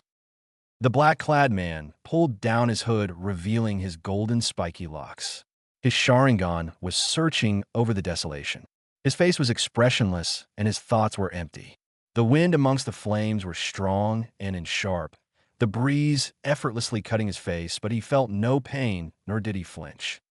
He then heard a voice off in the distance, a familiar voice that recognized. He strode towards the location the voice was coming from. With each step he took, Ashwood covers his clawed boots. However, it seemed like the ash moved on its own, taking the forms and faces of people he once knew, whispering his name. There was a feral-looking boy with a puppy, a masked ninja, two children with white eyes, an old man wearing a hat with the kanji for fire on it, a chubby boy with swirls on his cheeks, a pink-haired girl, a shark-like man. The list went on. He kept walking, ignoring the ash like apparitions. Their whispers were like teeth against his ear. Their claws were grasping his spine, their breath was clouding his sight, and their eyes were penetrating his thoughts. In one last effort to have the samurai-like man listen to them, they tried grasping his body so that he would hear what they had to say. However, the moment their hands came in contact with his body, they dissipated into ash and fell to the ground. One by one, out of the corners of his eyes, the blonde man saw the ghosts collapsing into ash. But his steely gaze was focused on one thing, the path ahead of him. The fires that were burning the forest was still scorching the trees, but not destroying them. He looked up into the sky and beheld no sun nor the moon, only the gray clouds that matched the color of the ash on the ground. He finally exited the searing forest and beheld a gray, barren wasteland devoid of life. There were no mountains, no rocks or vegetation, just the gray, flat ground. He continued walking onwards towards his destination. For what felt like hours was only minutes to the blonde man. He kept walking to where he would finally stop. Then he found it. A spiky-haired blonde boy wearing an orange jumpsuit, sitting on the ground, peering into a puddle of gray, dirty water. He was holding a necklace in his hands that had a green gem and accessories on it. When the red-eyed man looked at the boy, he could see fresh tear streaks and dead-looking eyes. He trailed the edges of the gray puddle so that he was standing in front of the boy. He sat down opposite the kid. He had only noticed that his eyes were red and puffy, and his entire body looked lifeless and deprived of color. He too stared into the puddle, but there was no reflection. He looked back up at the boy to see him staring at him with his dull blue eyes. "You were once like me," said the boy wearily. He fiddled with necklace in his hand, almost like playing with it. The blonde man just stared at the boy with a calculating gaze. Was he a threat or a messenger? "I was never like you," spat the man. He already hated this kid, and he only spoke 5 words to him. "No, you were different once, less than what you are now," stated the boy. The man narrowed his eyes at the kid in orange. "What a stupid color." "You don't know me, so don't think you do," snarled the man. This kid was getting on his nerves. "I know you better than you know yourself," said the kid matter-of-factly. "You were once happy. You were always happy no matter the situation, no matter how much pain was thrown at you. You always smiled that you knew things would get better in your life." "I miss that smile," said the boy sadly. The man clenched his fist. This rat was claiming he knew him better than anyone. What a foolish thing to say. "Look into the pool," said the boy. Ultimately deciding to swallow his pride, the man gazed into the puddle. It was black and dirty, and nothing was visible. "What am I supposed to see in this?" grunted the man as he gestured at the puddle. "Just keep looking, and then you will see," said the boy. Complying, the man looked into the pool. At first, all he saw was dirty water, but the image began to change and swirl around. An image of the man appeared wearing a Konoha headband, being thanked and praised by the people around him, which he was able to tell that they were Konoha citizens. The images themselves looked like they were sketched by an artist. Then the image shifted to a different picture. He saw himself having fun with his friends at a bar, celebrating his birthday and showering him with precious gifts. Having an awesome party. The man narrowed his eyes at the pool. What did this mean? The painting changed again to him, wearing white and red robes, along with a blonde-haired woman with a big bust, laying a red hat with the kanji for fire on his head. And he turned and faced the crowd, where he was met with thunderous applause. The final image showed him holding something. There was also a pink-haired woman with emerald eyes standing next to him. This image most of all confused him the most. What were these images, and what did they mean? The thing he was holding was none other than a baby, a blonde-haired baby with emerald eyes. Both the blonde man and the pink-haired woman were smiling the most beautiful smiles anyone could see. The image changed to both parents teaching their infant how to walk and feeding him, but they both had the exact same smile, and the baby was happily laughing with its parents. Somehow this picture made him empty, bitter, and melancholy. What was this supposed to mean? These pictures were confusing him to no end. What do these images mean? And who is that man in the painting? Asked the black-clad man mournfully. His eyes never left the baby. Just how much sway did one tiny being have over him? They are missed opportunities, answered the young boy. What? Bit back the man. If you hadn't stayed with that man, this is what would have happened instead of what you are today, answered the boy pensively. Still staring at the baby, the man was disgusted by what he saw. He channeled a large amount of chakra into his right eye, activating his eternal Mangekyo Sharingan. The scythe-like shuriken pattern appeared, and with it, black flames alit the dirty pool of water burning it. His eyes never left the small child until the flames burned away the water. He turned his sight back to the boy. There is nothing in my heart but hatred, said the man. He got up from his sitting position, and so did the boy. They were now standing before each other. Who are you? Growled the man. He was clenching his fist and lightly gritting his teeth. Angry is not the correct word to describe him at the moment. I was you, answered the child. The man's eyes still had that steely gaze. The child held out his hand and placed the necklace into his counterpart's right hand. I miss that smile, said the boy. The man tightened his fist, clenching the necklace. His left hand reached over his shoulder and unsheathed the katana on his back, and in one swift motion killed the boy with a diagonal slash. Blood instantly exploded from the horrendous gash on the child's chest, and the blood splayed the man's face and bloodied his hair. The boy's blood flowed from his body, staining the ground, becoming a large puddle of red. I was never and will never be like you, said the man. Naruto jolted from his sleep with sweat pouring down his forehead. What was that? Questioned Naruto. It apparently was another of his nightmares, however. It was the same nightmare he had experienced the night before. Everything concerning his dreams was confusing him. That was something else entirely. What did it mean? Why me? Were only some of the questions running through his mind. The blonde had never experienced such a dream before it felt real. He was the one that gripped the sword, and he also heard the whispering against his ear as if someone was actually telling him in person. His face was in his hands, and he was breathing more calmly. He was put through the worst kind of torture by the old goat, so for something to affect him like this was indeed something, and he also believed that a simple dream made him like this. Then it was truly pitiful, and it made him feel weak. And if there was one thing he hated, it was feeling weak. Deciding to get ready to move and begin their travel to Kirigakure, Naruto got dressed into his black armor and black tattered coat. He pulled the Akatsuki cloak over his body and strapped his katana sheath across his back. He exited his tent and beheld his campsite that he shared with Conan. The campfire was doused long ago, and they had rid themselves of the leftovers of their food. Naruto turned back to his tent and took out a scroll, went through a couple of hand seals, and slammed his palm onto the scroll. He sealed the tent into the scrolls and bound the scroll with some twine. He looked over his shoulder and stared at Conan's tent. He wondered if she was awake or was she not inside the tent at all. Remembering all the beatings he got from women years ago, Naruto decided to use caution. Despite being powerful, he knew that nothing was more fearsome than a pissed-off woman. He said just loud enough to hear, but he received no answer. He said her name again, but was met with the same result.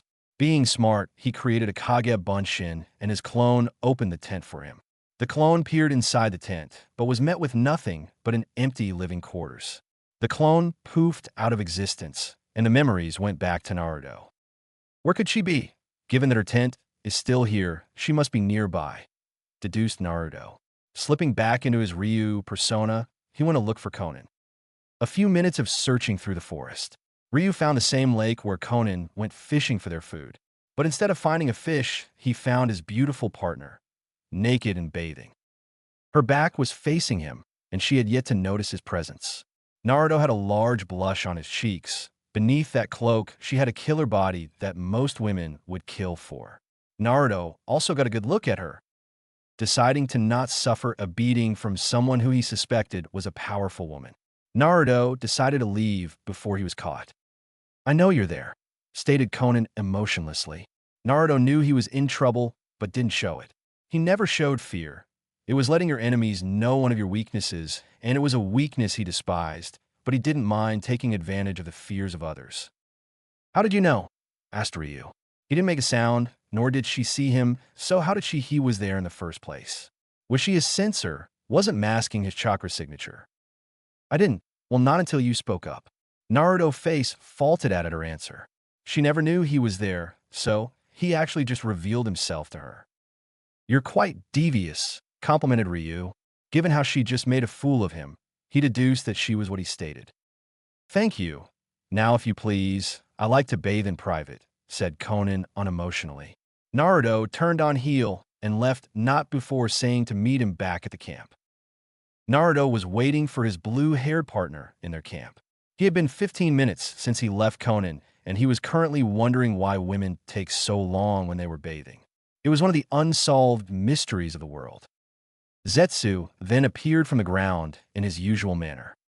"Have you found anything from your search?" questioned Naruto. "Yes, and you were correct," said Zetsu. Naruto raised his eyebrow. "Wouldn't more details and explanations be useful?" "Which part?" spoke Naruto. "That the Yondaime was being controlled," said the white half. "In a report written by an Oinin who had a transplant to be a Kugen, Yagura was indeed being controlled by Jinjutsu, and that the puppet master supposedly had the Sharingan." Naruto smirked. He was always right. "I have more information regarding the swordsman of the mist," said the black half.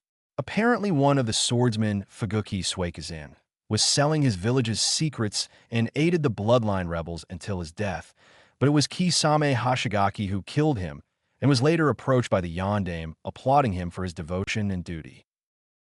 If Kisame was approached by Yagura, then I can only assume that he's one of Obito's lieutenants. And if so, then he may have an idea where the fake is, contemplated Naruto. However, it had been years since the Yondaime's death, and so Kisame may be a loyal follower, and if so, it will be harder to recruit.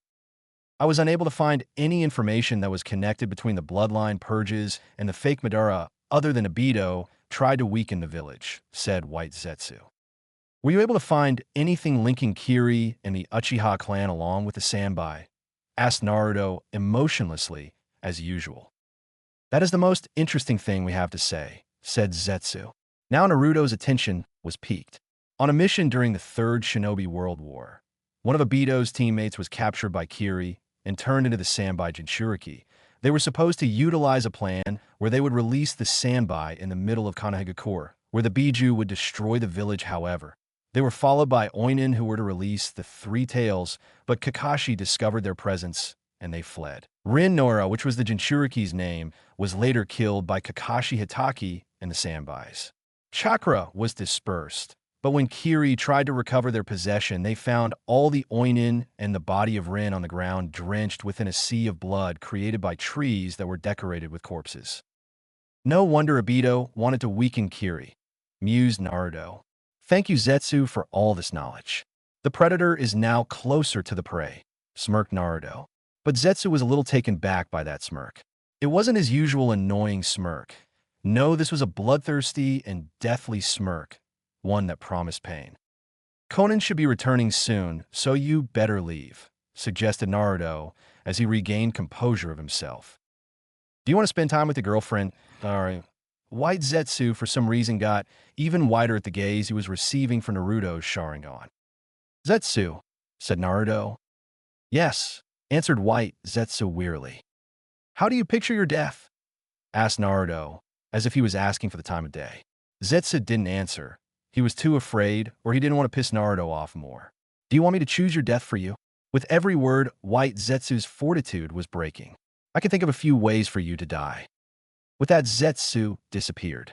Naruto smirked. It worked every time whenever he would say that sentence. Conan returned a few minutes later. They packed their equipment and restarted their journey to Kiri. At the gates to Kirigakure, Ao was waiting patiently for the arrival of the Akatsuki. The problems they were facing in Kirigakure required high-level shinobi, and they were short-handed on high-level shinobi. "I see them coming," shouted a Kiri Nin who held binoculars in his hand. Ao pointed to a random shinobi. "You go and inform the Mizukage," commanded Ao. The shinobi quivered a little and sped off toward the Mizuki's office. Ao activated his Byakugan and observed the incoming shinobi. but he was able to get a view of their chakra. The first on had the chakra levels of a low to mid Kage, which slightly surprised him, but he soon remembered that the Akatsuki were S-rank shinobi for a reason. But it was the second one that scared him a little. The second Akatsuki had gargantuan chakra levels, even surpassing those of a Kage, maybe even a Biju. Ao had heard of shinobi who had chakra levels that rivaled a Biju-S, such as the Yondaime Reikage and Kisame Hashigaki, the Kirigakure no Kaijin, monster of the hidden mist. But this chakra unnerved him a bit. It was bright like the sun radiating on a field of grass, but cold like a remorseless winter. Just by looking at his chakra, Ao could claim that his blood was freezing in his arteries. Who was this member of the Akatsuki? Ryu and Konan were nearing the gates of Kirigakure. Konan was deep in thought, and her body was on autopilot. Why would Zetsu be meeting with Ryu? The events from a few nights ago intrigued her. And who is this Obito Uchiha? Who is Ryu Yoke's? And why were they talking about the Yondaime Mizukichi? And the fact that the Kage was being controlled astounded her. And how did this involve Kisame and the other ninja swordsman? Konan was broken from her thoughts when she and Ryu were greeted by a Kirinin with eye patch. Welcome to the village hidden in the mist. I'm Ao. Mizukichi-sama had instructed me to guide to escort you to her office, but be warned, try anything funny in our village and we'll put you down, said Ao sternly. Apparently he didn't trust the Akatsuki. You have nothing to fear as long as your village is contracting the Akatsuki and pay us in the end, there will be no trouble, replied Konan stoically. Ao nodded, but still kept his eye on the other Akatsuki. You will have to remove your hats when meeting with the Mizukichi, said Ao. Both parties walked the rest of the way towards the Mizukichi Tower. As Naruto was walking around the village, he scrutinized all the architecture and stores that he passed by. Kiri was different from Konoha. For one, the towers and buildings were cylindrical and there was mist, lots of mist. When they arrived at the Mizukichi Tower, Naruto had a sense of déjà vu. The tower was eerily similar to the Hokage Tower that he remembered. They entered the tower and climbed up the steps leading to the office. Maid Arumi was sitting in her office doing paperwork. She heard a knock at her door and signaled enter. Ao came in along with two cloaked figures wearing black cloaks with red clouds, and they wore conical straw hats. If you could please remove your hats, I would like to see the faces of the people I have contracted, asked Mei sweetly. Naruto and Konan did what she asked. Mei scanned the two shinobi in front of her wait, a shinobi and kunoichi. She scanned the kunoichi first, and she had to compliment her beauty. She could rival her, as well as Tsunade. But it was the shinobi to the kunoichi's left that made her breathless. He was rather tall, and his face was well narrowed. He had roundish eyes that were slightly narrow. He had chin-length strands of hair that framed the sides of his face, and a few strands fell in between his eyes and parted at his nose with a low ponytail that fell between his shoulder blades. But she never expected to see such a hair color. It was a golden yellow, but he had a pair of Sharingan in his eyes. All in all, this man was a god of beauty. Mei had to force her blush down in order to think coherently. Welcome to Kirigakure, welcomed Mei softly, never taking her eyes off Ryu. Thank you for your hospitality, Mizukichi-sama. I'm Konan, and this is my partner Ryu Yoke's. Before Konan could continue her sentence, a gasp was heard from within the room. Everyone turned their eyes towards Ao, who was shivering a little and biting his lip to prevent him from talking further. But when he looked into Ryu's Sharingan, did his teeth start chattering, and he was shaking even more. If he was honest, he was afraid of those eyes after all his encounters with Shursui Uchiha. But it was Naruto's that frightened him. There was something dark about them. Naruto made no move other than turning his head, and Ao was staring into those deep crimson. Ao could have sworn that the world darkened and that a shadow appeared behind Ryu. But before he was able to investigate the shadow, Ao was knocked to his senses by Mei asking him to politely leave. With that, Ao Power walked hastily out of the office, not even sparing a glance. Please forgive that intrusion. Would you please continue, Konan-san, said Mei in her business tone. If Ao tried something that was interrupting her business, then she would melt him. Thank Mizukichi-sama. As I said, I'm Konan, and this is Ryu Yoke's. We were the ones assigned to any missions that Kirigakure or the Land of Water has, spoke Konan neutrally. Ryu wasn't listening because he was watching the door that Ao left through. So it seems that the Kuro Ryu's Black Dragon reputation reaches here in a land of water as well. Interesting, I didn't know defeating Kakashi would garner such fame, thought Naruto. Ryu turned his attention back to Mei, who was still discussing with Conan. Now, as your first mission that require your talents, there have been reports of Taki's shinobi within the land of water. Several of our shinobi have engaged them within the last 2 weeks, and there have been casualties, but they always move locations, and they have great skill with evading our Oinin, who are the best within the elemental nations. I require you two to go and wipe out the Taki ninja, said Mei. Anything else? Questioned Conan. Yes, if you could be able to bring one back alive, that will be appreciated, so we could gain intel for their motives, and there will be extra cash on the side. But that in itself is an optional objective. You just have to kill the rest of them. And also there have been reports of a few IWA shinobi among them. But they're just rumors of the moment. But sometimes rumors tend to be true, said Mei. Both Akatsuki members left the village. This will be difficult, said Ryu, gaining Conan's attention. How so? Asked the blue-haired woman. The land of water is a large collective of islands, and right now we are the largest island. Splitting up is not the most appropriate decision, said Naruto. So, instead of splitting up, we split ourselves. Conan was now confused, and what did he mean? Naruto made a unique cross sign and shouted out the name of a powerful jutsu, his oldest and fondest jutsu. Taju Kagebunshin no Jutsu, and immediately 1,000 Ryu's were found all around them. Conan, understanding what he meant and getting over her amazement over so many clones, thought the name of her jutsu, Shikigami no Mai. Conan, then her entire body starting unfolding into numerous sheets of paper. They then folded into butterflies and started flying around the Naruto clones. Have one of your butterflies stay here with me, and have one butterfly partnered up with a clone where they will spread out and look for the teams of Taki shinobi, ordered Ryu, which Conan had nothing to complain about since it was an ingenious plan. When one of the clones finds the campsites, it will disperse, and the intel will come back to me, and then we kill the foreign ninja when we meet up again. Each Naruto then activated their invisibility jutsu, and each clone and paper butterfly went on their own way. An hour later, Naruto was meditating in the exact same spot where he created his own army, waiting for one of his clones to disperse. Each of Conan's paper butterflies was sitting on each clone's shoulders, also waiting patiently. Not long passed, and Naruto felt the memories of 3 of his copies dispersing. Found the campsites they on the southwest island from the center one. There are 3 camps, one to the southwest, one to the southeast, and one to the north in an evenly spaced triangle. I will take the southwest camp, and you take the southeast. We will meet up at the northern camp when we have dealt with both, said Naruto. Ryu activated his invisibility jutsu, and Conan's paper butterflies flew to the southeast. It took a few hours of traveling on Naruto's part. He would have gotten there faster if he had learned the Hiraishin, but it was one difficult jutsu. The mechanics behind it were hard even for a seal master, such as Naruto. But what he had studied from the jutsu scrolls is that the Hiraishin was a space-time ninjutsu and fuinjutsu mixed in one. Naruto had yet finished understanding the basics of the jutsu, sharing with us all that the teleportation jutsu was a masterpiece of the shinobi arts. By now, Naruto was nearing his assigned campsite. Since the blood transfusion Madara gave him, Naruto was now a censor, but he rarely used his abilities and instead sealed it off like the seal the Hyuga clan used on their branch members. Naruto released the seal, keeping his censor abilities at bay. The seal was located at the nape of his neck. He could now detect 23 chakra signatures in the camp.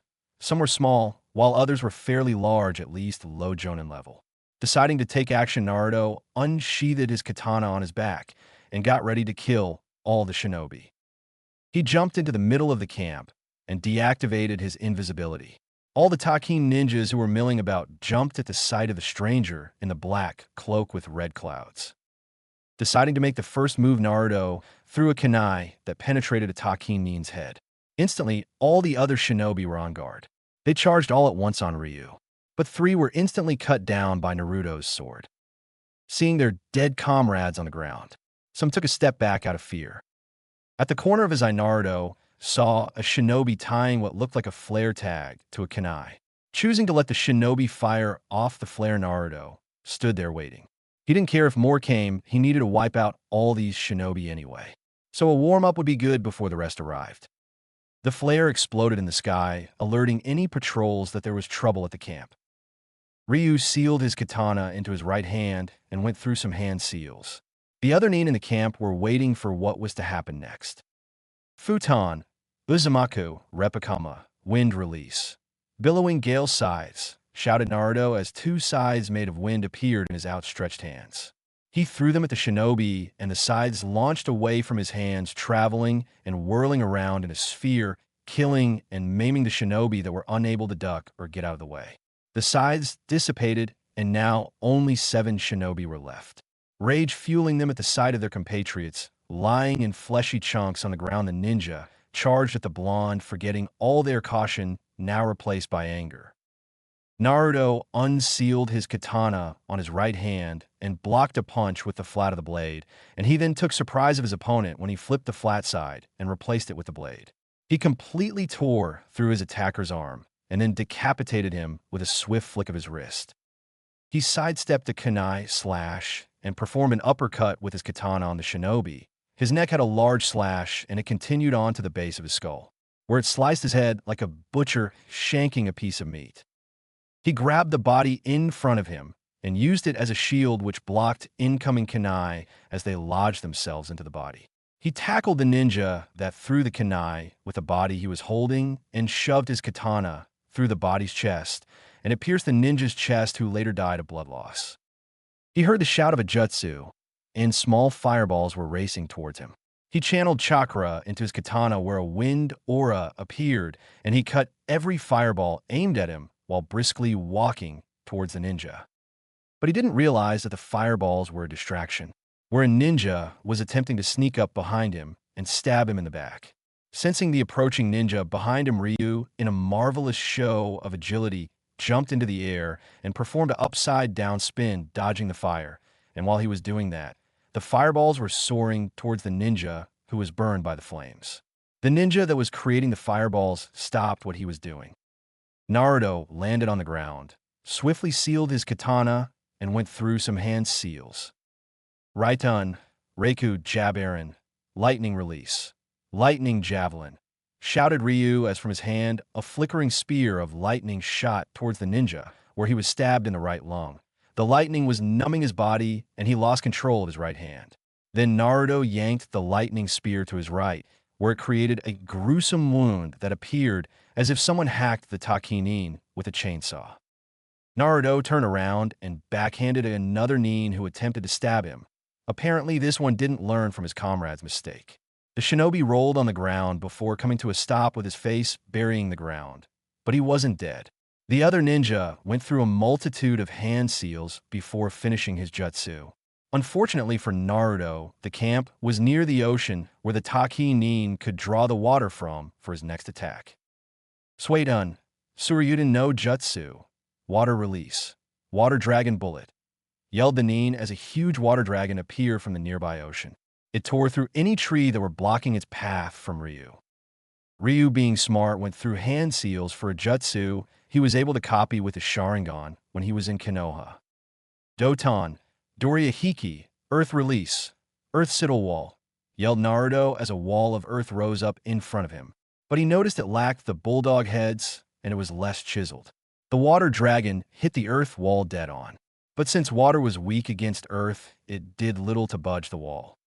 Naruto unsealed his katana and channeled lightning chakra into it, increasing its piercing damage and overall sharpness, but it wasn't as great as the wind chakra's penetration. He chucked his sword in the air and kicked it at the base of the hilt, where the katana traveled through the earth wall easily and still kept its flight towards the Taki nin, who didn't have enough time to move before his spine was drilled by the lightning sword. The other Taki nin, who was trying to get up off the ground, tried to run away, but his attempts were futile as he felt himself being hefted into the air, was being held by the unknown assailant at his throat. "Please, I have a family, a child," choked the man as his throat was being squeezed by the man with the red eyes. "Please," begged the man. "I don't have what you have," said Ryu darkly, and with enough pressure, crushed the nin's throat in a second. Naruto dumped the body on the ground and went to retrieve his katana. He approached the shinobi's body and put his foot on the chest as pressure and hefted his sword out his chest, cleaned the blade, and sheathed it in its holder. Now he was waiting for any patrols that might have been signaled when the kunai flare went off. He heard a voice behind him, and judging from the sound of it, the voice was definitely male. He turned around to face the voice, and it was a IWA Nin. The IWA Nin was surveying all the carnage. There were dead bodies everywhere. He looked, and most of them were cut up into meaty chunks. Others were merely stabbed or slashed, but their blood was staining the ground. And in the center of all the desolation was a man wearing a black cloak with red clouds. But when he looked at the man's face, he froze. This guy looked like an exact replica of the Yondaime Hokage, whispered the man. You're the Yondaime Hokage, said the IWA Nin as he pointed a finger at Naruto. Naruto's eyes changed into his eternal Mangekyo, and a look of rage appeared on his face. The IWA ninja didn't have time to blink when he found a hand in his chest holding his heart. The IWA Nin coughed up blood, and his body was in pain, and there was a hand holding his heart. If you're gonna kill me, do it already like how you murdered all the other IWA shinobi that died valiantly, said the IWA Nin. But Naruto had his bloodthirsty smirk on his face. Foolish, you believe that I'm a Yondaime Hokage, said Naruto cockily. I'm someone much worse, but how to kill you? Crushing your heart is too cliché. How about this? Naruto then started channeling wind chakra into the palm of his hand, creating tiny wind blades. The IWA shinobi started screaming in abject pain. The wind lacerating his heart was the worst feeling imaginable. All the slashes and cuts were too much for the ninja to resist, and he then felt his life slipping away.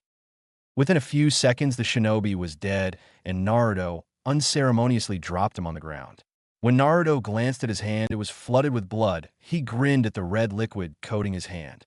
When he glimpsed at his handiwork, what he saw was a carved and slashed heart that was bleeding from every opening.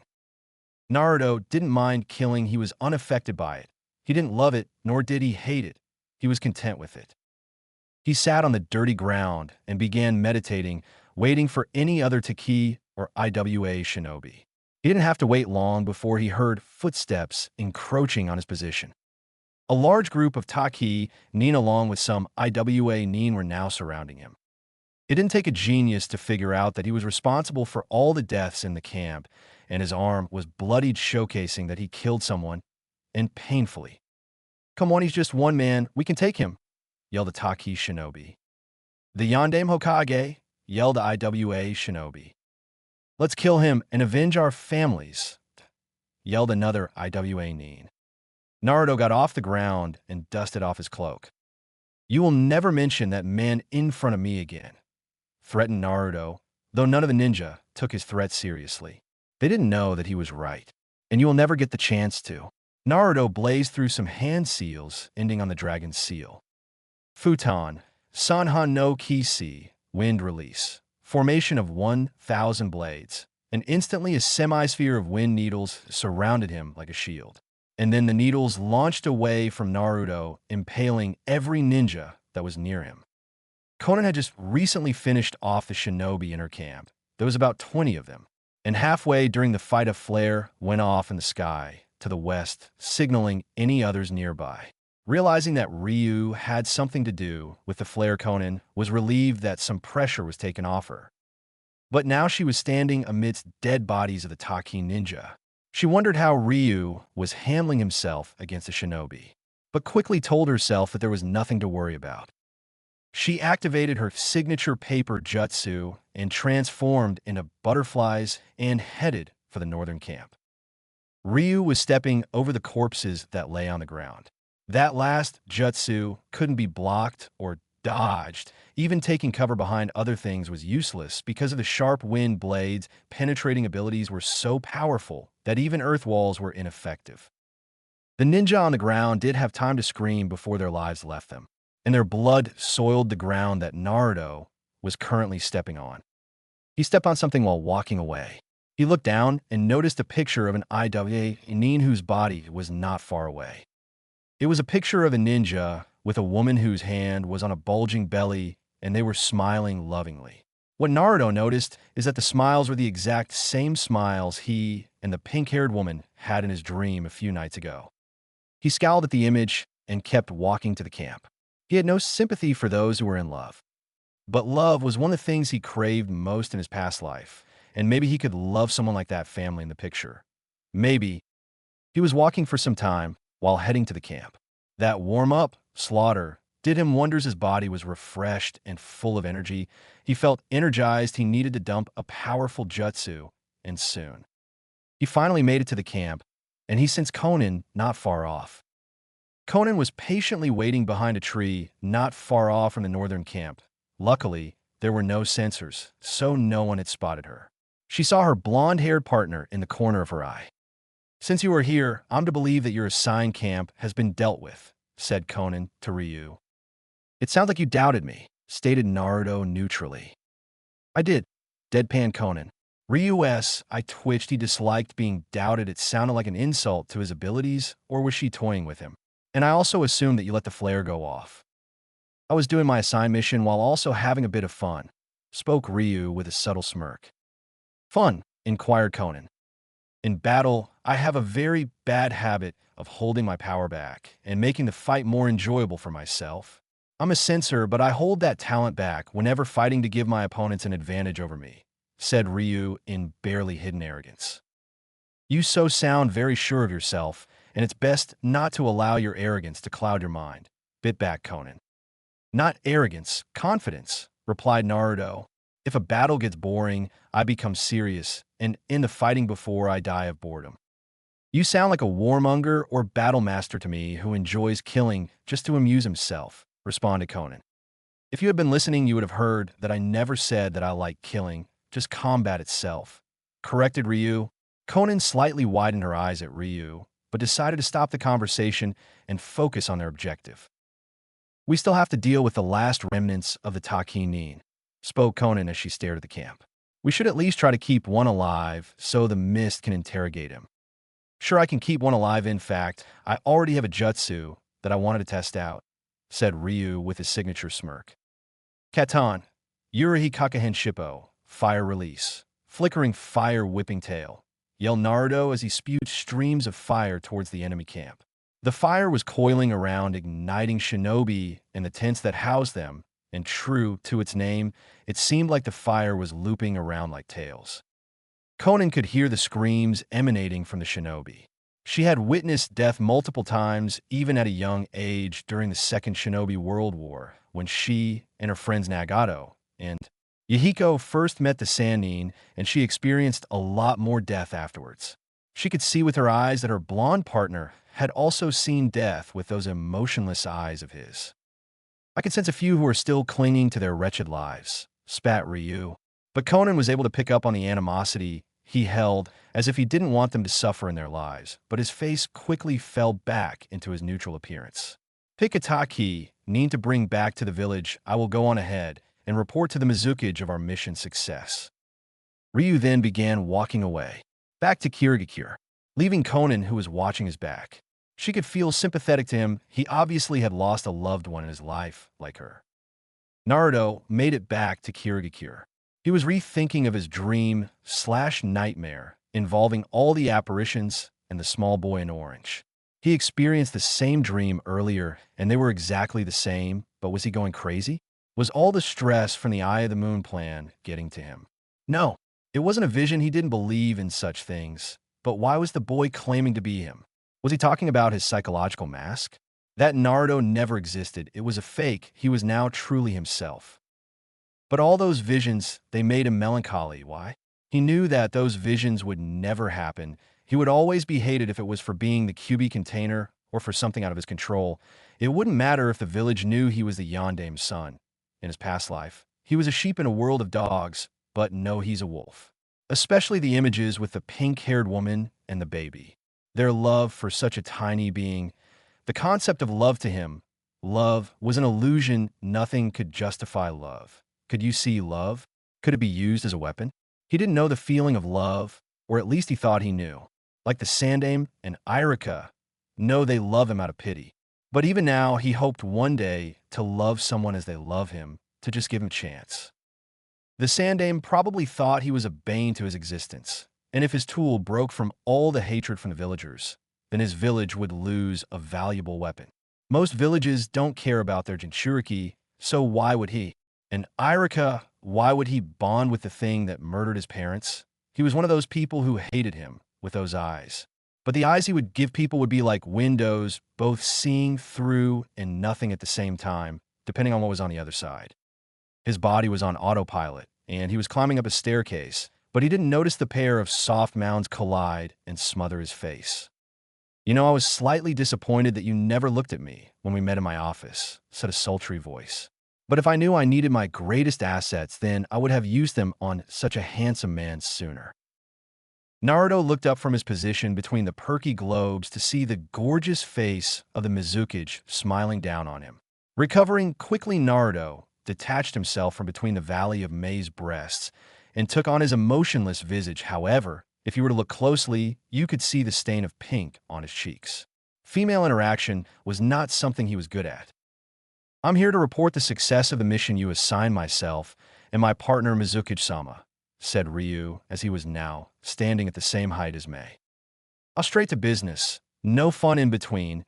You have to learn to lighten up, Mr. Yoke's," said Mei as she bit her fingernail sexually. "Although I could help in that department," said Mei as she whispered in Ryu's ear. Naruto still kept that emotionless face, but held back a shudder at Mei's actions. Now that he fully looked at her, Naruto could say that Mei was one of the most beautiful kunoichi he's met, along with Konan and Tsunade, although he would never call Konan beautiful out loud. "As entertaining as this is Mizukage-sama, I believe such things should not be spoken outside private areas," said Ryu politely, and yet showing no hint of emotion.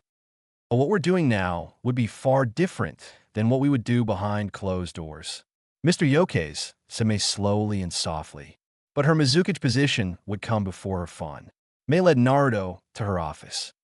"So how was the success of your mission?" asked Mei in an authoritative voice. "Konan and I were able to eliminate any Taki Nin within the vicinity. There were 3 camps among their ranks. I took one, and Konan took another, where we later converge upon the last one, where we also dealt with them, and Konan should be returning with a hostage." "How long will it be until your partner arrives with the hostage?" queried Mei. "Unknown, but I believe it will be at least a day before she arrives," answered Naruto. "Good," stated Mei. "Good," questioned Naruto. "Now presents us with a perfect opportunity to get to know each other on a much more personal level," spoke Mei in an enticing voice. "How so?" asked Ryu carefully. "After everyone had heard what you did in Konoha, especially to Kakashi Hitaki, I was amazed that someone as young as you could be so strong," said Mei sultrily. "I've wanted to meet you for some time, yet from all the rumors spoken about, they never said you were this handsome. It's pleasing to know that such an exquisite specimen of the female gender thinks of me in such a way," said Naruto neutrally. He didn't know how to react to the situation he was in. Living in a cave for years can do that to some people. Mei blushed at Ryu's words. She always liked it when men complimented her. "Well, Ryu, maybe we should talk about our business with the Akatsuki and their contract over dinner at possibly my home," suggested Mei sweetly and huskily. Naruto raised his eyebrow at the woman. Naruto couldn't remember much of his interactions with women before his life as Madara's student.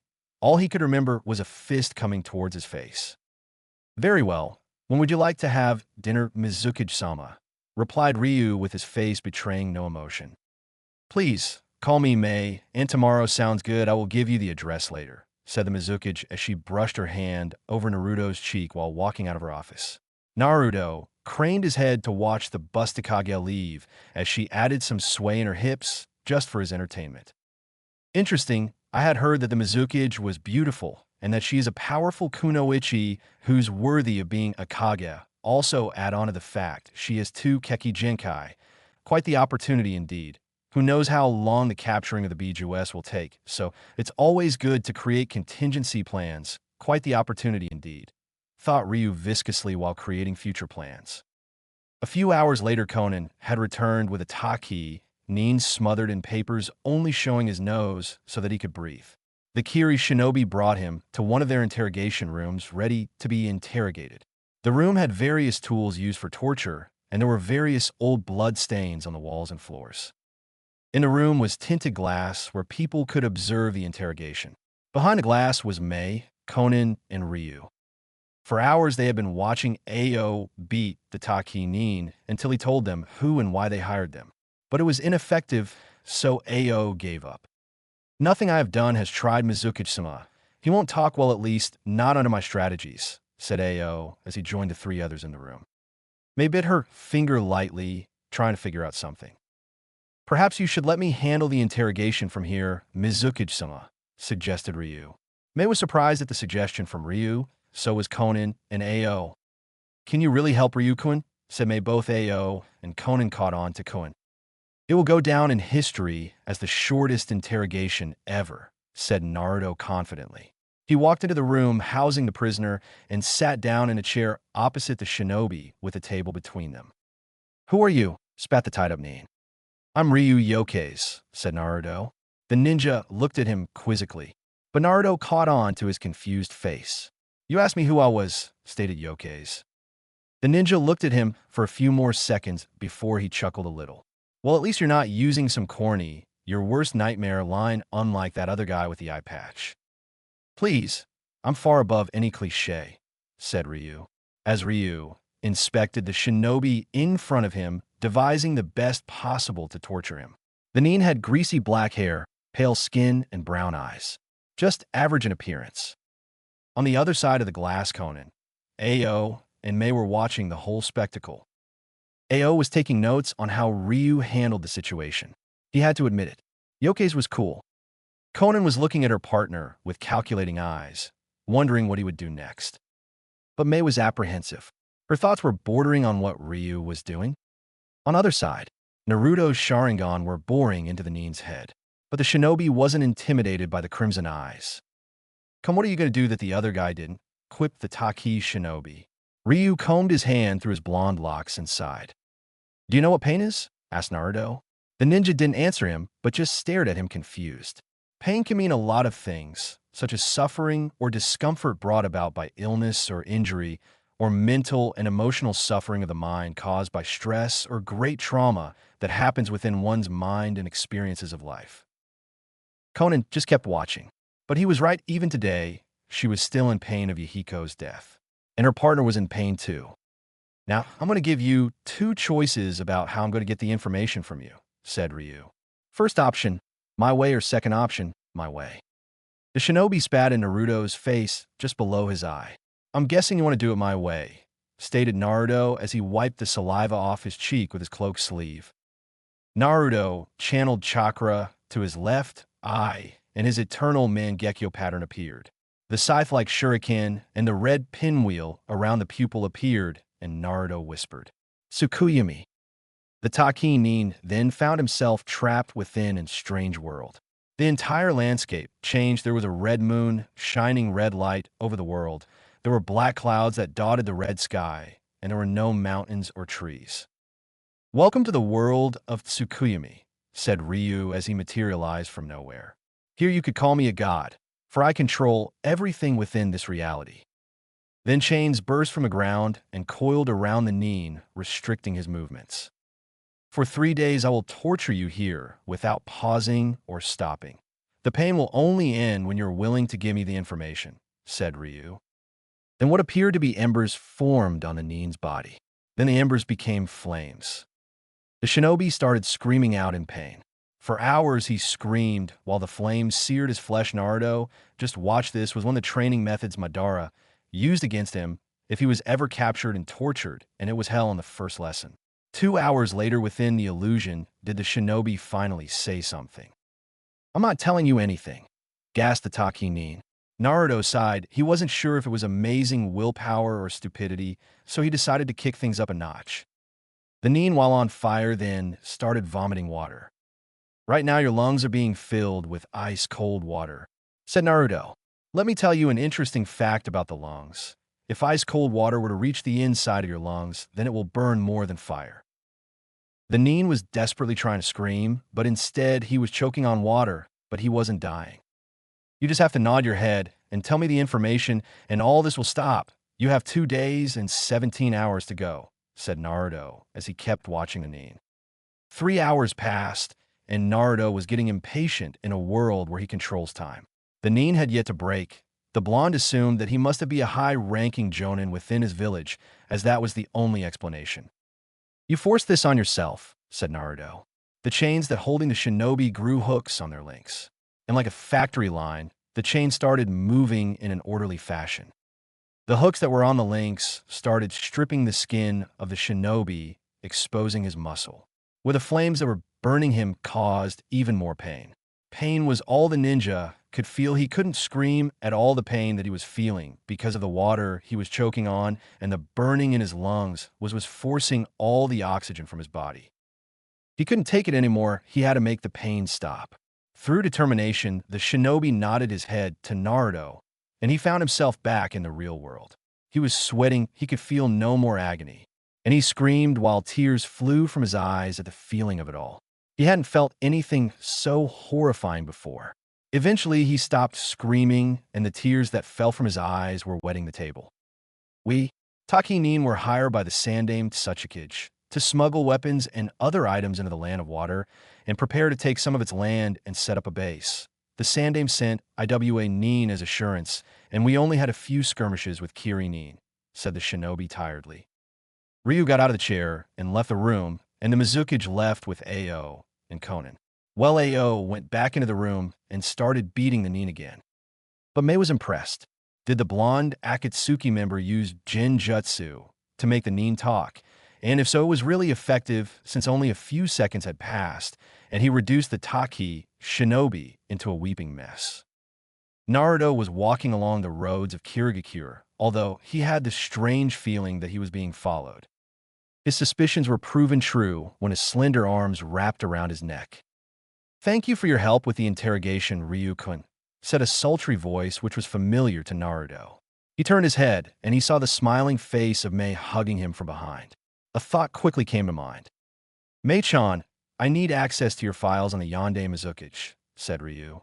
Mei was taken back by what Naruto said, and she released him from her grasp. "Whatever do you need them for?" asked Mei wearily. "I'm hunting the person that was controlling the Yonde," deadpan Naruto. "Why?" asked Mei. "Their hunter Nin were not able to capture the man, so how could Ryu?" "He murdered my mother," said Ryu neutrally. Mei gasped at what he said.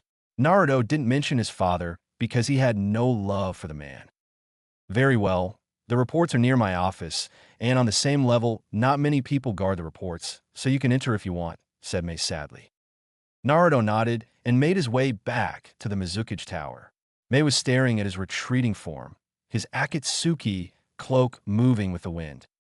Naruto made it to the report room and closed the door behind him. There was only one light, and it was dimly lit. There was dust everywhere he laid his eyes on. The feeling of emptiness the room gave off was chilling. He would have continued on into the room further if it wasn't for the swirling distortion that appeared behind him. What he saw first was an orange mask with a single eye hole, black spiky hair, and an Akatsuki cloak. "Why, hello," greeted the stranger. Naruto's eyes didn't betray any emotion. He just simply stared at the newcomer as if he was a nuisance. "Hi," said Ryu. "It's nice to finally meet you, Ryu Yokeis. You made quite the reputation when you butchered all those leaf nins and Kakashi during the infiltration of Konoha. That was quite impressive. Oh, but wait, let me introduce myself. I am Madara Uchiha," said the now identified Madara. Naruto smirked his deathly smirk, and his eyes widened in surprise. From just observing the space distortion, he was able to deduce that it was an advanced space-time teleportation ninjutsu. "Madara Uchiha," repeated Naruto with a happy sigh. "I take it you've heard of me," said Madara happily. "Yes, I have heard of you. I also met you just recently," said Ryu with his now annoying smirk. Madara narrowed his lone eye at Naruto. "What do you mean, met me?" threatened/questioned Madara. "No, I've never met you. I've met Madara, not you, so you can drop the charade now." "Obito Uchiha," spoke Naruto. The masked man, now known as Obito, scowled. "How do you know that name?" snarled Obito, who had a scowl on his features behind his mask. "Does it matter?" queried Naruto. "I guess not," said Obito as he took off his mask. Naruto now saw the Uchiha survivor's face, It was horrendously scarred on the right side while it was perfectly fine on the left, and he had two Sharingan. I can only assume you got that left Sharingan in your eye after the events of the Uchiha massacre, said Ryu. You're quite astute, complimented Obito. Yes, I was involved with the Uchiha massacre. Can you believe that Itachi alone can wipe out the entire Uchiha police force in a single night? Then you're the accomplice Itachi was with that night, spoke Ryu. He had some questions regarding Obito that needed answering. Quite right, Itachi came to me that night, asking for my help in wiping out the clan. But enough about the Uchiha. I can only assume you have questions, said Obito as he scrutinized Ryu. Why, yes, I do have questions, and you being here saves me all the time and trouble trying to find you, said Naruto. How did you escape all the rocks that crush your body during your mission to destroy Canopy Bridge? When I was crushed, I was blind, a boulder obscured my right field of vision, and I gave my left eye away to Kakashi, yet I was able to feel the small glimmer of light on my cheek through a crack in the boulders. With a new resolve, I attempted to crawl through the dark and step into the light. I was able to move my body well enough in the cramped spaces to reach my kunai holster on my right leg, which was also nearly crushed, and cut off the remaining arm that was pinned to the boulder, and I was able to wrench myself free from the boulder, and I climbed up with the rocks as my platforms, and with only one arm and a kunai. Although it took my days to get out, and only the few droplets of water that cascaded down the rocks was I able to survive. But how did you get your right arm back? Questioned Naruto with narrowed eyes. When I was free from the boulders, I saw a strange pale man with yellow eyes and green hair walking around. I killed him with a kunai in my hand, believing him to be an enemy. However, instead of blood, I saw nothing, wasn't bleeding. So an idea came in my head. I used my basic knowledge of medical ninjutsu, ninja wire and a senbon needle, that I cut off the man's arm and sewed onto my own where it later melded with my body. It seems luck favors you, stated Naruto. Indeed. Why did you never return to Konohagakure? Although I assume why. I want to hear from you. Obito remained silent, and he narrowed his eyes a little. Does it involve Rin Noera? Obito scowled but made no move towards Ryu. Obito didn't know much of his abilities, so it was best to back down for now. I was returning to Konoha after I'd gotten used to my new arm. However, I was able to hear yelling, and even though I'm not a sensor, I could sense numerous chakra signatures chasing two others. So I followed the chakra, and I was able to see through my left eye, which was in Kakashi's eye socket at the time. I saw him stab his signature jutsu, the Chidori, through Rin's chest where her heart was supposed to be. Spat Obito. Naruto looked down at the ground as if contemplating something. The Chidori, huh? Breathed Naruto. The blonde then began to remove his Akatsuki cloak and dropped it to the floor. Obito tensed, slightly expecting an attack, but then Naruto removed his edge-tattered coat, then went his arm's armor, and finally his chest. I know what it feels like. Obito then saw a large scar that looked like a lightning bolt hit Ryu's chest and arced outwards where his heart was supposed to be. To be hit by that jutsu. That scar, said Obito as he inspected it. Did Kakashi try to kill you too? Questioned Obito. No, this was done by another, said Ryu. Sasuke Uchiha. Quickly putting the pieces of the puzzle together, Obito. You're Naruto Uzumaki. I should give you a prize for figuring it out so quickly, said Naruto as he placed his armor back on his body. I thought you died, stated Obito. Well, Uzumaki are like cockroaches, you just can't seem to kill us, replied Naruto. I'll remember that, said Obito. I also know about that Kiri mission involving Rin and the Sanbai, stated Naruto, which made Obito widen his eyes in surprise. Now, there are two possible reasons why Kakashi killed her. One is that he killed her to eliminate the beast inside of her, dispersing its chakra around the world. Or two, you made Kakashi promise to protect Rin and he would never kill her, so she jumped in the way of his Chidori, so to kill the beast anyway. To be truthful, I find the second option more believable. And you have the ancient power of the Shodame Hokage that you attained from the DNA of the white Zetsu you killed. Both men locked eyes with each other before Naruto voiced something on his mind. Why did you control the Yonde Mizuka Jigura? Kiri was responsible for Rin's death despite that it was Kakashi that made the final blow. It was still their plan in the first place. So I decided to weaken Kiri by manipulating Jigura.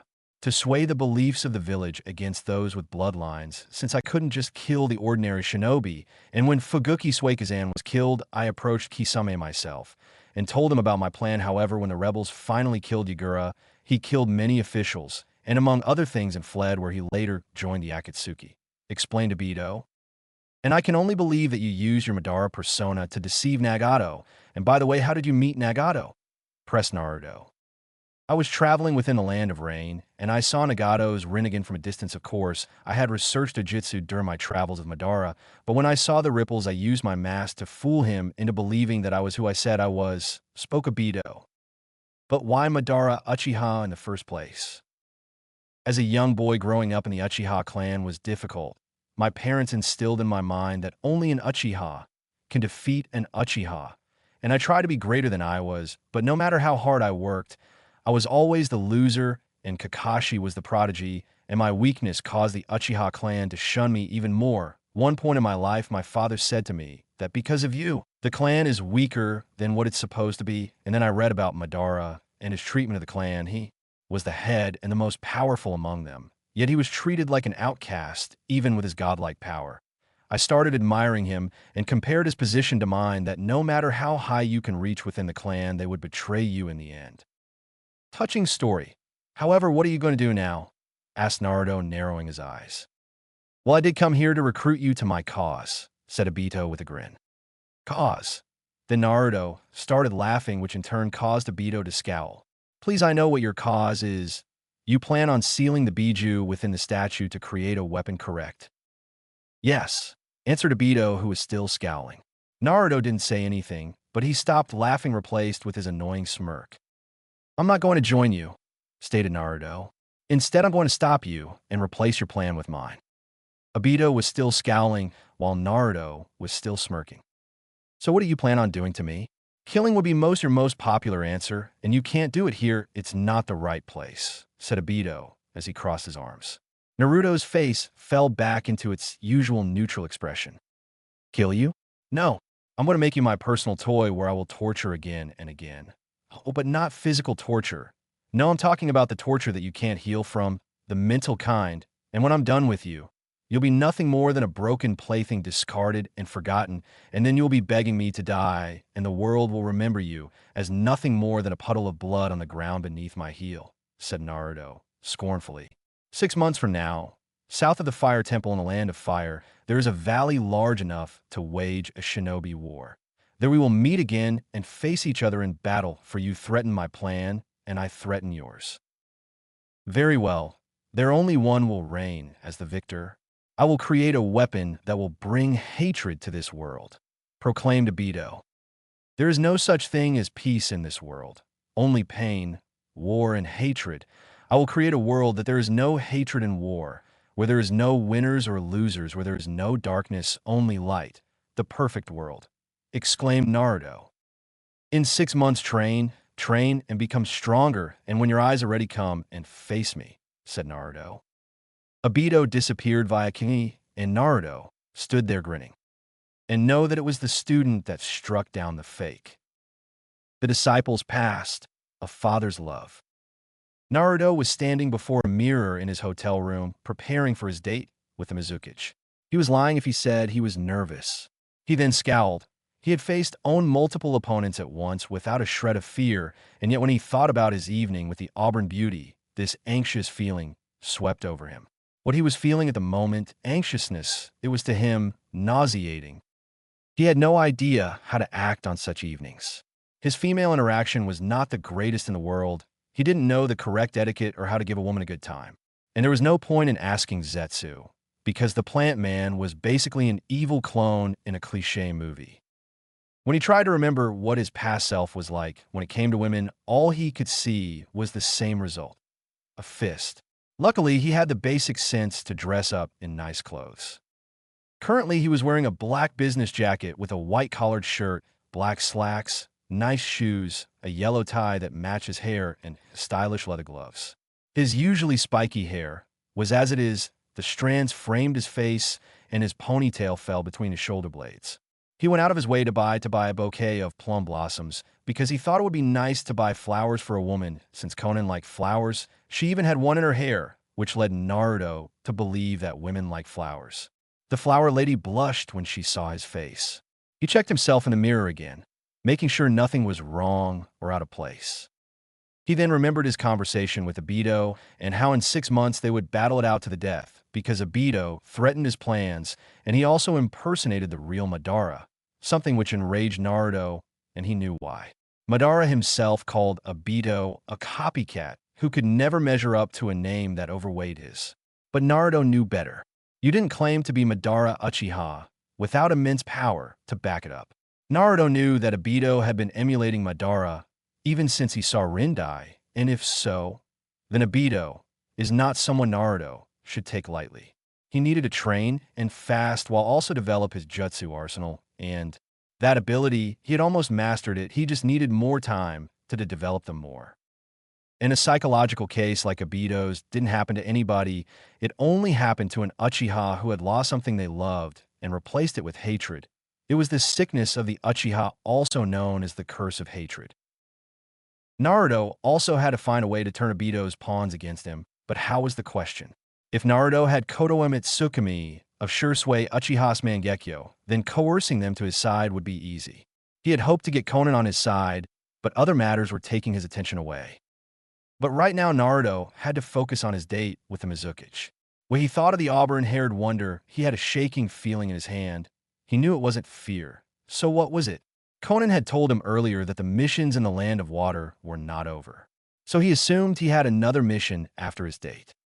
Naruto sighed. He wouldn't turn off his Sharingan for the date, because he didn't wish to see what his eyes were like behind the red. Were they pitch black and empty like Madara's, or were they the ocean blue of his original pair, shining with color? He didn't know which one, black or blue, and he didn't want to find out. Flashback.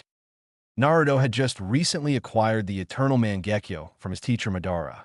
Normally, rehabilitation was needed to allow the body to become adjusted to the eyes, but because of Naruto's incredible healing abilities, he didn't need to wait that long to use his new eyes.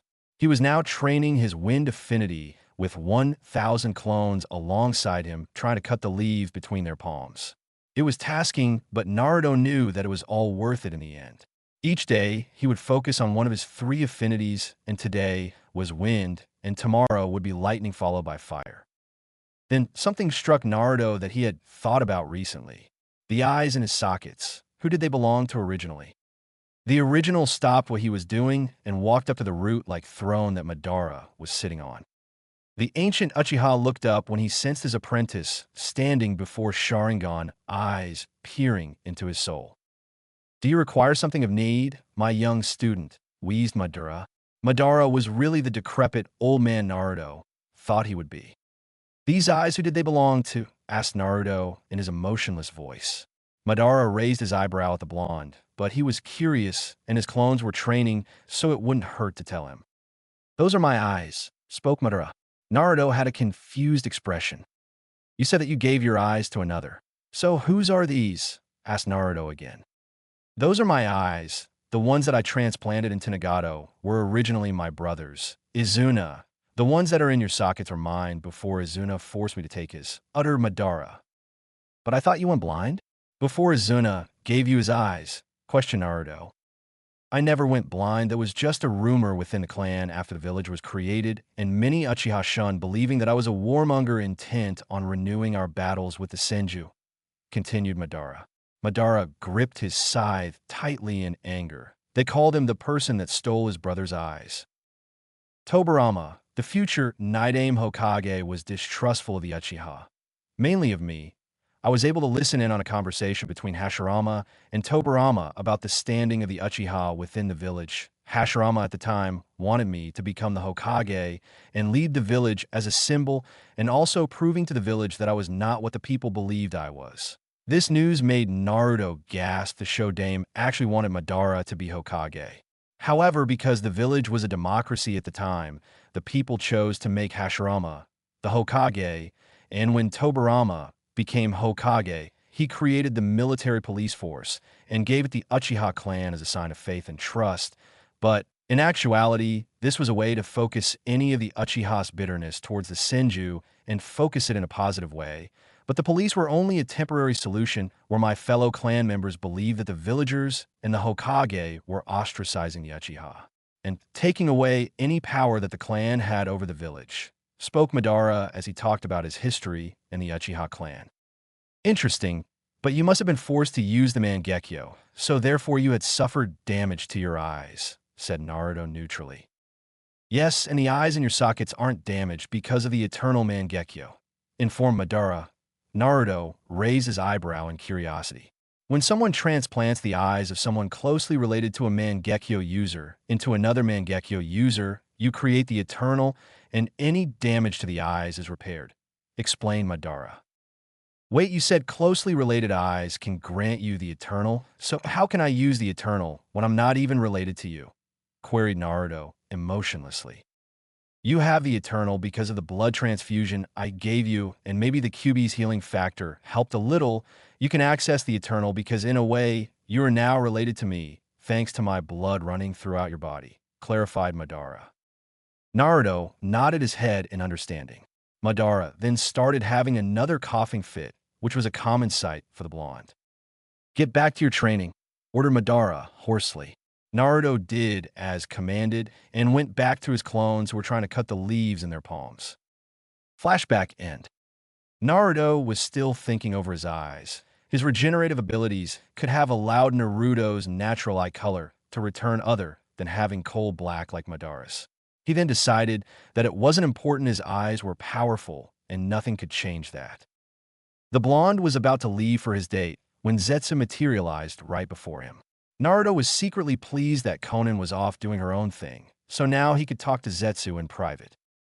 What is it, Zetsu? Sighed Naruto. The Sharingan wielder had just noticed that Zetsu was carrying 2 brown packages wrapped in twine. Naruto subconsciously raised his right eyebrow at the plant man. I have gifts for you, said the white half merrily. The black half groaned at his other's half's behavior. Why did you buy me gifts? Hissed Naruto, getting slightly angry. White Zetsu usually brought him crappy items, such as smelly cheese and old socks. The Uzumaki was unsure if Zetsu was being serious or like joking around with Naruto, which later the blonde would threaten to kill Zetsu if he didn't stop being an idiot and kept on buying him shitty presents. Zetsu handed Naruto the first package, and Naruto put down the flowers he was holding and unwrapped the package. Naruto unwrapped the package and was met with a box. Opening the box, Naruto saw and beheld a tanto, perfectly crafted and well-created tanto. Naruto was taken back by the weapon in the box. His version of surprise was merely a raised eyebrow. He took the tanto out of his hand and inspected the sheath that was connected to the blade. The sheath was a royal red in color and had black cherry blossoms that dotted the sheath. Naruto grabbed the hilt of the short blade and noted that it lacked a guard like his katana, and also had a long light blue 11.5-inch rope on the end of the hilt. Naruto unsheathed the blade and held it in his right hand. The blade was silvery blue, and the light seemed to shine off it like a mirror, like his own katana. Naruto's lips twitched for half a second. This was the best gift, that wasn't a piece of crap, that he could get from Zetsu. However, Zetsu didn't see the twitching of Naruto's lips. Naruto sheathed the tanto and tucked into his jacket's inner pocket. Why would you give me this gift, Zetsu? Asked Naruto, strangely. Zetsu smirked at his master. It's your first date, and I believe it was a special occasion, said Zetsu honestly. Technically, white Zetsu wanted to give Naruto a signed copy of Ica Paradise, but black Zetsu said it was trash and Naruto would actually kill him if they were to get it. Zetsu handed the second package to Naruto. Like before, Naruto unwrapped it, but this time it wasn't a weapon. It was a mask. The mask looked like what could be best described as a menacing skull. It was white on the right side of the mask and had 10 red stripes on the left side, almost completely covering the left side of the mask. It also had sharp teeth and a pointed chin with narrow eye holes. Naruto narrowed his eyes in suspicion. He didn't know how to feel. He had to admit that the mask was elegantly designed, but why a mask in the first place? It felt like he was copying a Beto, someone he hoped to kill. Why would you give me this, Zetsu? Questioned Naruto neutrally. The blonde didn't know how to feel. He liked the mask, but the purpose of it was clouded. Black Zetsu decided to answer. After your recent escapades in Konoha, if it wasn't for your hood obscuring your enemies' views of your face, they would have discovered your identity, or they would think you were the resurrected Yondaime. That mask is infused with chakra, so even for someone with the Byakugan, they will be unable to see your face from all the chakra obscuring their vision, explained Zetsu. Naruto was surprised that the mask would perfectly hide his identity. Understand, Zetsu, I will only wear this when around Konoha shinobi or anybody associated with Konoha. Even though they believe Naruto Uzumaki is dead, the fact that they can't learn my plans or who I am until the plan commences and the infinite Tsukuyomi is launched. Zetsu nodded at Naruto's words. Naruto rolled up his jacket's left sleeve, revealing sealing tattoos on his wrists. He sealed the mask into the tattoo and rolled down the sleeve. Naruto picked up his bouquet of plum blossoms and left the hotel room he was staying in ready for his dinner with the Mizukage. In the land of Earth, specifically Iwagakure, Ryotenbin no Inoki of both scales, the third Tsuchikage was fuming with rage. His operation to weaken the land of water and Kirigakure had failed. He knew he shouldn't have hired those Takinins. Trusting a weaker shinobi village was incredibly stupid. No wonder they were weaker than the 5 great nations. The operation had taken months of planning and preparation. He even sent some of his best jonins to make sure nothing jeopardized the plan, but instead with all of his forces slaughtered and the mission resulted in failure. Now Kiri had all those weapons and supplies along with all the funds they happened to have with them to establish a base camp and hire workers. And something infuriated him further. Kiri returned all of their corpses that were mostly intact, and now his medical officers were going over autopsies of the corpses. He needed to find out who was responsible for all the saddened families in Iwagakure that had lost their loved ones in the land of water. Then one of his assistants walked through the door with news on the bodies. Tsuchikage, we have just recently finished the autopsy on the IWA shinobi station within the land of water. Although what we have found was nothing really urgent, one body has shocked the medical officers, and it requires your eyes, said the assistant. Very well, go and tell the medics that I will be arriving at the hospital shortly. Inoki then rubbed his back in annoyance. He really was an old geezer, according to Kuratsuchi. When Inoki made it to the hospital, he was greeted to the sight of his 2 medics standing over the body of one of his most trusted IWA shinobi. He noticed that his shinobi had a gaping hole in his chest, and someone had broken through his ribcage. Thank you for coming, Tsuchikage-sama, said one of the medics, and Inoki nodded at the medic. Cause of death? Asked the old Kage. That's the most gruesome thing about this body, sir, said the other medic. Inoki raised his eyebrow, and his mouth dropped a bit. Cause of death. Numerous lacerations to the heart which lead to blood loss and later death, informed the medics. Inoki sighed. This really wasn't his kind of day. And yet there's more, Tsuchikage-san. The medics lit up a light above the body and positioned it over the hole in the shinobi's chest. Inoki used his flying jutsu to get a better look. He noticed that the medics had removed the heart, but there was something else in the chest. In big, bold letters, Inoki could make out a few words written on one of the ribs. Inoki's face puffed and went red in anger. He stormed out of the hospital, leaving 2 very startled medics behind. The inscription on the rib was plain as day, as even a child could read it. With regards, from Ryu Yoke's, was all it said. Naruto must have apparently written that with wind chakra when he was crushing the shinobi's heart. That poor shinobi. Naruto was making his way to the Terumi mansion where he would meet the Mizukage for his date. However, the date was not the thing that was preoccupying his mind. He had another night terror. It was different, and yet similar to the one he had a few nights ago. But he brushed off the thoughts from his mind. However, he was nervous this would be the first time he would truly interact with a female who wasn't Konan. He then remembered one of the lessons Madara told him. Flashback. Naruto was currently training with his new katana that Zetsu had got him when he told his teacher that he was interested in Kenjutsu. Currently, Naruto was 14 and his body was quite lean and rippled with muscle. The blonde was now testing his skills against multiple Zetsus and his own Kage Bunshins. Madara was just watching with a calculating eye. He was currently going over what else he should teach Naruto. The blonde had already finished elemental manipulation and shape transformation. So what now? Then it came to him. There will be times when Naruto would have to interact with the females of his species. Naruto, croaked Madara. Naruto stopped what he was doing and walked up to his sensei. What is it, old goat? Said Naruto, emotionlessly. A tick mark appeared on Madara's forehead. He couldn't get his student to stop calling him that disrespectful nickname. But back to the reason Madara called Naruto over. Naruto, there will come a time when you will be subjected to the advances of women when you leave the hovel, said Madara. Naruto raised his eyebrow. Since in Zetsu's opinion, you are handsome and attractive, many kunoichi will use their sexuality to seduce and maybe assassinate you. I have known many Uchiha who have died from having their throats slit in their sleep by kunoichi spies, so make kage bunshins and study all you can on resisting the temptation of the kunoichi. But sensei, it might be impossible to fully control my perverted urges, muttered Naruto. While it is true that you can't fully control it, you could train yourself to resist it, said Madara. This conversation is becoming really awkward, old goat, spoke Naruto cautiously. Madara sighed at his student, and he can't fault him, it was awkward for him as well.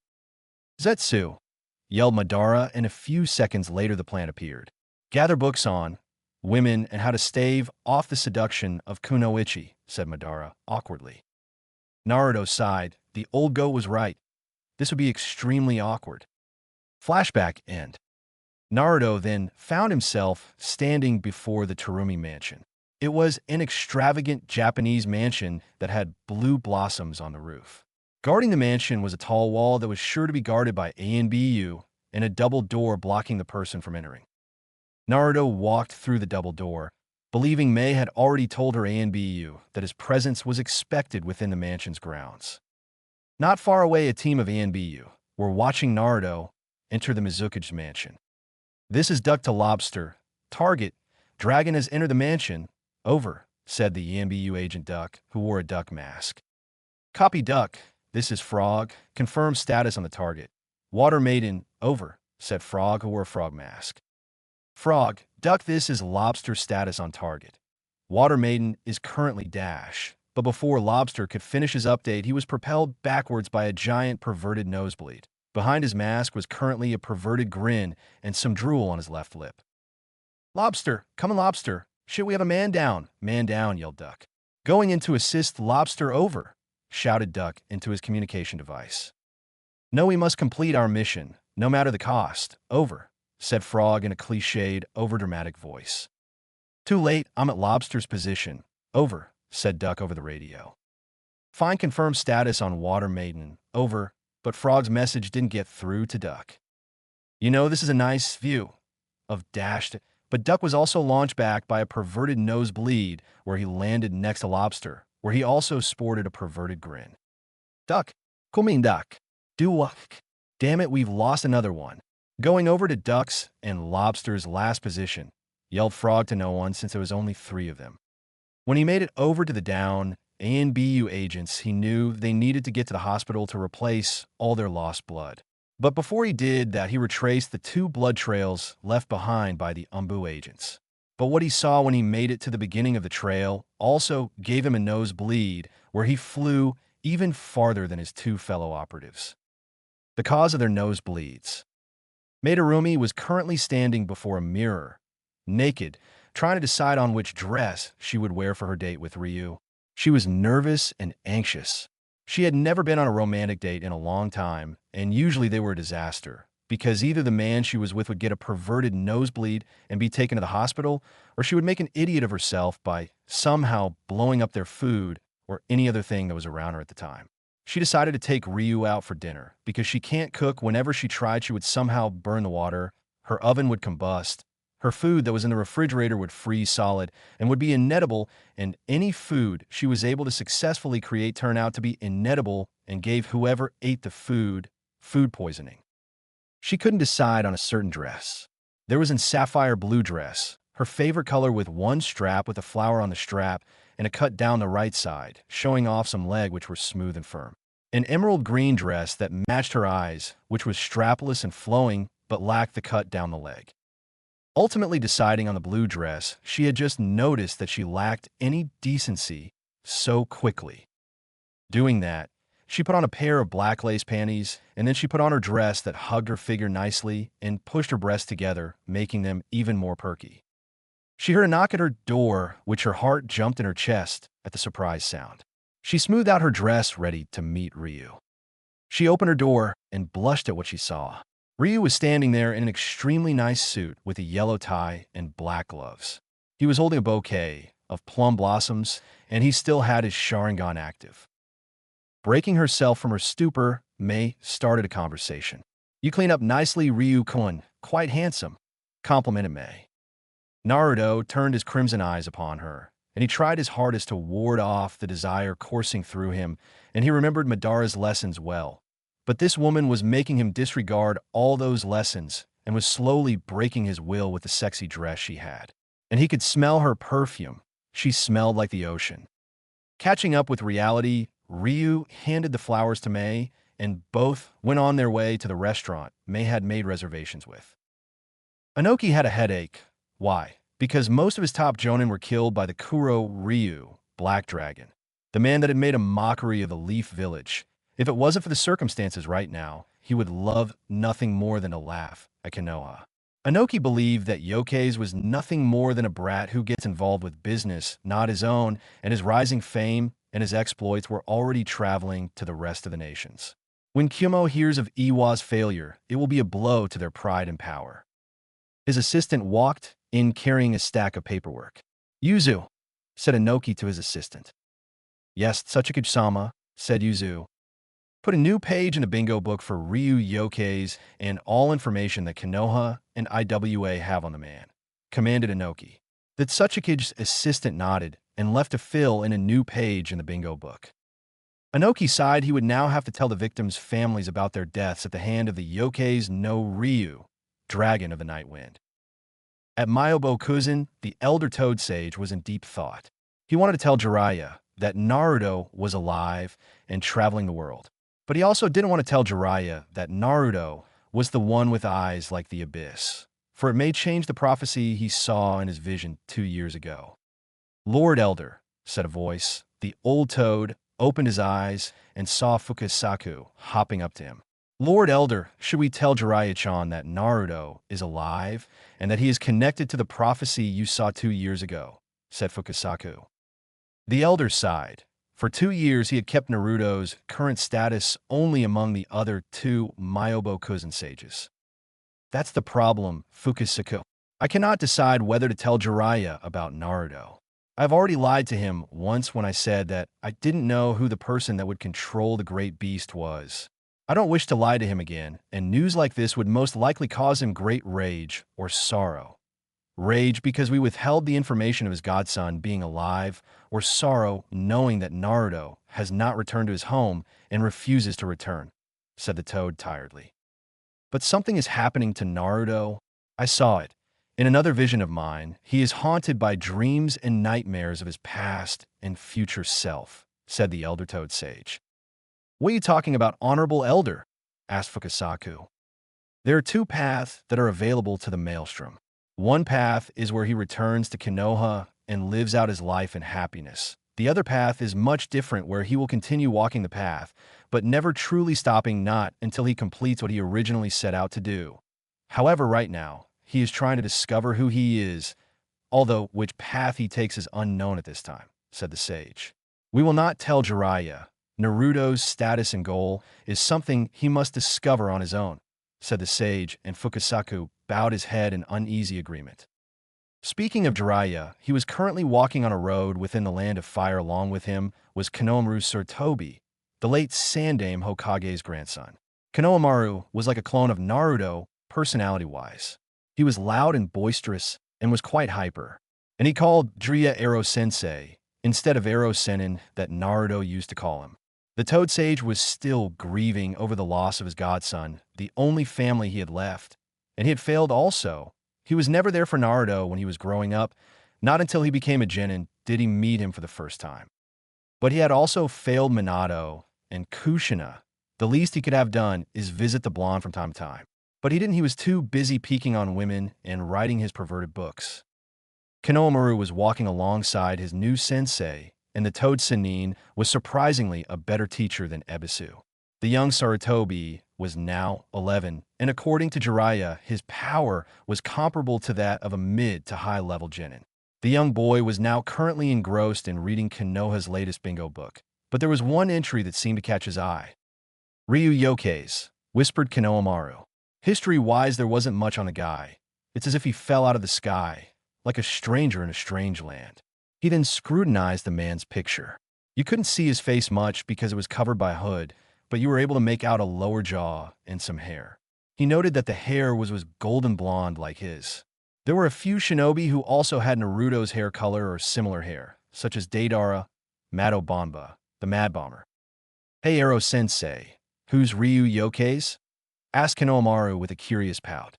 Jiraiya looked to his side to see Konohamaru reading a bingo book, and he was looking at the page of the Kuro Ryu. "I don't know, kid.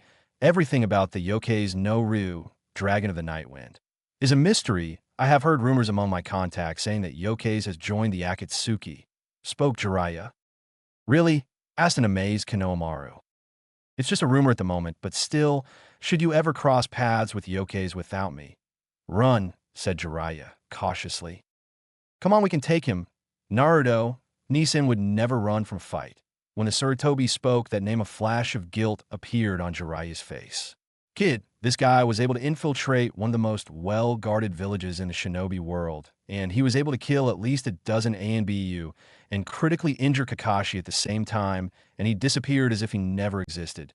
So tell me, when someone like you, who isn't even a Jinin, let alone not even a Jonin in power, could take on an S-rank criminal such as Ryu Yokeis," berated Jiraiya. Konohamaru pouted in annoyance, because what his sensei was saying happened to be true. For half an hour, both Jiraiya and Konohamaru continued to walk on the road. But Konohamaru decided to voice something that had been bothering him for years. Why was Naruto Nissan hated? Everywhere we walked, there were people who would openly glare at him and say terrible things as well.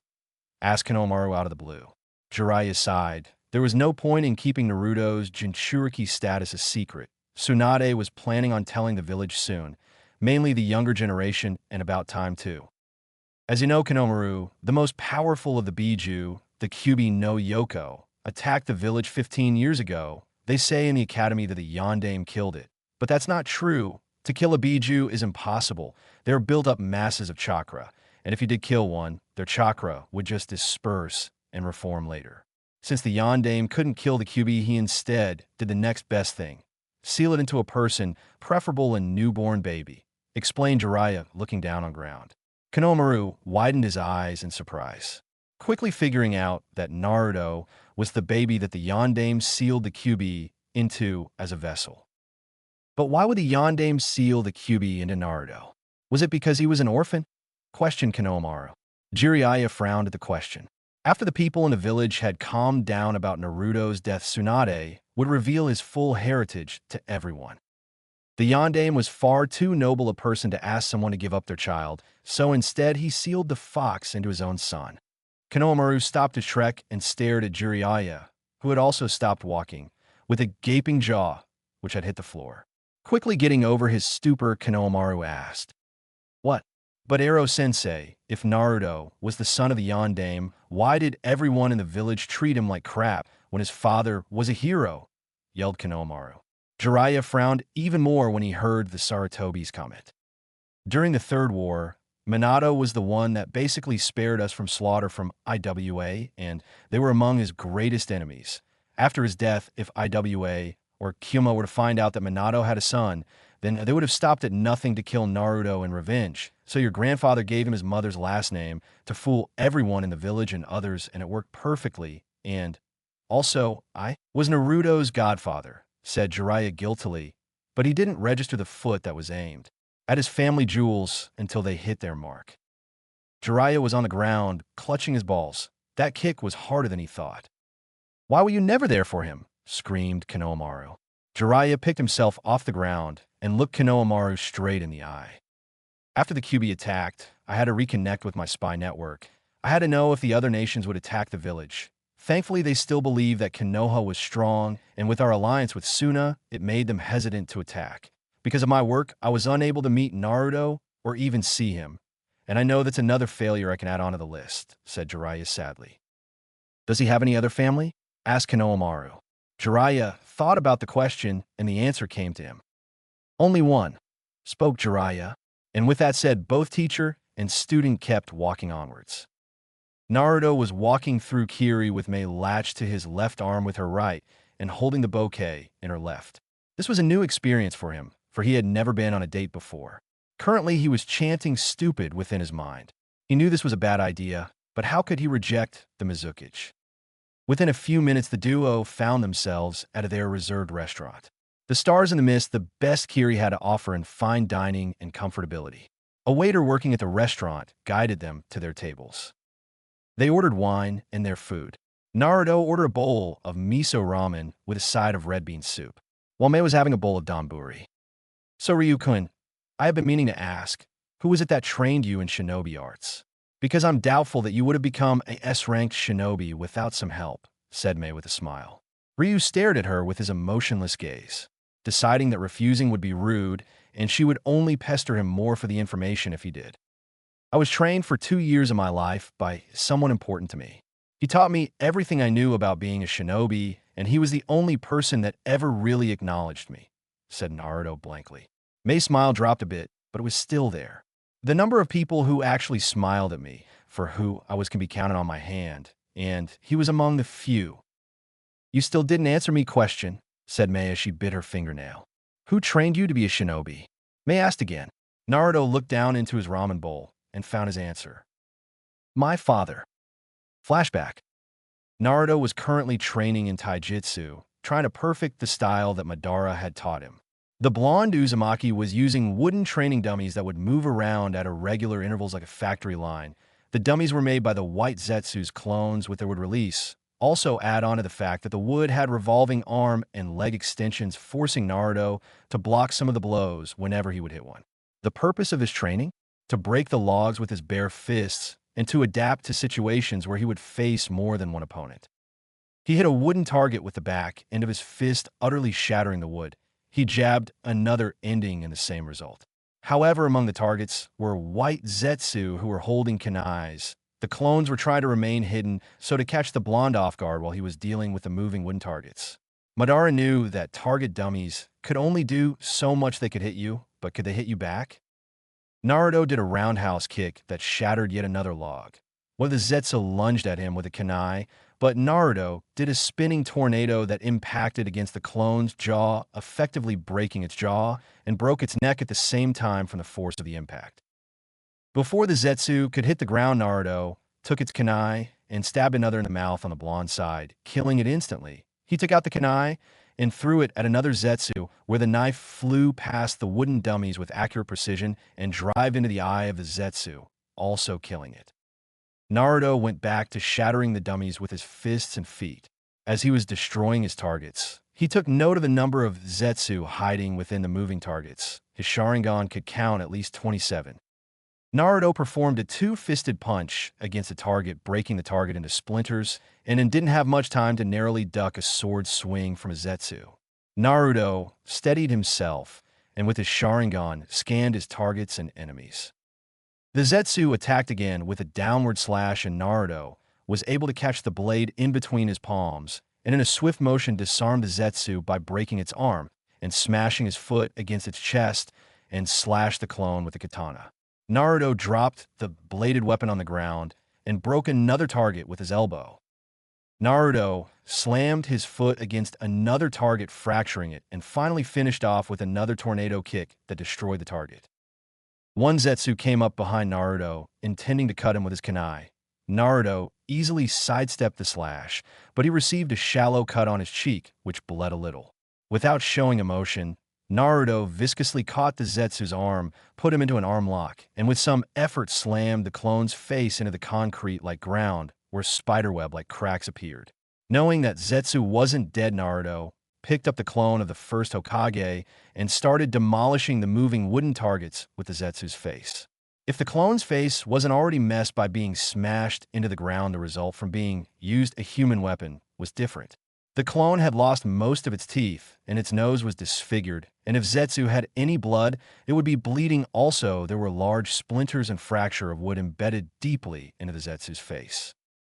Naruto, after seeing that the Zetsu was still alive, dropped it on the ground and broke its neck with his foot, and then went back to destroying the wooden dummies that he was skillfully dodging the entire time. One person was watching the brutality that the Uzumaki heir was reaping with a satisfied smirk, and that was the man that breathed life into him. Madara Uchiha was watching his apprentice demolishing everything in his path with ease and precision. This was a training method was designed by the old Uchiha to improve Naruto's dexterity and the force and power of his taijutsu. However, Madara was able to note that he could see some flaws with Naruto's taijutsu. He pivoted his punches too much and his stances were too rigid, which allowed him to become unbalanced and easy for an enemy to exploit to their advantage. Your stances are too rigid, you have to let them flow like water, barked Madara hoarsely. Naruto didn't seem to register what he said, but Madara knew that he heard him. He lived with the boys sharing the dark hovel they were in for a year, and Madara could tell when Naruto was listening or not. But Madara also noted how brutal Naruto could be in combat, such as when he used the Zetsu's face as an improvised weapon while it was still attached to the body, and using the kunai to stab the Zetsu in the mouth and piercing another one in the eye. The Uchiha knew that Naruto didn't like nor disliked killing. He was content with it. But sometimes when Naruto was training with the Zetsus, Madara could glimpse a small smirk of joy, but it was a sickly smirk that someone took pleasure from inflicting pain. Naruto was currently enjoying himself, inflicting harm on the Zetsus, whether by breaking their bones, using sharp wood pieces and gutting them with it, or just by simply watching fall to the ground. But he was happy because whenever he would see a Zetsu, he would picture the face of someone in Konoha who had mistreated him. He saw various faces of his former friends and some people who he used to consider his family. But when the face of the Yondaime appeared, he lost all sense and ruthlessly slaughtered the Zetsu and kept breaking the targets even more. A moving, thick, wooden target was nearing him, but the image of his father was standing there smiling kindly at him popped up, and that sparked something within Naruto, something dark. He cocked his right fist back and crushed the wooden dummy from the impact of his punch. However, he overexerted the amount of power he put into the punch intended for the target, that his arm broke in 3 places, 2 on his forearm and 1 in his humerus bone. He felt his knees in pain while he was cradling his right arm. His breath was hitched, and there were beads of sweat rolling of his brow. Madara, seeing that his apprentice was wounded and hurt, got up off his root like thrown and hurried over to his disciple as fast as his withered legs could carry him. When he made it over to his student, he stopped the training and ordered the Zetsus to get bandages and splints. Madara brought Naruto over to his bed, Naruto's bed, and laid him down. Madara knew limited medical ninjutsu, and he knew how to perform surgical procedures, given how he transplanted his brother's eyes into another. A few white Zetsus returned with bandages and splints. Madara checked over the places that were broken. One was near the wrist, the other near the elbow, and the one located on the humerus was directly in the middle. All the while Naruto was grimacing in agony. He gritted his teeth and tightened his left fist since he couldn't move his right hand or arm. Madara glanced at his student, and when the boy showed signs of his pain, a wretched feeling would wash over Madara. He hadn't felt that feeling in a long time, not since Izuna. Madara knew that Naruto's healing factor would greatly reduce the amount of time the recuperation would require, but given the extent of the injuries, it would take some time to heal. Madara wrapped the splints around the broken areas and bandaged them up. You have to be more careful, watch how much power you exert in your punches and kicks. If you keep doing that, you just end up in this scenario, said Madara. But Naruto's hair overshadowed his eyes. Madara gazed at Naruto again, while he was tying a sling around his right arm. Madara could feel that something was bothering Naruto. He could see some stray tears that were prickling at the corner of his eyes, but refused to fall. Madara then figured out what was wrong. Anger leads to sorrow. Madara was entirely aware of what happened to Naruto before the boy became his student. He was treated as if he didn't exist, like he was a nobody. Some vessels to the beast were at least hated, but the existence acknowledged. But Naruto was a person who wasn't even there. and people would look through him and nod at him, like an apparition. Such anger built up over time was like holding back an explosion. It would come out at some point. "Let out," whispered the Uchiha. Naruto looked up at his sensei, and ever since knowing the old goat, Naruto knew that he would never say such a thing or act, so old man understood him perfectly, and he understood what he was feeling right now. The tears that were being held back by the wall, those eyelids flew out like a waterfall. So Naruto cried, letting out all his anguish and misery that the villagers inflicted on him. No other vessel, a jailer to a beast, was treated like he was. He leaned forward and rested his face on the old man's shoulder. But surprisingly, Madara didn't push him away. Instead, he embraced him in a hug, the most genuine hug the blonde Sharingan wielder had experienced. Somehow Naruto could feel love within this hug coming from such a hateful person. I guess it gave him a new perspective, that even the most hateful person has some shred of love in their being. Madara stared down at the mop of blonde hair. He remembered a time when Izuna was faced with something similar after the deaths of his other brothers. Madara became a father figure to Izuna rather than a brother because their own father was too busy with the missions the Uchiha received, and he promised long ago that he would protect Izuna from anything. However, he failed, and Izuna died. He broke his promise. But now when he looked at Naruto, he would see the face of his beloved brother. Then he discovered what that feeling toward Naruto is fatherly love. Madara didn't deny that he cared for Naruto on some level. "The boy grew on you. I wonder if this is what it feels like to have a son. I never had any children, so I don't know what it's like to be a father. So this is quite the new but happy experience. You know I will not be with you forever, and if so, I will protect you until I pass, like my brother." Naruto promised Madara silently as he tightened his embrace on Naruto. He was going to make the Uzumaki as strong as possible within the limited amount of time they had. This strange feeling, this love, he hadn't felt it since Izuna, nor for any other person. While Madara was thinking that, our favorite blonde was thinking something else. Is this what it feels like to have a father and it feels warm?" lamented Naruto.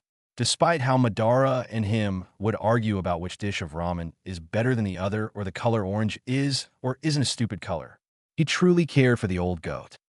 Flashback end. Naruto then found himself back in the restaurant with Mei. Despite not showing it, Naruto was truly sad that his sensei was gone. "So, heard Ryu."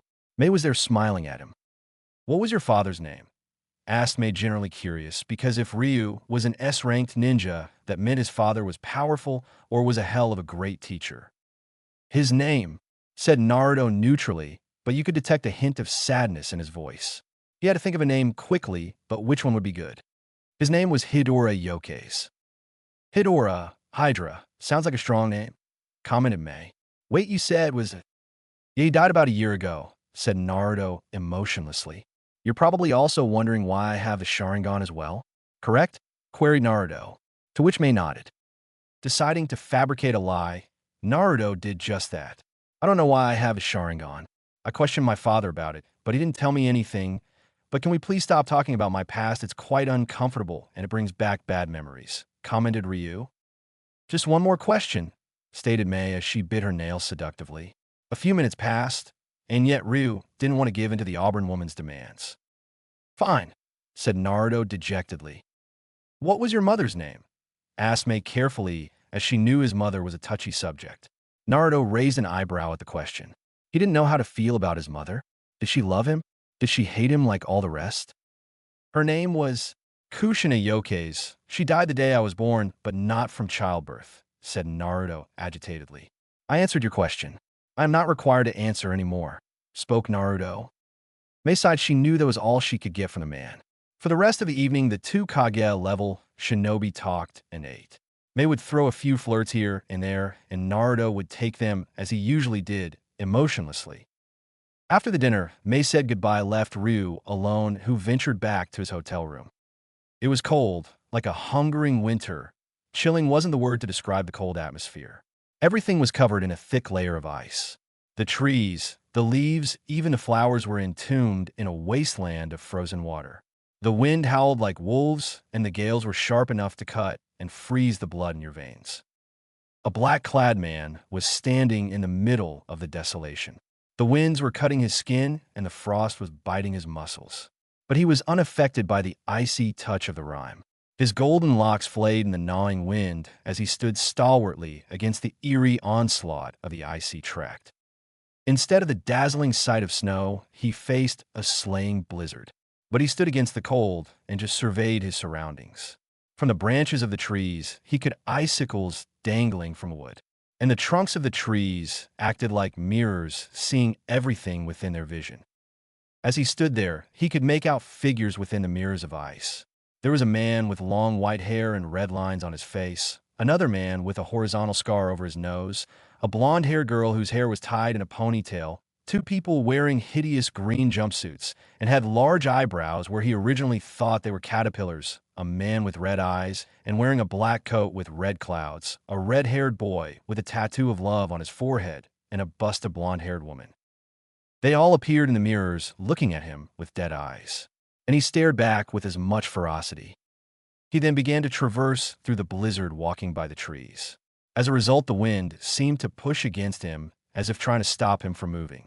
But he fought through and endured the blistering frost, eviscerated his blood, freezing it, but he trekked on through the frozen storm. He walked for what seemed like hours until he came upon a unique tree.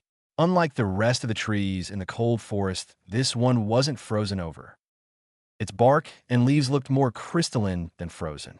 The leaves seemed to droop down from the branches, appearing as if it was a painting or a chandelier.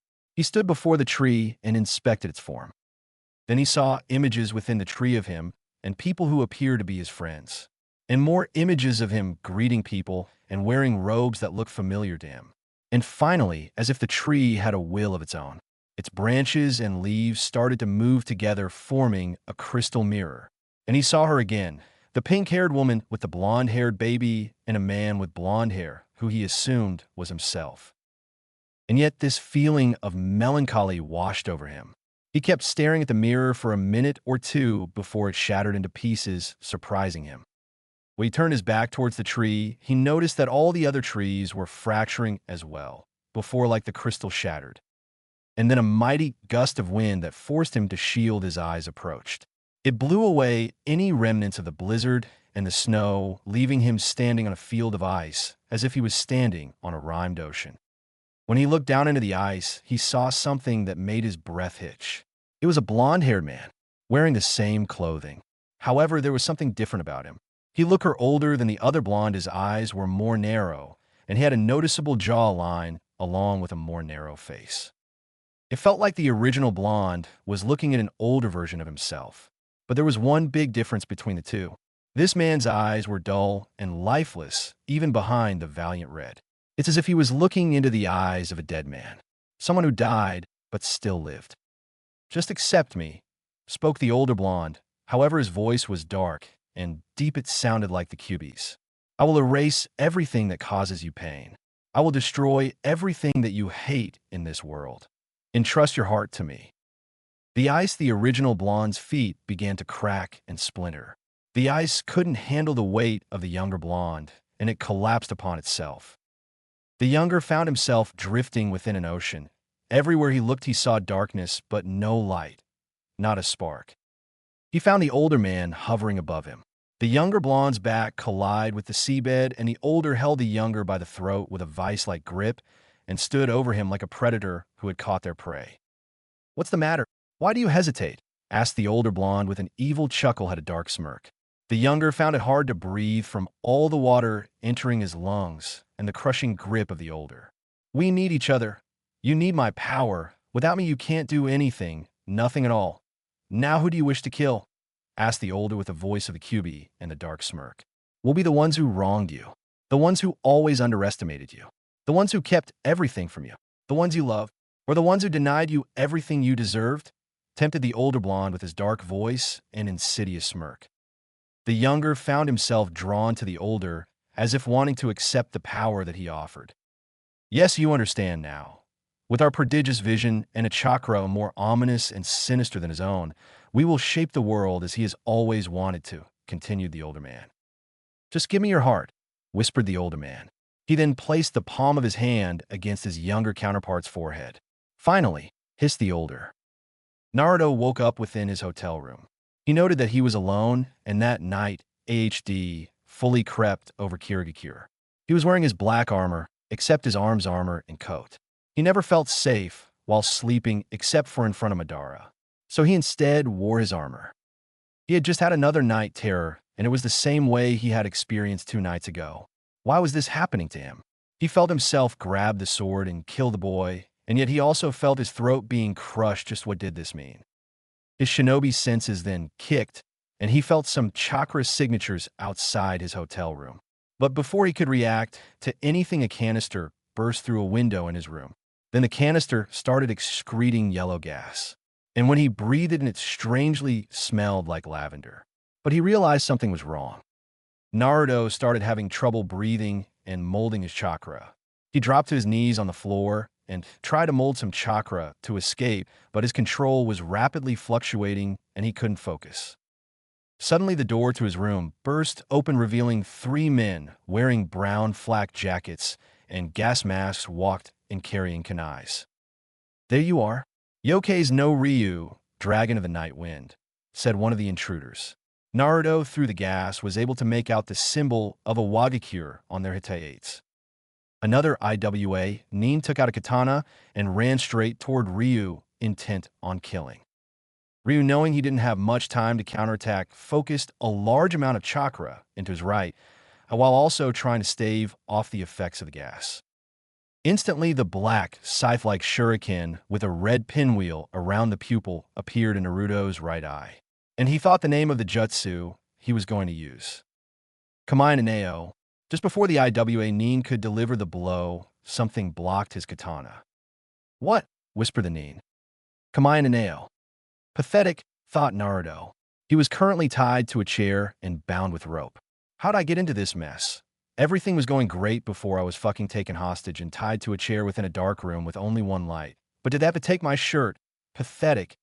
If I could mold my chakra at the time, I could have killed him easily, but the gas also had to mess with my senses, making taijutsu near impossible.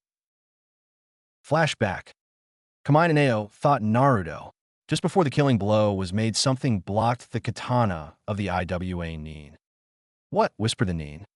It was a scythe, and the one who was holding it was a priest wearing black robes and a strange mask. The mask had 2 pointed ears resembling a fox and 3 eyes. The IWA Nin was cowering under the glare of the mask. Where did it come from? The black-robed priest pushed the IWA Nin back, and with a swing of its scythe, a sickle-like wave appeared and cut through the Nin, but it didn't kill him. But he found that all his chakra was gone. Possibly that wave-like energy drained his chakra from the black-robed priest's attack. The other IWA shinobi were unsure what to do. Their partner wasn't dead, so why was he just standing there? Naruto stared blankly at the Nins, but his breathing was heavy from all the poison gas. He focused as much chakra as he could into his right eye, and a blue ring appeared behind him bearing the kanji for Jewel. An angelic priestess burst through the ring. She wore flowing cream-colored robes and translucent ribbons. She too had a mask with 2 fox-like ears and 3 eyes. However, she had a red crown-like accessory on its mask. The priestess gathered up chakra that the black-robed priest stole and focused intently. She created a glowing ball of white, transparent chakra and threw it at the enemy shinobi, which forced them to fly back onto a street. They were relatively unharmed, and their wounds were superficial. Naruto was struggling to stay conscious, but the jutsu was wearing down all his chakra. The gas was causing his chakra control to go haywire, and the sleeping effect was hampering his physical abilities and was wearing down upon him swiftly. He was foolish to believe that the chakra signatures outside his hotel room were Kiri, shinobi, May had sent. And he didn't focus on his sensor abilities to reveal the location of the shinobi who threw the canister into the room. Naruto was trying to maintain control and focus on his 2 creations. But the gas was affecting his concentration, and he was becoming incredibly drowsy. He got up onto his feet, and with his remaining strength, propelled himself out of the hotel room, breaking through the walls. He landed on the ground, but tumbled a bit. His feet came in contact with the ground, coughing all the way, his 2 priests following after him. When he was outside, he saw that the IWA shinobi had recovered from the priestess's attack. His remaining strength was waning on him, and the blonde lost consciousness, and his two priests puffed away in smoke. No one in Kiri were able to get to the disturbance fast enough to ascertain who caused it, and by then the enemy shinobi had already taken Naruto. Flashback end. When Naruto woke up, he found out that he was tied to a chair in a dark room. He could only guess that the IWA Neens captured him and later restrained him. He was currently wondering where Conan was. Was she trying to rescue him, or did she not give a shit about him? And where the fuck was Zetsu when you needed him most? Deciding that Naruto was just going to sit back and find out what the IWA Neens wanted, he relaxed in the chair, not caring about anything in particular or what the IWA Neens were going to do. Did they want to bring him to IWA to turn him into a breeder for the Sharingan?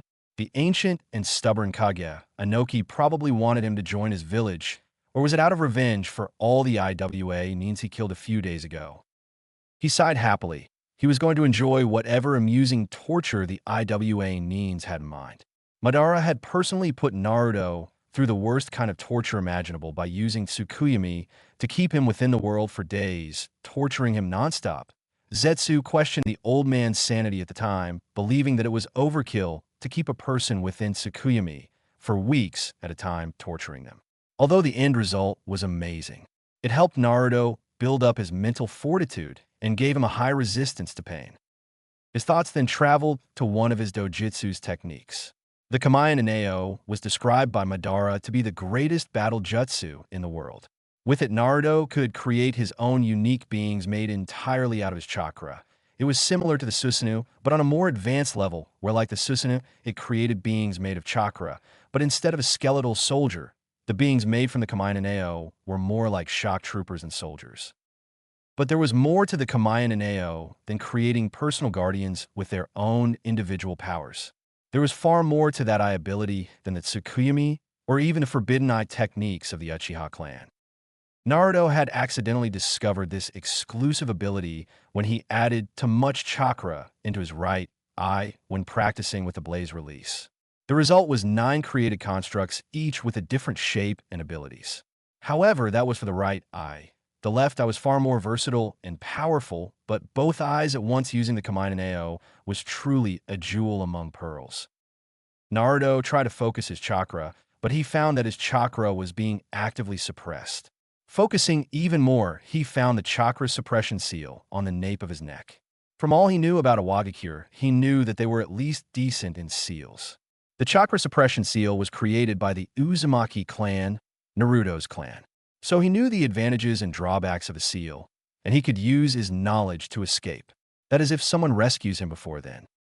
The shackles that we're currently holding were weak and made of soft, flexible metal. Therefore, it would be easy for him to break in part to his physical strength that he advanced in the years. But he knew that even with taijutsu, he wasn't on the level of Might Guy, the green idiot of the hidden leaf. But he was confident enough that he believed he could kill the IWA Neens with one hand. But then he remembered his capture. He truly was pathetic that shinobi fodder, such as IWA, could capture him. He admitted that the only people who could defeat him were Nagato and possibly Obito. Nagato because of his skill with the Rinnegan and his experience in battle. But the leader of the Akatsuki's arrogance was a weakness he needed to fix. And Obito, but that was because Naruto overestimated him. Naruto was brought out of his musings by a door opening in front of him. A person walked in wearing a brown flak jacket. He had slightly spiky, brown hair and brown eyes. When Anin looked at Ryu, he sneered at the tied-up blonde. "Hello," said Ryu with an annoying smirk. The Nin narrowed his eyes at the Sharingan wielder. The Nin scrutinized the man in front of him. He was laid back and relaxed, as if nothing could affect him in his content world, despite being tied up like a criminal on trial. The blonde was also well sculpted in muscle, and there wasn't a scar on his body except for a spot above his heart, where it looked like he was hit by a lightning bolt that arced outwards. "Can you untie these bonds, please?" The IWA Nin looked up to see Naruto, smirking at him happily. "Can you please untie these bonds?" stated Naruto with a big grin, as if finding the situation funny. The IWA Neens, I twitched a little in annoyance. "My name is Kuri Gansiki. I am a jonin in service to Tsuchikage-sama and Dash." But he stopped his sentence when he noticed Naruto wasn't listening, as if he wasn't worth his attention. He gained a tick mark on his forehead at the level of attention Naruto, was giving him. "Ichi-wai," yelled Kuri. Naruto snapped his head and gave him his attention to the knee. "What?" asked Naruto, shrugging his shoulders. Kuri's face puffed up in anger, and he gained a prominent tick mark that was pulsing. "You killed my brother," said Kuri, gritting his teeth. Though Naruto stared him blankly, which seemed to unnerve Kuri a little. Naruto sighed and breathed in some air. He closed his eyes and started thinking about who was the person he killed. But then he realized he didn't care. "You think I care about your problems, and you believe that I actually do," spoke Naruto as he opened his eyes. "Honestly, I could care less who I kill. Your brother did his duty as a shinobi serving his village. He died like a shinobi, no. He died like a dog," said Naruto scornfully. He then felt a fist impact against his face. Kuri was shaking with rage, and he was grinding his teeth. But Naruto continued on with his psychological warfare, intent on finding what the shinobi wanted. But he guessed it was revenge. "I slaughtered him just like all the others. He could never think of defeating me. None of them are worth my time, but it felt good watching his life slip away," lied Naruto. "He was the ninja who I killed via lacerations to the heart, correct?" asked Naruto. Another punch to the face was his answer, and he knew he was right. "He had a child," yelled Kuri. But Naruto continued smirking. He didn't care if he had a grandmother. "I don't have what he has," said Naruto with his smirk. Kuri punched Ryu again and left the room. All throughout that talk, Naruto was sending enormous amounts of chakra into the suppression seal. Konan was currently speaking to the Mizukage about what had happened at her and Ryu's hotel room. When the blue-haired woman arrived at the hotel after a mission the Mukage gave her, she saw that the door had been blown nearly of its hinges. There were tumbled over items, as if there had been a scuffle in the room. However, Ryu's items were still there, such as his katana and his coat and Akatsuki cloak. However, Ryu himself was missing, even though she had been partners with the blonde for a while. Konan knew that he would never leave behind his katana or his coat. So, where was her partner? Shortly after the Mizukage's forces arrived to investigate what had happened. "My MBU are currently looking into what has happened at the hotel and who could have caused it and why," said May in a professional voice. "I just care about getting my partner back," said Konan emotionlessly. She had many questions that only Ryu could answer, and she needed them answered and soon. She meant to ask him after his date with the Mizukage, but her mission took longer than expected, and then there was this mess. "My MBU were able to discover a few pieces of evidence that could lead us to the perpetrators," said May as she took out a scroll and unsealed its contents. There was a used-up canister, a gas mask, and a katana. Konan inspected the gas mask and canister. They were used in recon unties to capture targets, judging by the canister's model and the gas mask. It didn't take a genius to figure out that it was linked to the canister, but the katana, Konan had seen the same brand of that sword. It was shorter than the average sword, but it had a square-shaped guard and brown hilt. "That katana is a model used usually by shinobi from a Wagakure," informed Konan. May wasn't surprised by Konan's information. In the past, a Wagakure had utilized the Akatsuki, so it would be natural for Konan to recognize the sword. But still, why kidnap Ryu? IWA has always been a village who couldn't rein in their emotions very well. Given the many assassination attempts on the Yondaime Hokage after the Third Shinobi World War. Suddenly, Ao burst into the room. He was sweating and his breathing was heavy. "Mizukage-sama, we found this near the crime scene," said Ao as he held up in a Wagakure Hitate. "There are only a few possible explanations why IWA is here, or more specifically, Ryu," said Konan, her face not betraying any emotion. "1.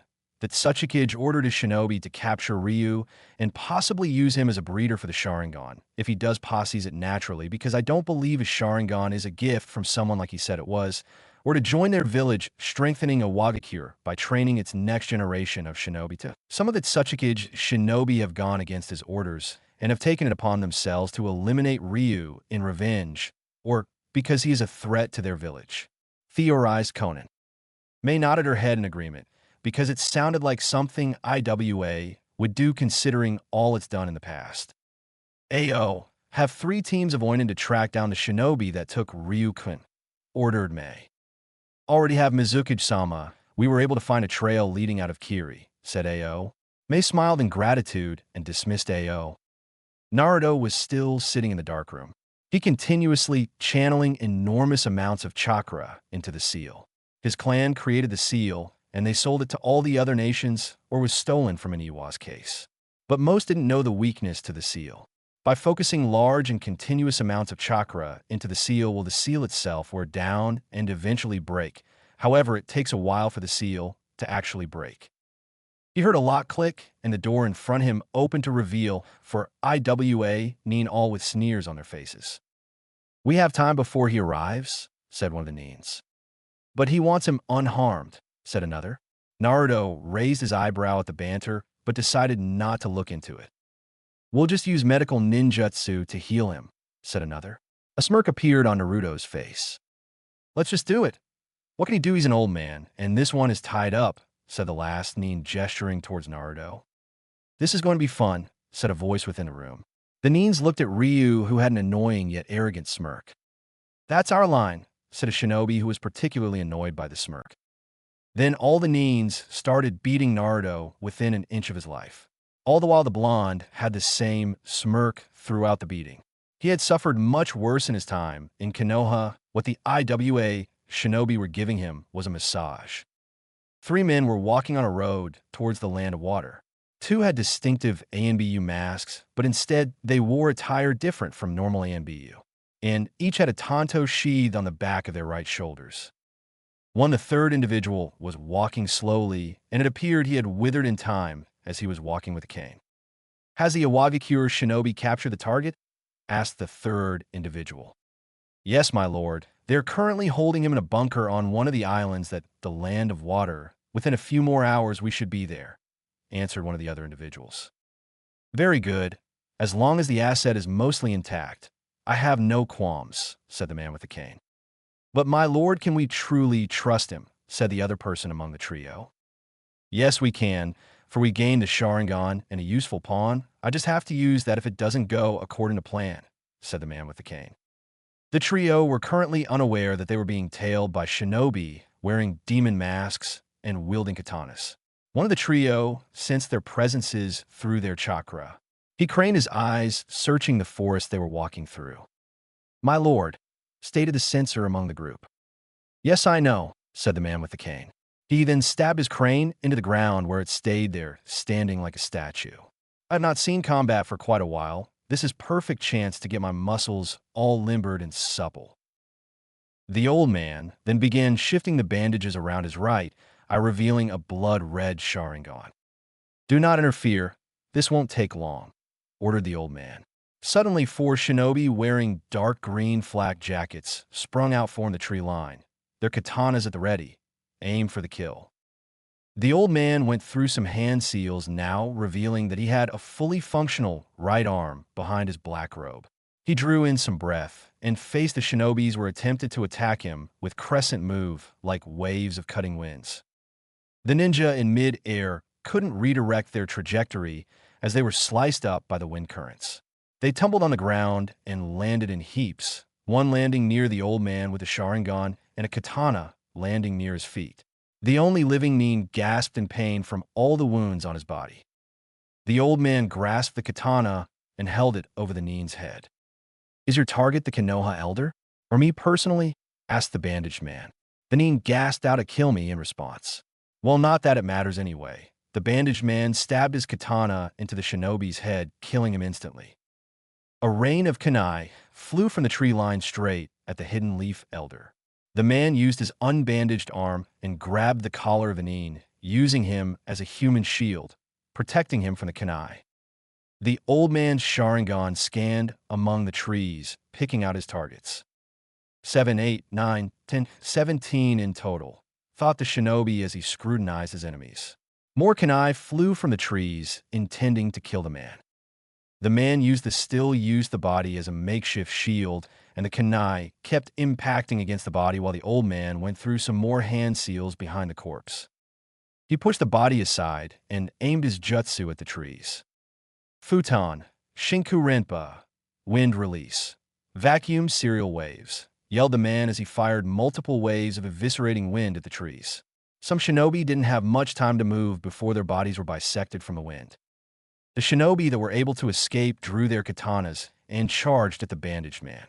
The man grasped the katana that was in his human shield's head and engaged the nins in kinjutsu.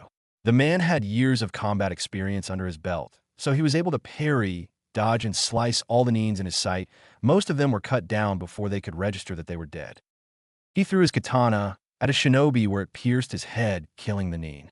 The man went through some more hand seals and prepared his jutsu. Futon, Shinkijoku, wind release. Vacuum sphere, yelled the man as he exhaled numerous bullets like blasts of wind at his remaining enemies. The bullets penetrated their flak jackets and flesh easily. 3 shinobi fell to the ground dead, while 3 more still lived. The old man took up his sword again and engaged the shinobi in swordplay. He killed another nin by stabbing him in the neck with his sword, where he then used the body as a shield where the 2 other shinobi stabbed the body. Using the opportunity that the ninja were close to him, the bandaged man removed the katana via slashing the neck and killing the last 2 combatants in a swift and grisly strike.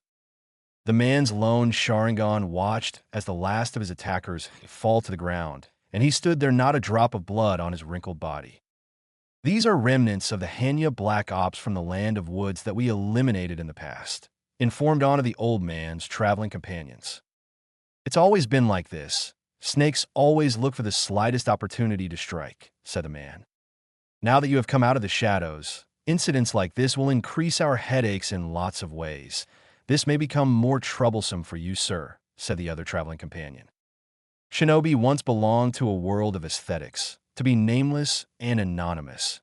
Your existence hidden from the world was a source of pride, said the man as he grasped his cane that hadn't moved from its spot. By controlling what's seen and what's hidden can one truly strengthen village and nation. That is why I respect Ryu Yokeis. He is everything a shinobi must be in this world: deceptive, cunning, ruthless. He doesn't allow the world to see him unless he wants to be seen, and when he is seen, he inspires fear with his power. When he infiltrated the village, he purposely revealed his presence. When he was compromised, and before that he was hidden in plain sight. Let the people mask you so that you are one with the crowd. He knows this best of all, and as quickly as he appeared, he disappeared as if he was phantom. That is what a shinobi must do, what ninja must be. He is the pinnacle of what shinobi must represent, and I will have him as my pawn, proclaimed the old man. We should arrive at the bunker within an hour or so, if we keep up our previous pace, informed one of the trio. Good. I am quite eager to meet Yoke-san, and when I have him on my side, I will be supplying the village with a powerful weapon, one that is far more exceptional than Kakashi Hitaki or possibly Tsukumo Hitaki.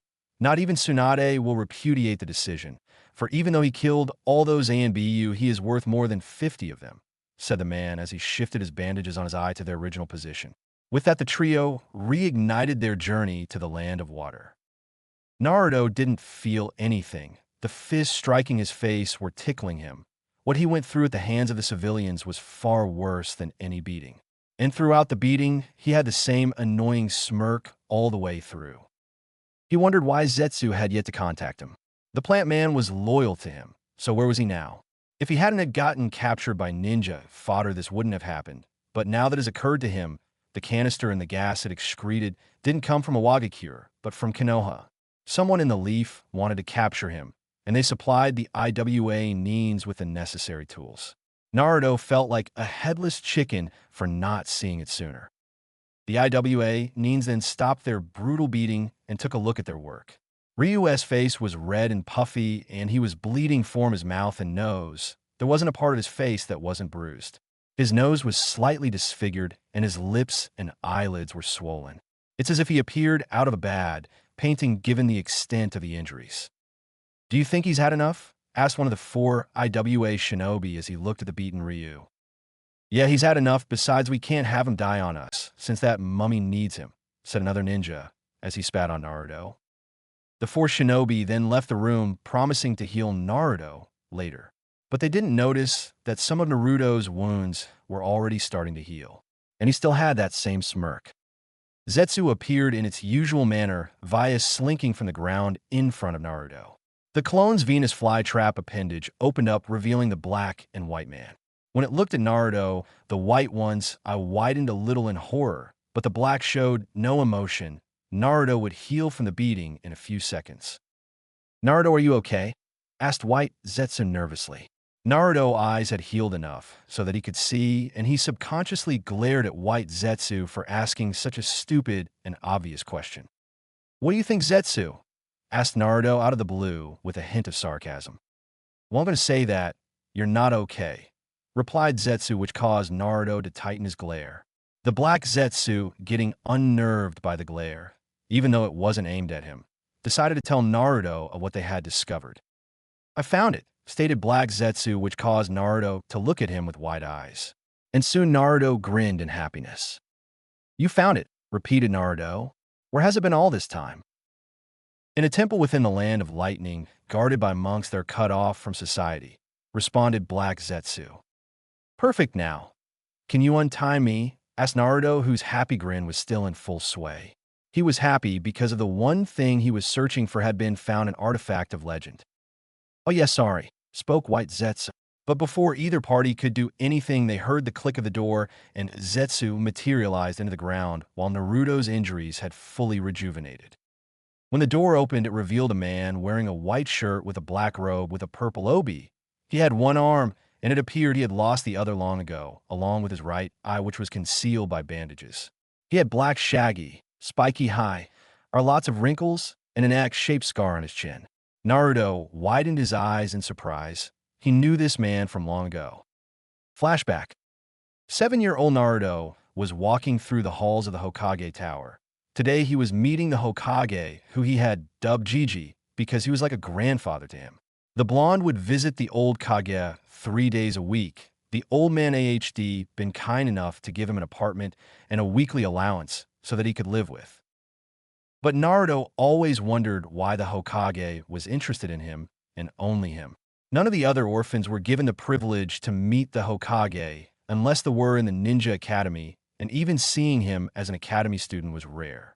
He passed by the Hokage's secretary that instinctively scowled at him, but he paid her no mind as he kept walking to his Gigi's office. When he was right in front of the door, he heard voice behind it, as if both were arguing with each other. "I have told you before and many times, Danzo, that he is just a boy, not a tool." Naruto heard the Hokage's words from behind the door, and he pressed his ear against the door, intent on listening in some more.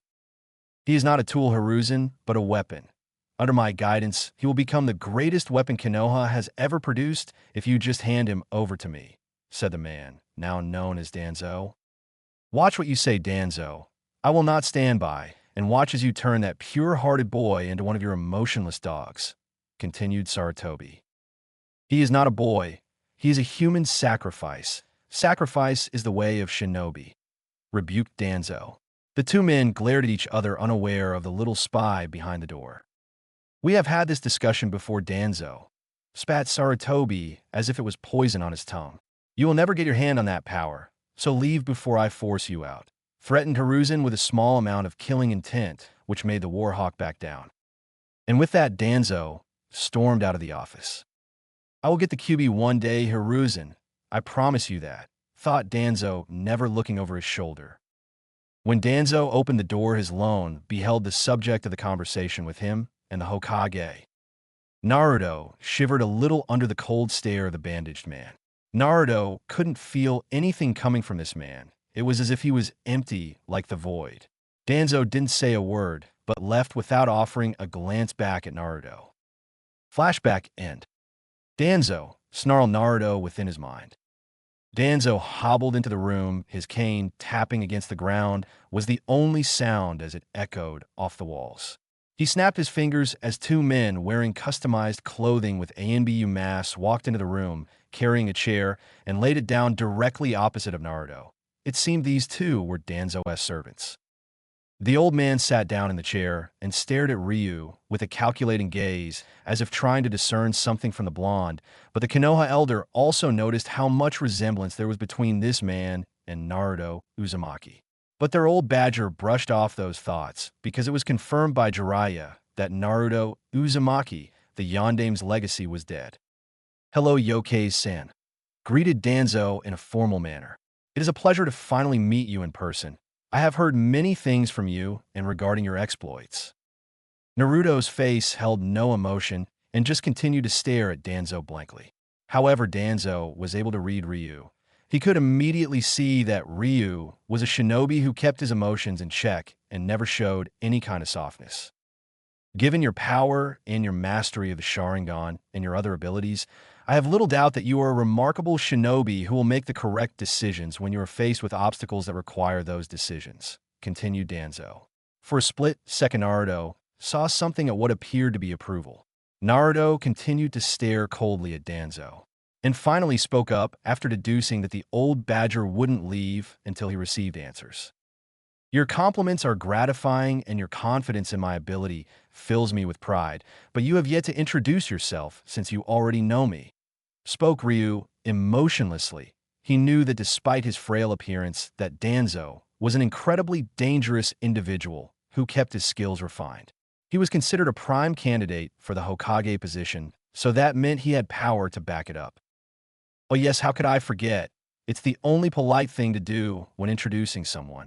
I am Danzo Shimura, an elder of the Konohagakure, replied Danzo, who had yet to show any emotion. Now on to the real reason I am here. I have come to extend an offer that will only be given once, said Danzo cautiously. Naruto narrowed his eyes at the old man. I want you to join Konoha, forsake the Akatsuki, and serve under me as a root agent, offered Danzo. I will give you whatever you wish for or desire in return, and I can pardon all the crimes you have committed against the village while also offering protection from the Akatsuki. Naruto raised his eyebrow at the man.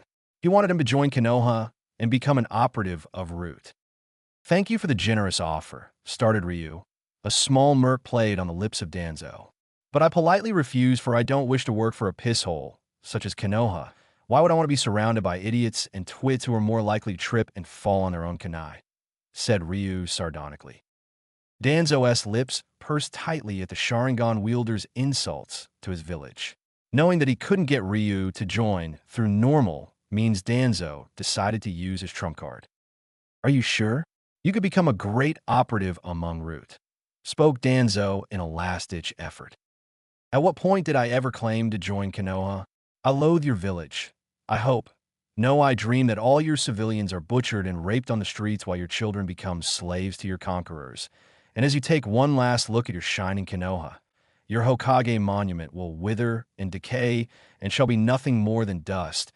Your leaves will burn in the smoke-permeated wind, and your will of fire will be nothing more than a dying ember on the verge of becoming ash. And then nothing of it shall remain but my joyous laughter, said Naruto sinfully with a deathly smirk as he made eye contact with Danzo, which caused Danzo to sweat a little.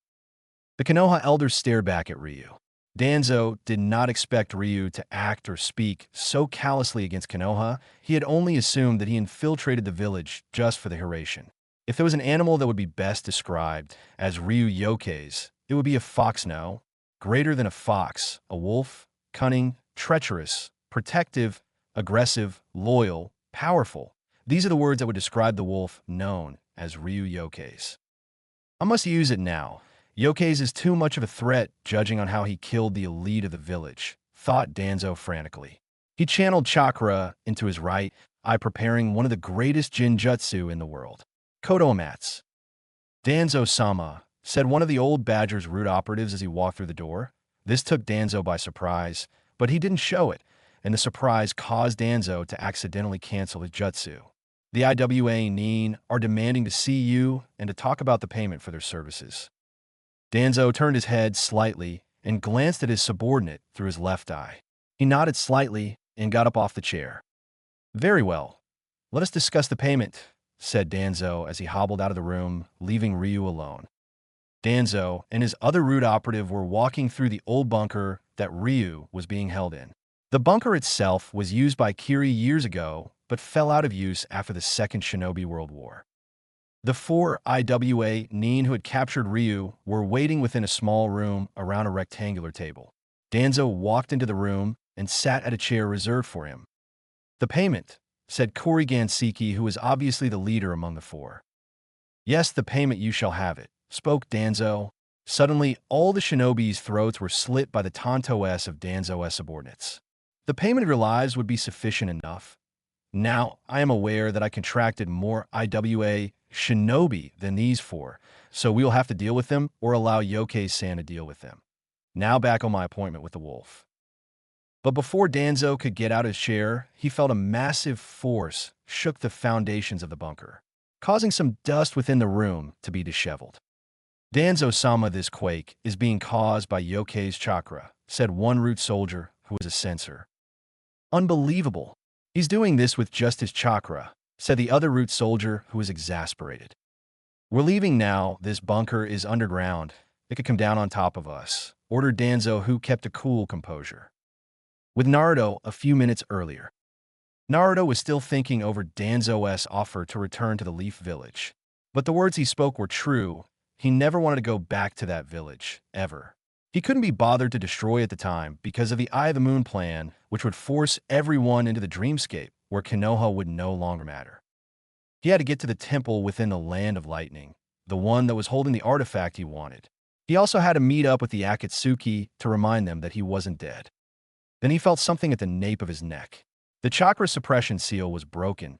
He could now manipulate his chakra freely, although he had lost at least a quarter of his reserves trying to destroy the seal. He used his enhanced strength to break the shackles which were constricting him. He then pressed two of his fingers against the seal on his left wrist, and smoke appeared around his form. When the smoke dissipated, it revealed Naruto in his black samurai-like armor. However, he lacked his weapons. Zetsu appeared out of the ground beside Naruto. There are only a few IWA Nins left, and Danzo and his lackeys are in a different room in the bunker. Seeing as how you lack your weapons, maybe you should rely on those, that stated Zetsu. Naruto didn't respond, but he registered what Zetsu said and what he meant. Kamayan and Ao thought Naruto as he channeled chakra into his right eye, allowing his eternal Mangekyo to be shown to the world. And a massive blue mandala sprouted behind him, each with a different ring and kanji on it. Come forth, started Naruto. Sarayu, from the azure to ring, burst forth in azure. Japanese dragon taller than a human. It had 2 large horns and 3 eyes along with fox-like ears. Byako, from the white Baringa, white, slender and lean tiger which also had 3 eyes and fox ears along with sharp teeth, came forth. Suzu, from the vermilion 2 ring, appeared a vermilion bird with elegant and dramatic plumage, and it too had the same mask, but with a beak and a feather on its crown. Jinbu, from the black ring, a tortoise with black overlapping plates and a white bushy tail burst forth from the ring, and it had the standard mask, 3 eyes, fox ears. Kinja, from the sky can ring, a golden snake with a long body surfaced, only it had the standard mask like its predecessors.